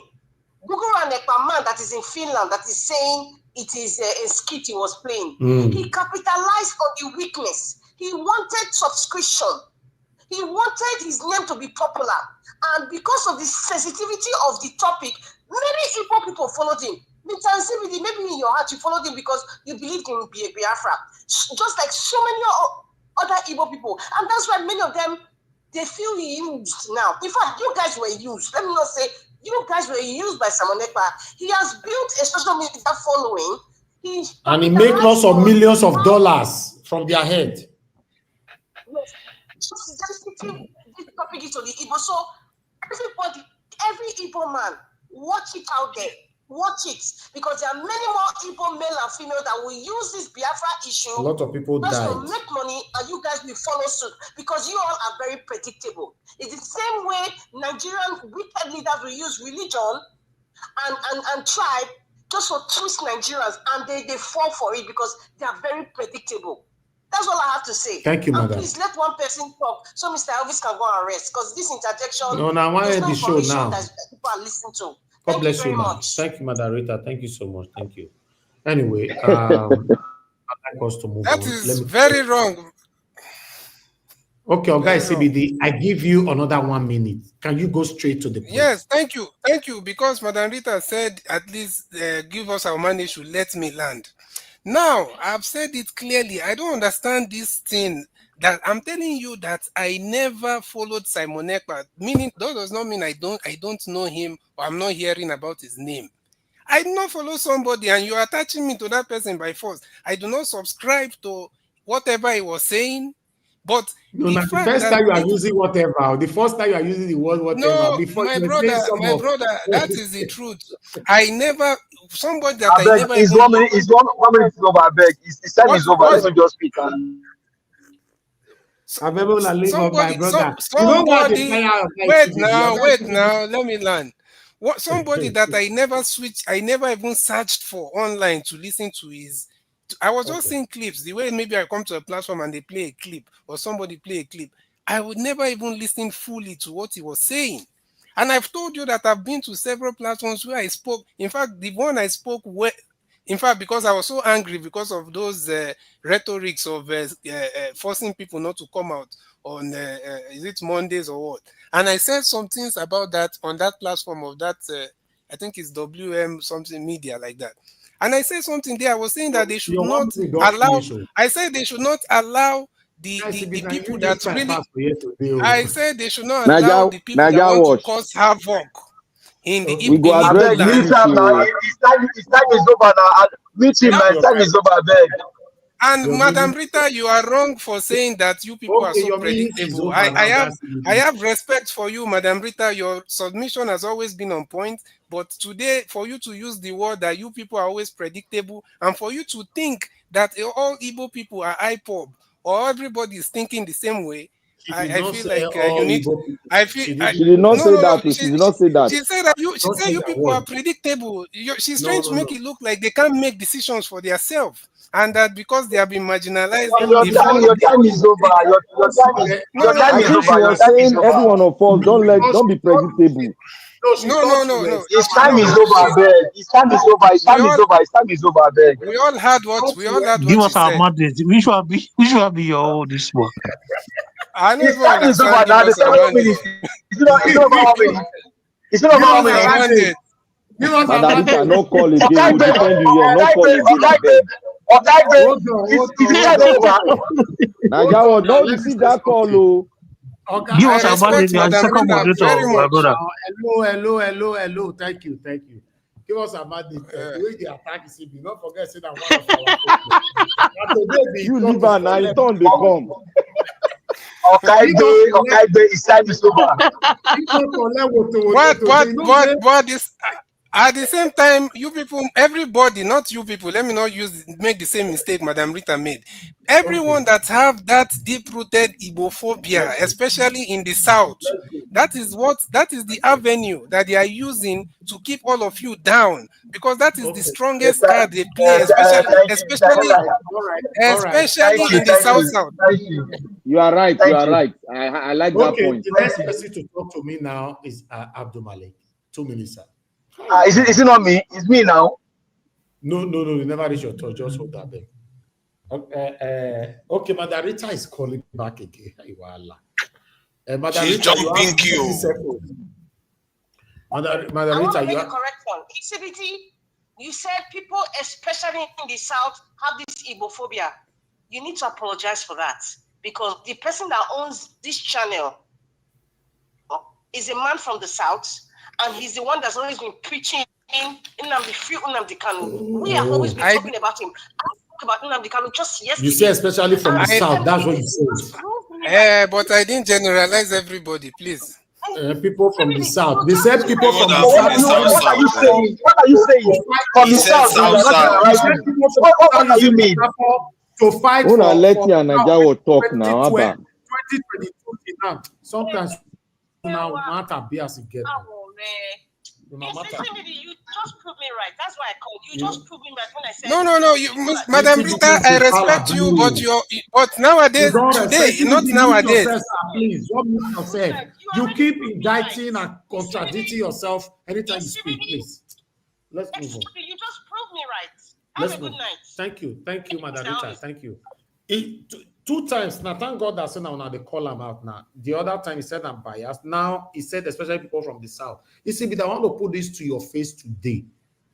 You can never stand by a Edo man or a Edo person for straight years the way I'm doing, the way I stand by the Igbo. You can never. I'm not saying Igbo people can never. You specifically can never. You are hypocrite. You that left this platform. I stand by VDM. I see you 1 to 10 years. I stand by VDM. Why you mention VDM, sir, for here? What concern VDM with this matter? His time is over now. His time is over. It's my turn. I think VDM is a doe man. Maybe that's what it means. Let me call on Abdul Malik. You see, I've been approaching you since I've been respectful. I don't want to attack you directly. If not, if you push me in that area, I know how to talk. Talk to us at 2 minutes. Thank you. Yeah, good evening, Mr. Niger. Once again, Peter Obi will do well as the Minister of Economy. He doesn't have the structure, and Igbo are not ready for presidency. Ned Nwoko. This man, it's like those people, even the people that are from southeast, they are coming after Peter Obi. Look at what this man says. It's not really, it's very deep comment. The man is from South, too. It's from South. Is it not Igbo? Now from South, Delta State. No, it's from Igbo. It's Delta Igbo. I don't believe. Guy, it doesn't matter, man. Just continue. We're not going to speak here tonight. Okay. Sorry, okay, I don't know, but I was thinking it's from southeast. But what this man just said now is like, which man is from this southeast? Ned Nwoko. Mike is from Delta State constituency. He's not Delta State, he's Igbo man. He's from Delta State now. He's Igbo man. Forget that thing. You always argue rubbish. Please. Who is he representing? He's representing Delta State. Mr. Planpata, we're in Delta State. We're in Delta State. Mr. Stem, tell us where they represent. And stop arguing something that doesn't make no sense. Go ahead, this Abdul Malik. Okay. Thank you. Because what this man just said now is like, how can you make this comment with somebody that is come from your region? Understand? It looks somehow. It's like those people, even this Ozikalo and the others, they are really after Peter Obi. They don't want this man to be president of Nigeria. And this man is the only man that can rescue Nigeria currently. Because they are corrupt. The system, even though you put others, if the system will still continue as like this, there is nothing will change. It's only Peter Obi currently will change this narrative. And look at what they are going on in the correlation. It's like they want to bring Amechi out, right? That is what I heard, understand? Is that they want to select Peter Obi. Now, how is the 2007 election? It's like the citizen, they are the one that will decide. Because the democracy belong to the people, the majority of the people of the country. I see no reason why few people, few leaders, few politicians, they are just taking Nigeria granted. Look at what is happening today in the country. It's abnormal, but nobody is talking anything. Are we going to continue this way? Just because this man is very clean, is pure. How can a man, you don't have any corrupt that attached with him? Only the politician currently in Nigeria, after he run 8 years as a governor of Anambra State, there is not a corruption attached with this man. Thank you. They don't want somebody like that to rule us, right? Thank you very much, Mr. Niger Watch. God bless you, sir. Thank you. Appreciate you. The Progressive Energy, sir. Thanks for your long way. 2 minutes. Thank you very much. I'm very grateful to be in your presence today. Just say I have a bit of time in my hand. Let me join the panel. So we were having a conversation earlier because in honesty, I did not know if there was any government parastatals that is headquartered in the southeast. So Black Panther, just like you also went to Google, myself, I went to Google. So, and I find that there are government parastatals in the southeast because you just wanted to do your own research based just to kind of solidify your position, but you didn't want to check holistically to see if there's any in the southeast. So do you want me to name one in the southeast, or do you want us to move on? Move on. No, you should have named it. You ask me question, I answer you. Which one they give me pay back? For your 2 minutes, so I'm going to stop you now. No, it's not. I have clock here. So, Mr. Niger, you see, let's be honest with ourselves, right? Let's be honest with ourselves.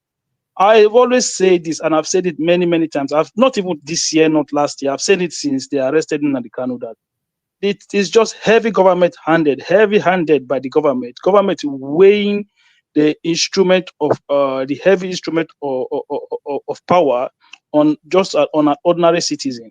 I don't like a system that operates in that manner.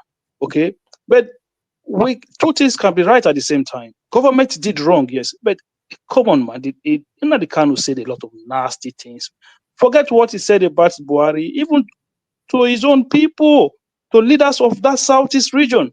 He said a lot of nasty things. Like if we want to deny things, we deny. But if we want to be honest with ourselves, we have to be honest with ourselves.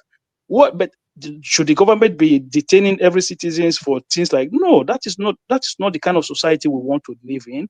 We want to live in a society where people can come out and say things that are not contravening the law, And the government don't just come and clamp them down the way they clamp him down. I have advocated for him to be released. All right. I don't think that he should be in detention. But and again, I want to say, Mr. Niger Wash, I'm going to say it from nati.com.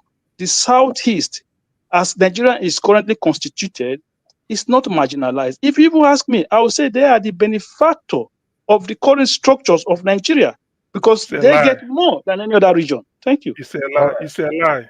It's a lie. Okay. No, To be APC man, the way they talk, Don't APC man. have minutes for the argument, please. I don't have minutes All this kind of on cultural For those level. of you that use Black Panther, thank you, sir. For those of you that have used your minutes already, please just stay mute. Thank you. It's 5 hours plus, and I don't tire. Augustine, please, your 2 minutes. Okay. now. My turn now. No, now you be last. Now you be last. Give us one date. Okay, the quick 2 minutes. For those that do not know what Ned Nwoko meant, what he was saying, let me put this perspective. Ned Nwoko left PDP to APC, said Tinubu promised him that he will create an Yoma state. And since then, he's been doing underground work.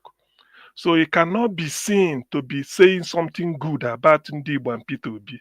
Otherwise, because everybody is converging towards Tinubu to make sure that he look good. So to me, that's why he's saying it. Otherwise, I don't see why a man like that should say P2B has no structure. Is that not the structure of criminality P2B want to demolish? Which structure is more than obedient? The followership, organic, without pay. So what is he saying that Ndibo are not ready for leadership? My argument, my logic is those that has been ready since 1914 or 1960 that are always ready for leadership, where have they led the country? You know, me, I believe in logic. If you tell me A is equals to B and B is equals to C, me, my logic will tell me, say A is equals to C. Okay, Igbo are not ready. Those that has always been ready for leadership, where have they left the country? So, because Tinubu is messing up, Yorubas are ready for leadership. Is it not from Katsina State we had the Buhari and the Yaradua? How far? Is Katsina at the north, where they ready? Are they better than the Ndibo southeast? So you see, that's why sometimes I don't believe in making so much argument because I'm a very logical person. If you can't convince me with reason, no, reason is different because an armed robber has a reason for stealing, even when it is rubbish. Me na logic.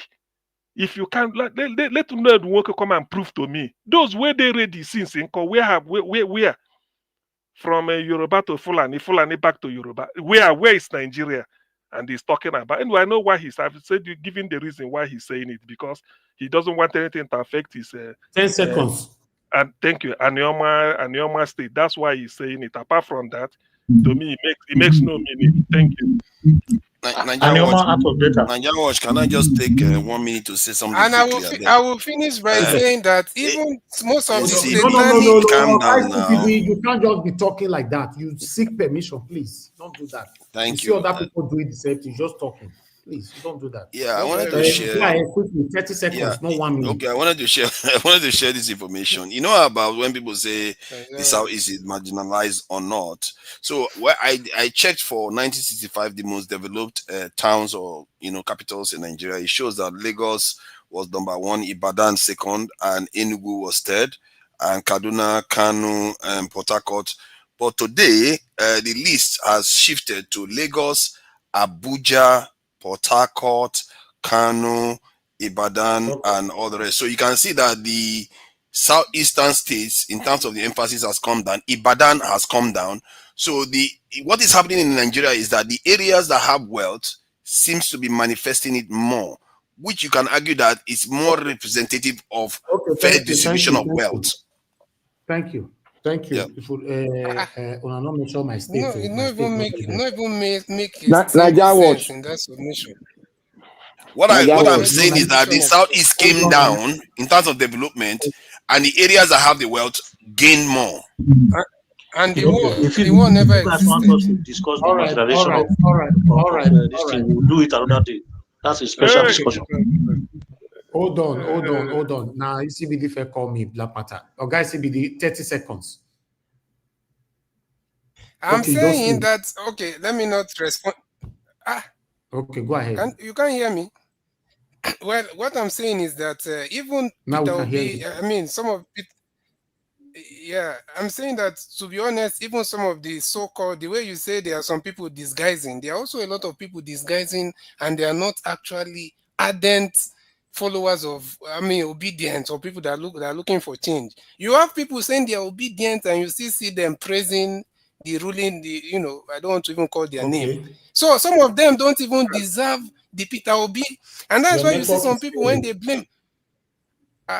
That's why you see some people when they blame someone like Jonathan. Thank you, guys. Your network is failing. You know they quit talk something. You take forever to deliver. Niger Watch, can I come in if I go to 30 seconds? How is my network failing? No, it's from you. Is his network or mine?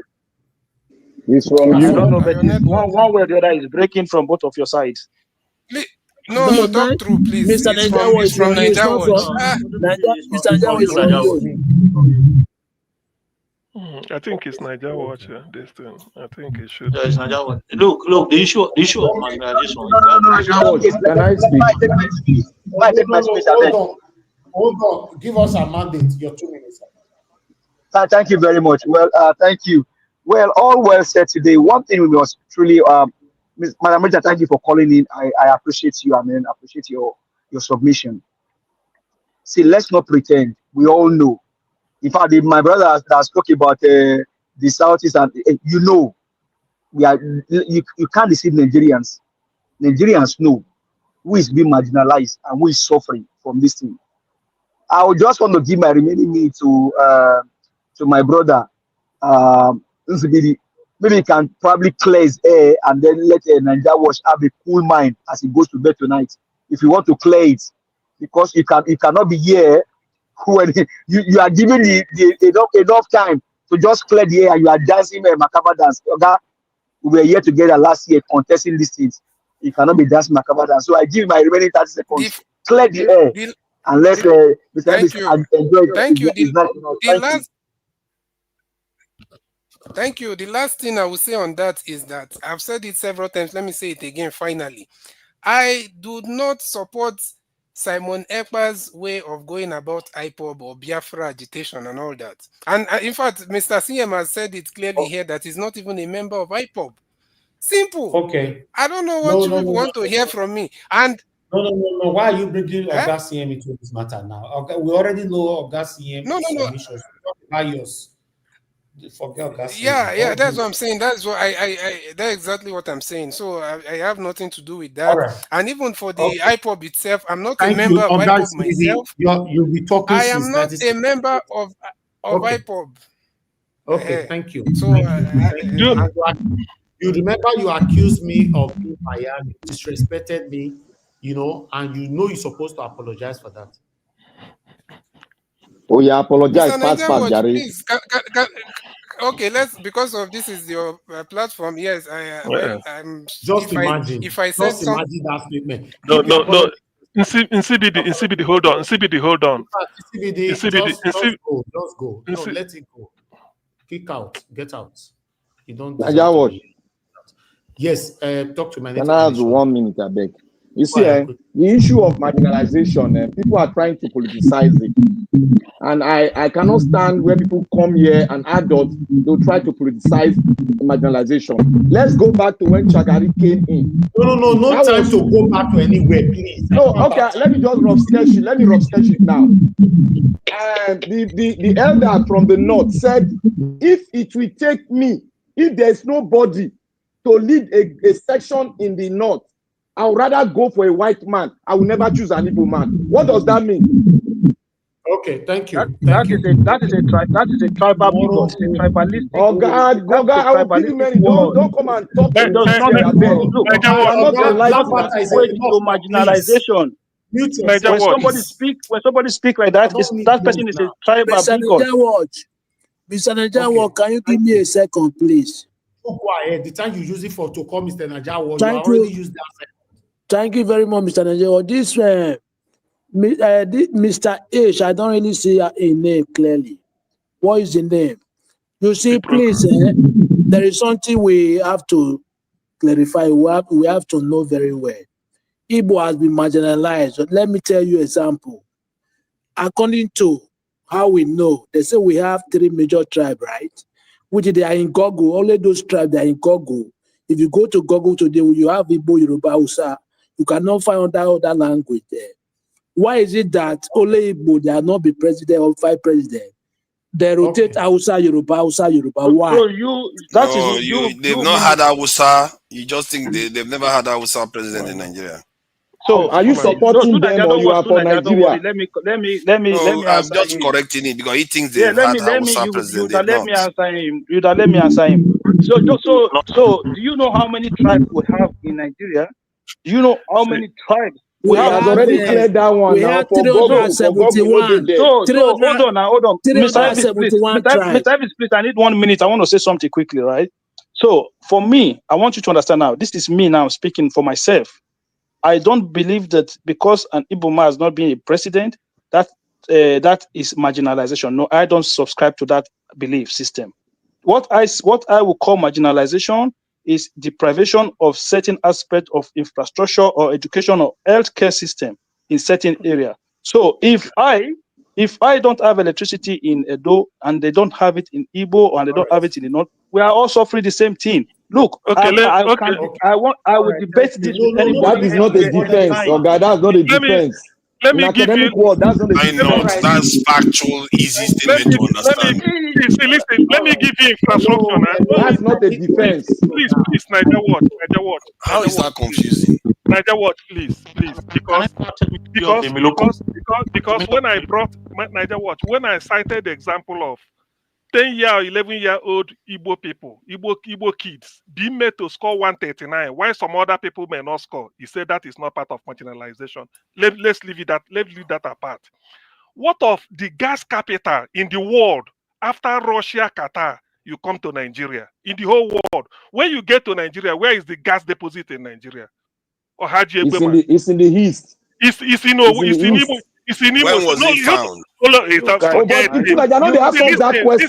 was it found? It's important. It's right there in your Google. Go and check it. Let him go ahead. Don't interrupt me. Later we can talk. So it's in Imo State. When Tinubu came to this thing, do you know they are laying gas from Imo State? Do you know they are taking the gas to Europe because of Russia? When Soludo so what does that mean? When Soludo was asking Tinubu when he came to Anambra, he said, why is it that the gas pipeline, the gas master plan, Southeast is not included in terms of people that will benefit when we have the gas? Is that not marginalization? What of rail? What kind of benefit are you talking about? Hey, the benefit, I say gas, when we have gas resource, you say you don't know the benefit. Oga, close the chapter. Don't worry yourself. Listen. I've not finished. Mr. CM, hold on. Let me say. I won't educate you. No refinery in the southeast. You say it's not marginalization. It's okay. With our gas. Hello, I need to go now. Please. Mr. Nadawas, please, just give me 1 minute, please. If it's possible. 1 minute. You don't get any minute. See, Mr. CM. Boa Cement, the owner of Boa Cement, is currently building a refinery in the southeast. True or false? All right. Okay, thank you. We are in the southeast because they'll make this place a rowdy place now with their we can have our own debate now. We can have our debate when some people are not being civil and truthful here.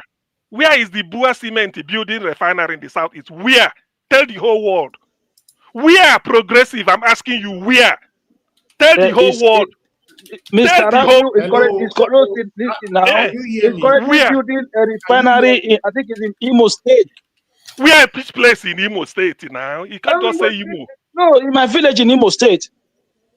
You talk where they ground for village. It's actually in Akwa Ibom. It's actually in Akwa Ibom. No, sorry. God bless you too, Niger. I go bless you this time. Why don't you just tell him that instead of just merry-go-round? You see, this is pure lie. And we don't but it's an Igbo man deciding to build it in Akwa Ibom. Why not? He could have just decided to build it in Imo State. If you was the Nigerian government, you say it's marginalized. Boa is from the north. All right. Hello. Which one is the lie there? I thought it was an Igbo man that owns it. Okay. No, he's from the north. He's a cousin to Dangote.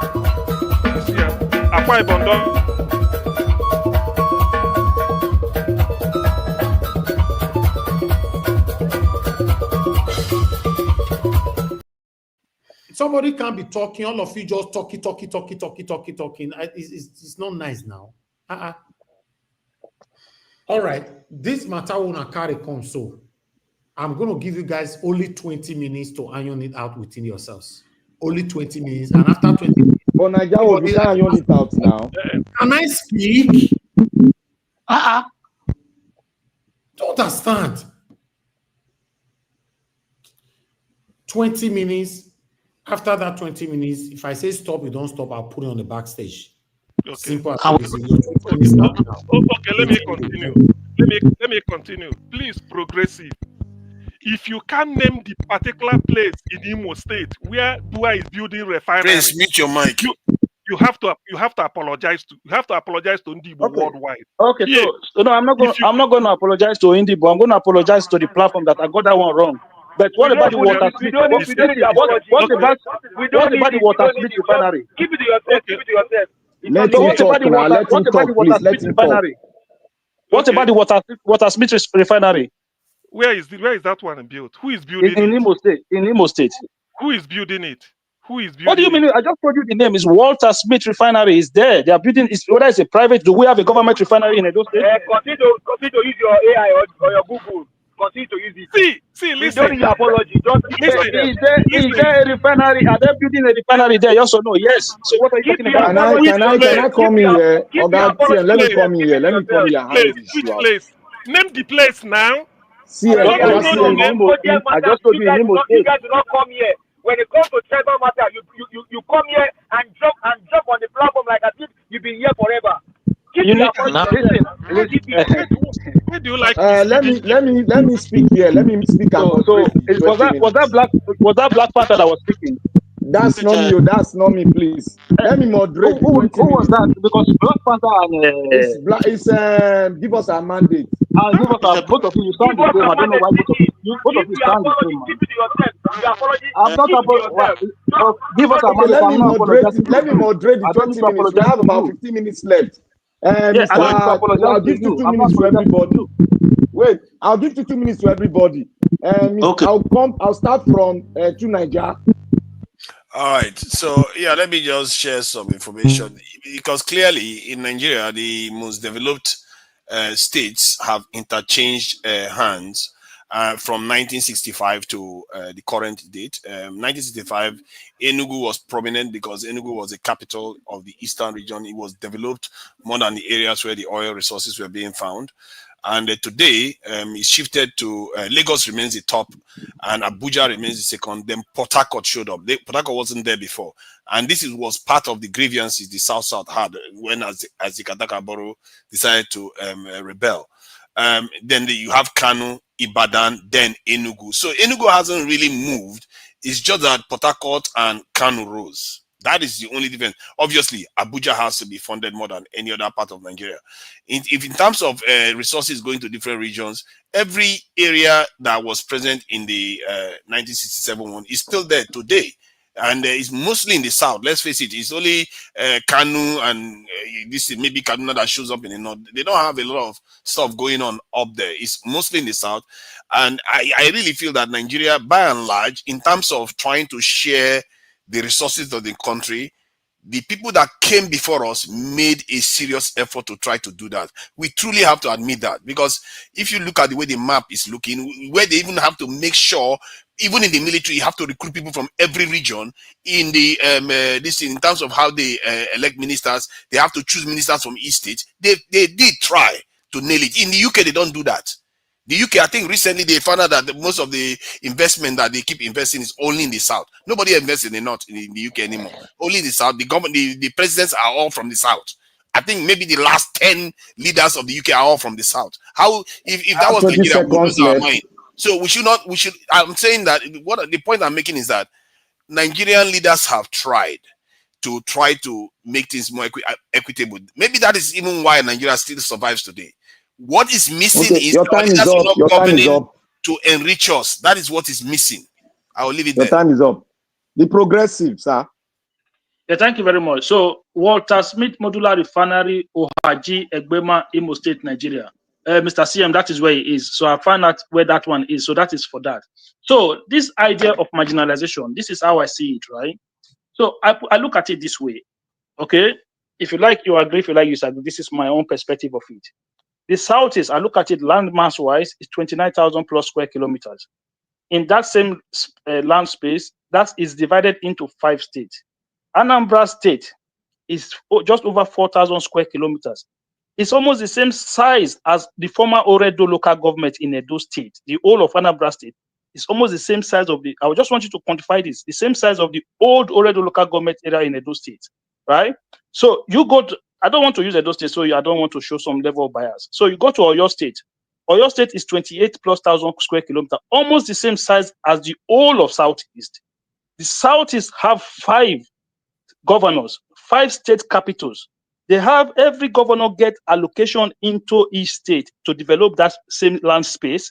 Why Oyo State will get just one allocation to develop almost the same land size space? You have 15 senators representing that land space, the size, man. You have more House of Representative members. So in terms of governance presence, right? You cannot argue it. I don't know what are we even arguing here. Look, I don't want us to make this like I don't want to come here to sound tribalistic, but I'm giving you what is factual in terms of the presence of government per square kilometer. The South is benefited more than any other Nigerians. That is my position. If you that like, argument, take it. Your time is up. Your time is up.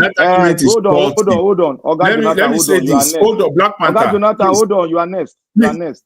2 minutes. Please. Yeah. 2 minutes. Okay, all right. See, let me tell you, that argument is so faulty, and I will compare with United States, okay? Because in Nigeria, before you say Jack, right, they like to compare other countries. In fact, the Western world. In United States, take the state of Maine, the state of Vermont, compare it with the state of California. How many senators do both of them have? The same 2 senators per state. In fact, leave Maine. The state of Maine is even big. The state of Vermont is even big. Take Rhode Island and compare how many Rhode Island can you carve out from California. If I'm saying 25, it is still an understatement. It's 50 that you can carve out. We're talking about nation here. That argument is so faulty, and I'm so disappointed that argument is coming from a Nigerian. And then, okay, let me take your argument. Your argument is fine.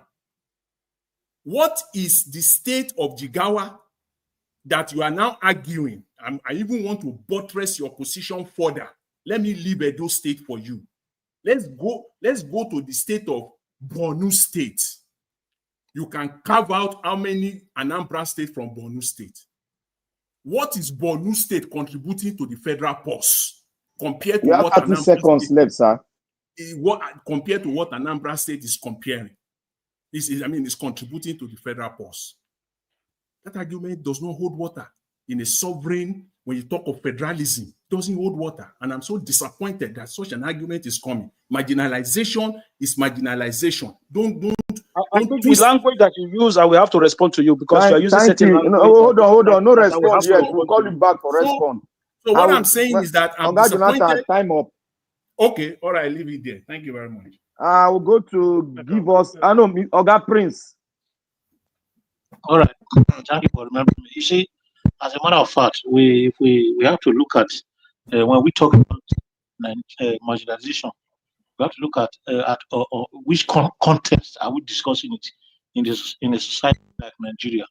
You see, marginalization. First of all, we have to know that resource, sorry, the politicians that are there or the leaders that are there to work against the common people are doing what they are doing for their own interest, not for the interest of the people. So the developmental process that we are discussing here is not because they've distributed the resources, equitably to checkmate that resource development that we are talking about Lagos, Kano, blah blah blah. I think those things are happening, as a result of private investors and other issues. What we are talking about in terms of marginalization as in Nigeria, in its context politically, is when you talk about how they distribute positions in terms of leadership. That is what they are looking at, and that is what these political cabals are looking at. No any other thing. So when you discuss, you have Prince, you have 20 seconds left.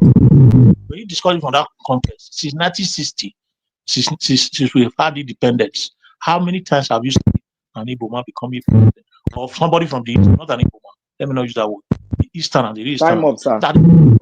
They don't forbid to become a president or vice. So that's the marginalization we are talking about, because that's the context in which they are looking at it.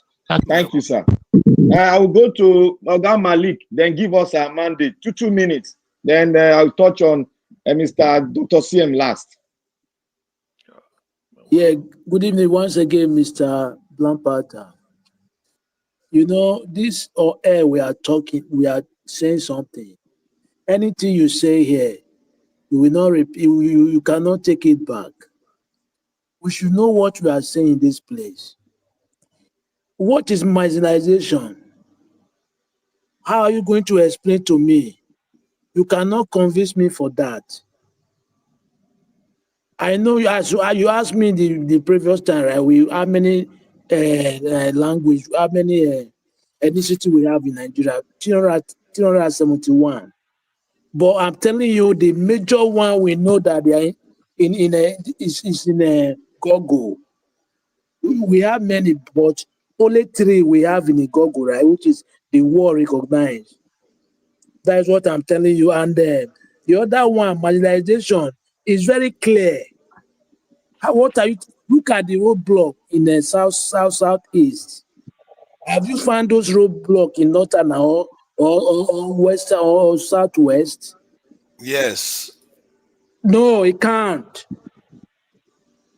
No, it's not pole to pole. You will find roadblock in southwest or northern part of the country, the way it is in the southeast. It's not true. That is you not have true. 20 seconds left, sir. It's not true. It's not true. No, it's not true. We should talk something true here. That is the reason why Nigeria is moving backward. We should Thank you, Oga Malik. Stop those tribalism and others. Thank you very Oga much. Malik. Mr. Give us a mandate, sir. Give my time to Jonathan.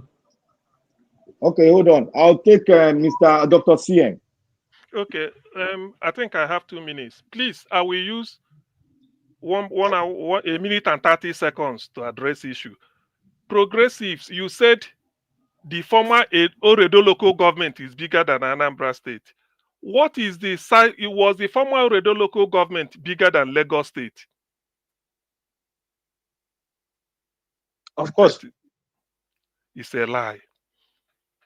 If Oredo local government is bigger than Lagos State landmass, Anambra is bigger than Lagos. You see, when we come to Niger Watch, when those come here and perpetuate lie, if not that I shouted, now you have to change from Bua is building refinery, which is in Akwa Ibom, you relocate it to Southeast. You see, listen, when we say, it's only today that I know that you, progressive, assuming 2 of us are 11 years or 10 years, and we sit in the same classroom and take exam to enter Federal King's College, Lagos. I'm expected to score 139, but you will score below, and you tell me it's not marginalization. It's normal. Yeah, that's what we are telling. Hey, listen, it's my thought. What is not true? It's his turn, please. Let him finish. I'll give you time.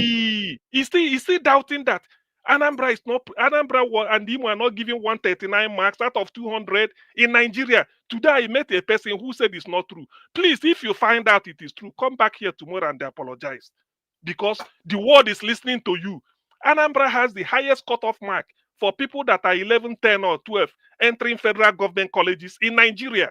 So if I'm from Anambra and you are not from Anambra, so if I score more, they make me to score more than you, and you feel that it is normal. That is not marginalizing because they feel they want to dump us down. Well, may God bless you. That's by the way. Thank you, Oga. You have 20 seconds left, too. 20 seconds. Okay. It's okay. Let it be. Thank you. Okay. Mr. Progressive, I'll give you 20 seconds to reboot. Yeah, thank you very much. Quickly, first of all, Mr. Jonathan, me too, I just have to tell you that I'm super disappointed in your submission as well, because the United States that you used to make example, I do not recognize any part of the United States agitating for or saying they're being marginalized. That is one. And two, United States is not there's not any part of the United States that is seen to be a region or a tribal, the way Nigeria is constituted. So to impute United States as an example, I think you yourself, you don't even understand the submission that I make. If you understand the submission, if you understood the submission that I make, you will not even go that far. What I'm saying is, I make a simple reference is government presence. I say government presence. Mr. CM, please. Sorry, just 1 second.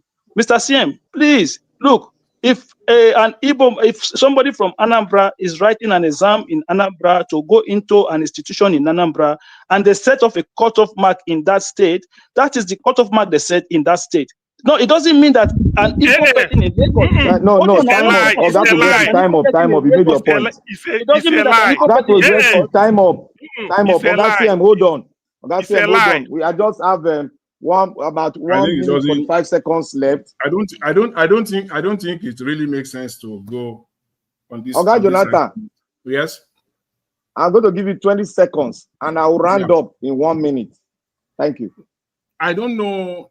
I think it will be a waste of precious time to go down the lane again to argue my position that I cannot use United States. On what basis are you making your comparison? If you can make it clear, on what basis are you making? I'm making my comparisons on the look. For me, I said I don't think there's marginalization because when you look at it in terms of government presence per square kilometers, you have more government presence in the southeast. I asked. Okay.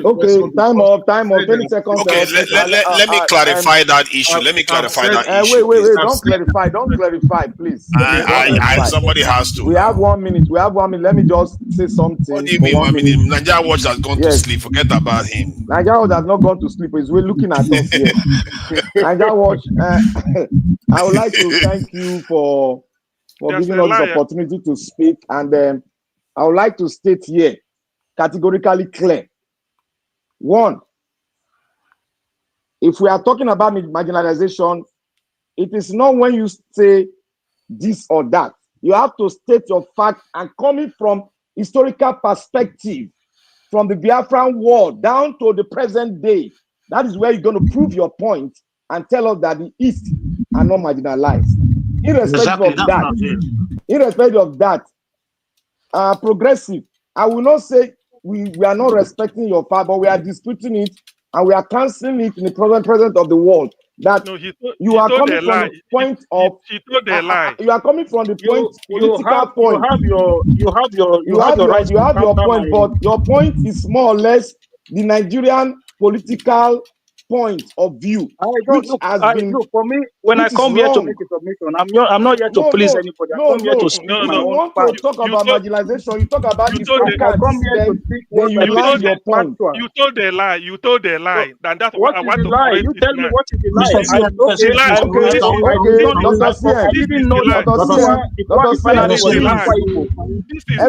Everybody, can we have Imo State? Yes, there's a refinery in Imo State. One house, please. One house, please.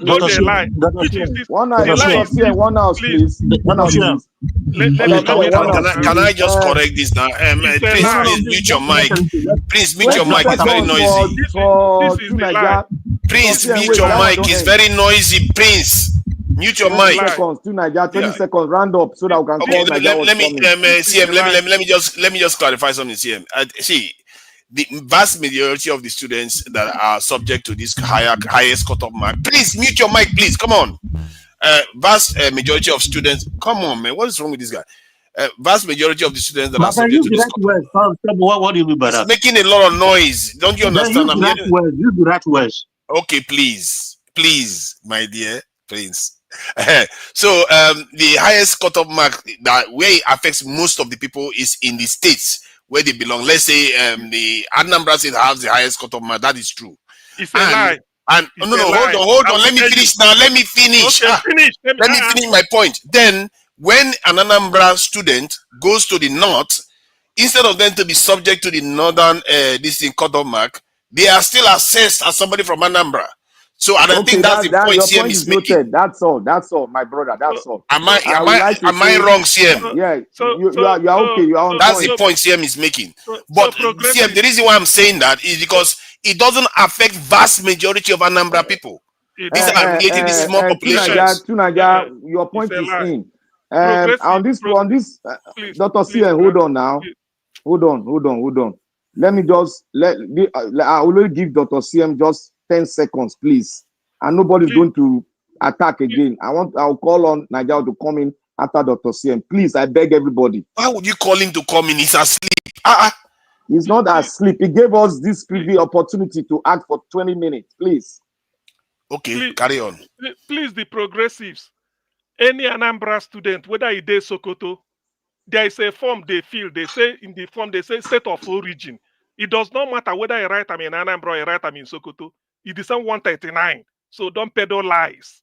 TM, can you please be okay? At this junction, that is true. What he's saying is true. Hold on. What CM is saying is true, but we have to get it correct here. No, it is correct. No, it is true. You can't. I thought you said you wanted the fact. You don't. If you want the fact, you have to admit it. But what I'm trying to stress is that the vast majority of people from Anambra are not subject to. It happens in Anambra itself, where most people in Anambra are subject to that 139. But other parts they are not subject to the same. Thank you for that correction, Tunaja. You've done a great job in this. No, progressive, I beg. Hold on. No, it is true. You can't argue with something that is a fact. Move on. When you have 2 against 1, you should just relax. You can do it tomorrow. So I don't operate like that. Okay. Niger Watch, if you are there, please, can you come in and round up the channel?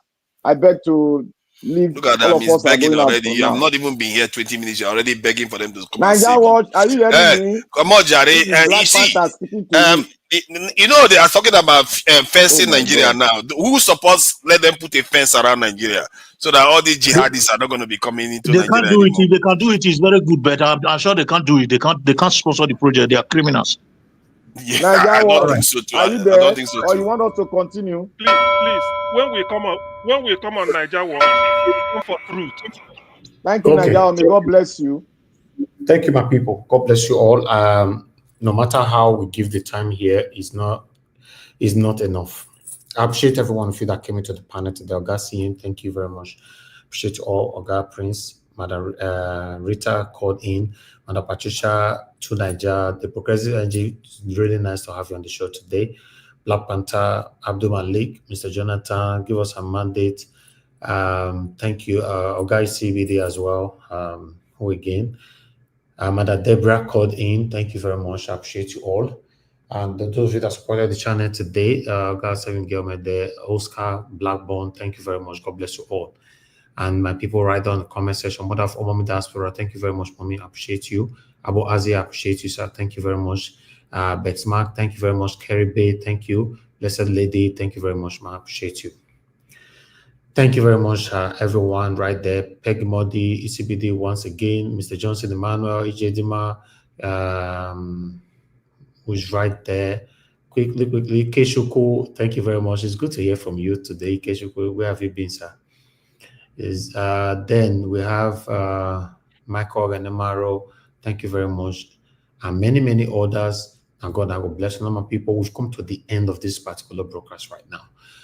Endeavor to join us again later on. I can't say tomorrow anymore because it's already 12:46 here in Lagos. Join us again later on, 7 p.m. Nigerian time. Let's continue from where we stop. And stay glued to our channel for pre-recorded videos that we upload so that you not missed out.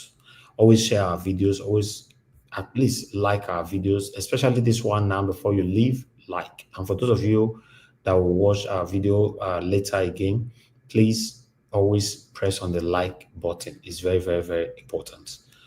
My people, now here now enjoy the cutting. Good night, my people. And bye.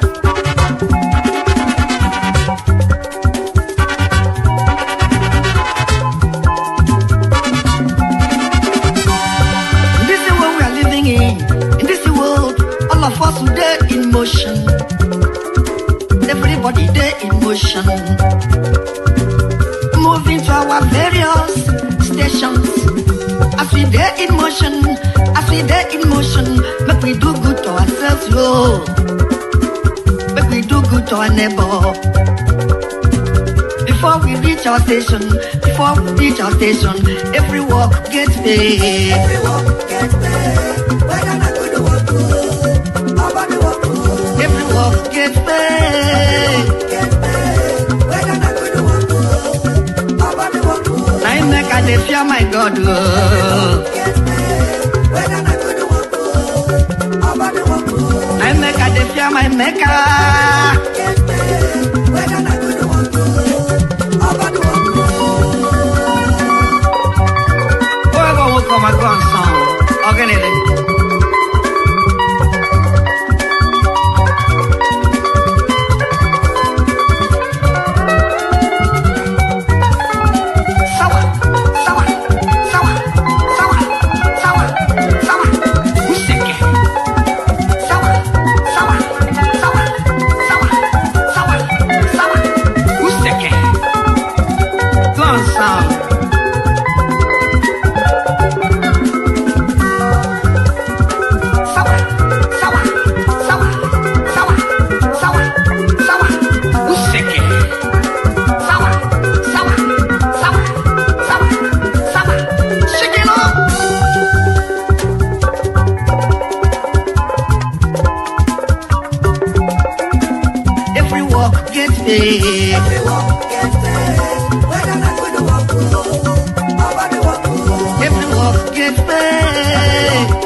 My God.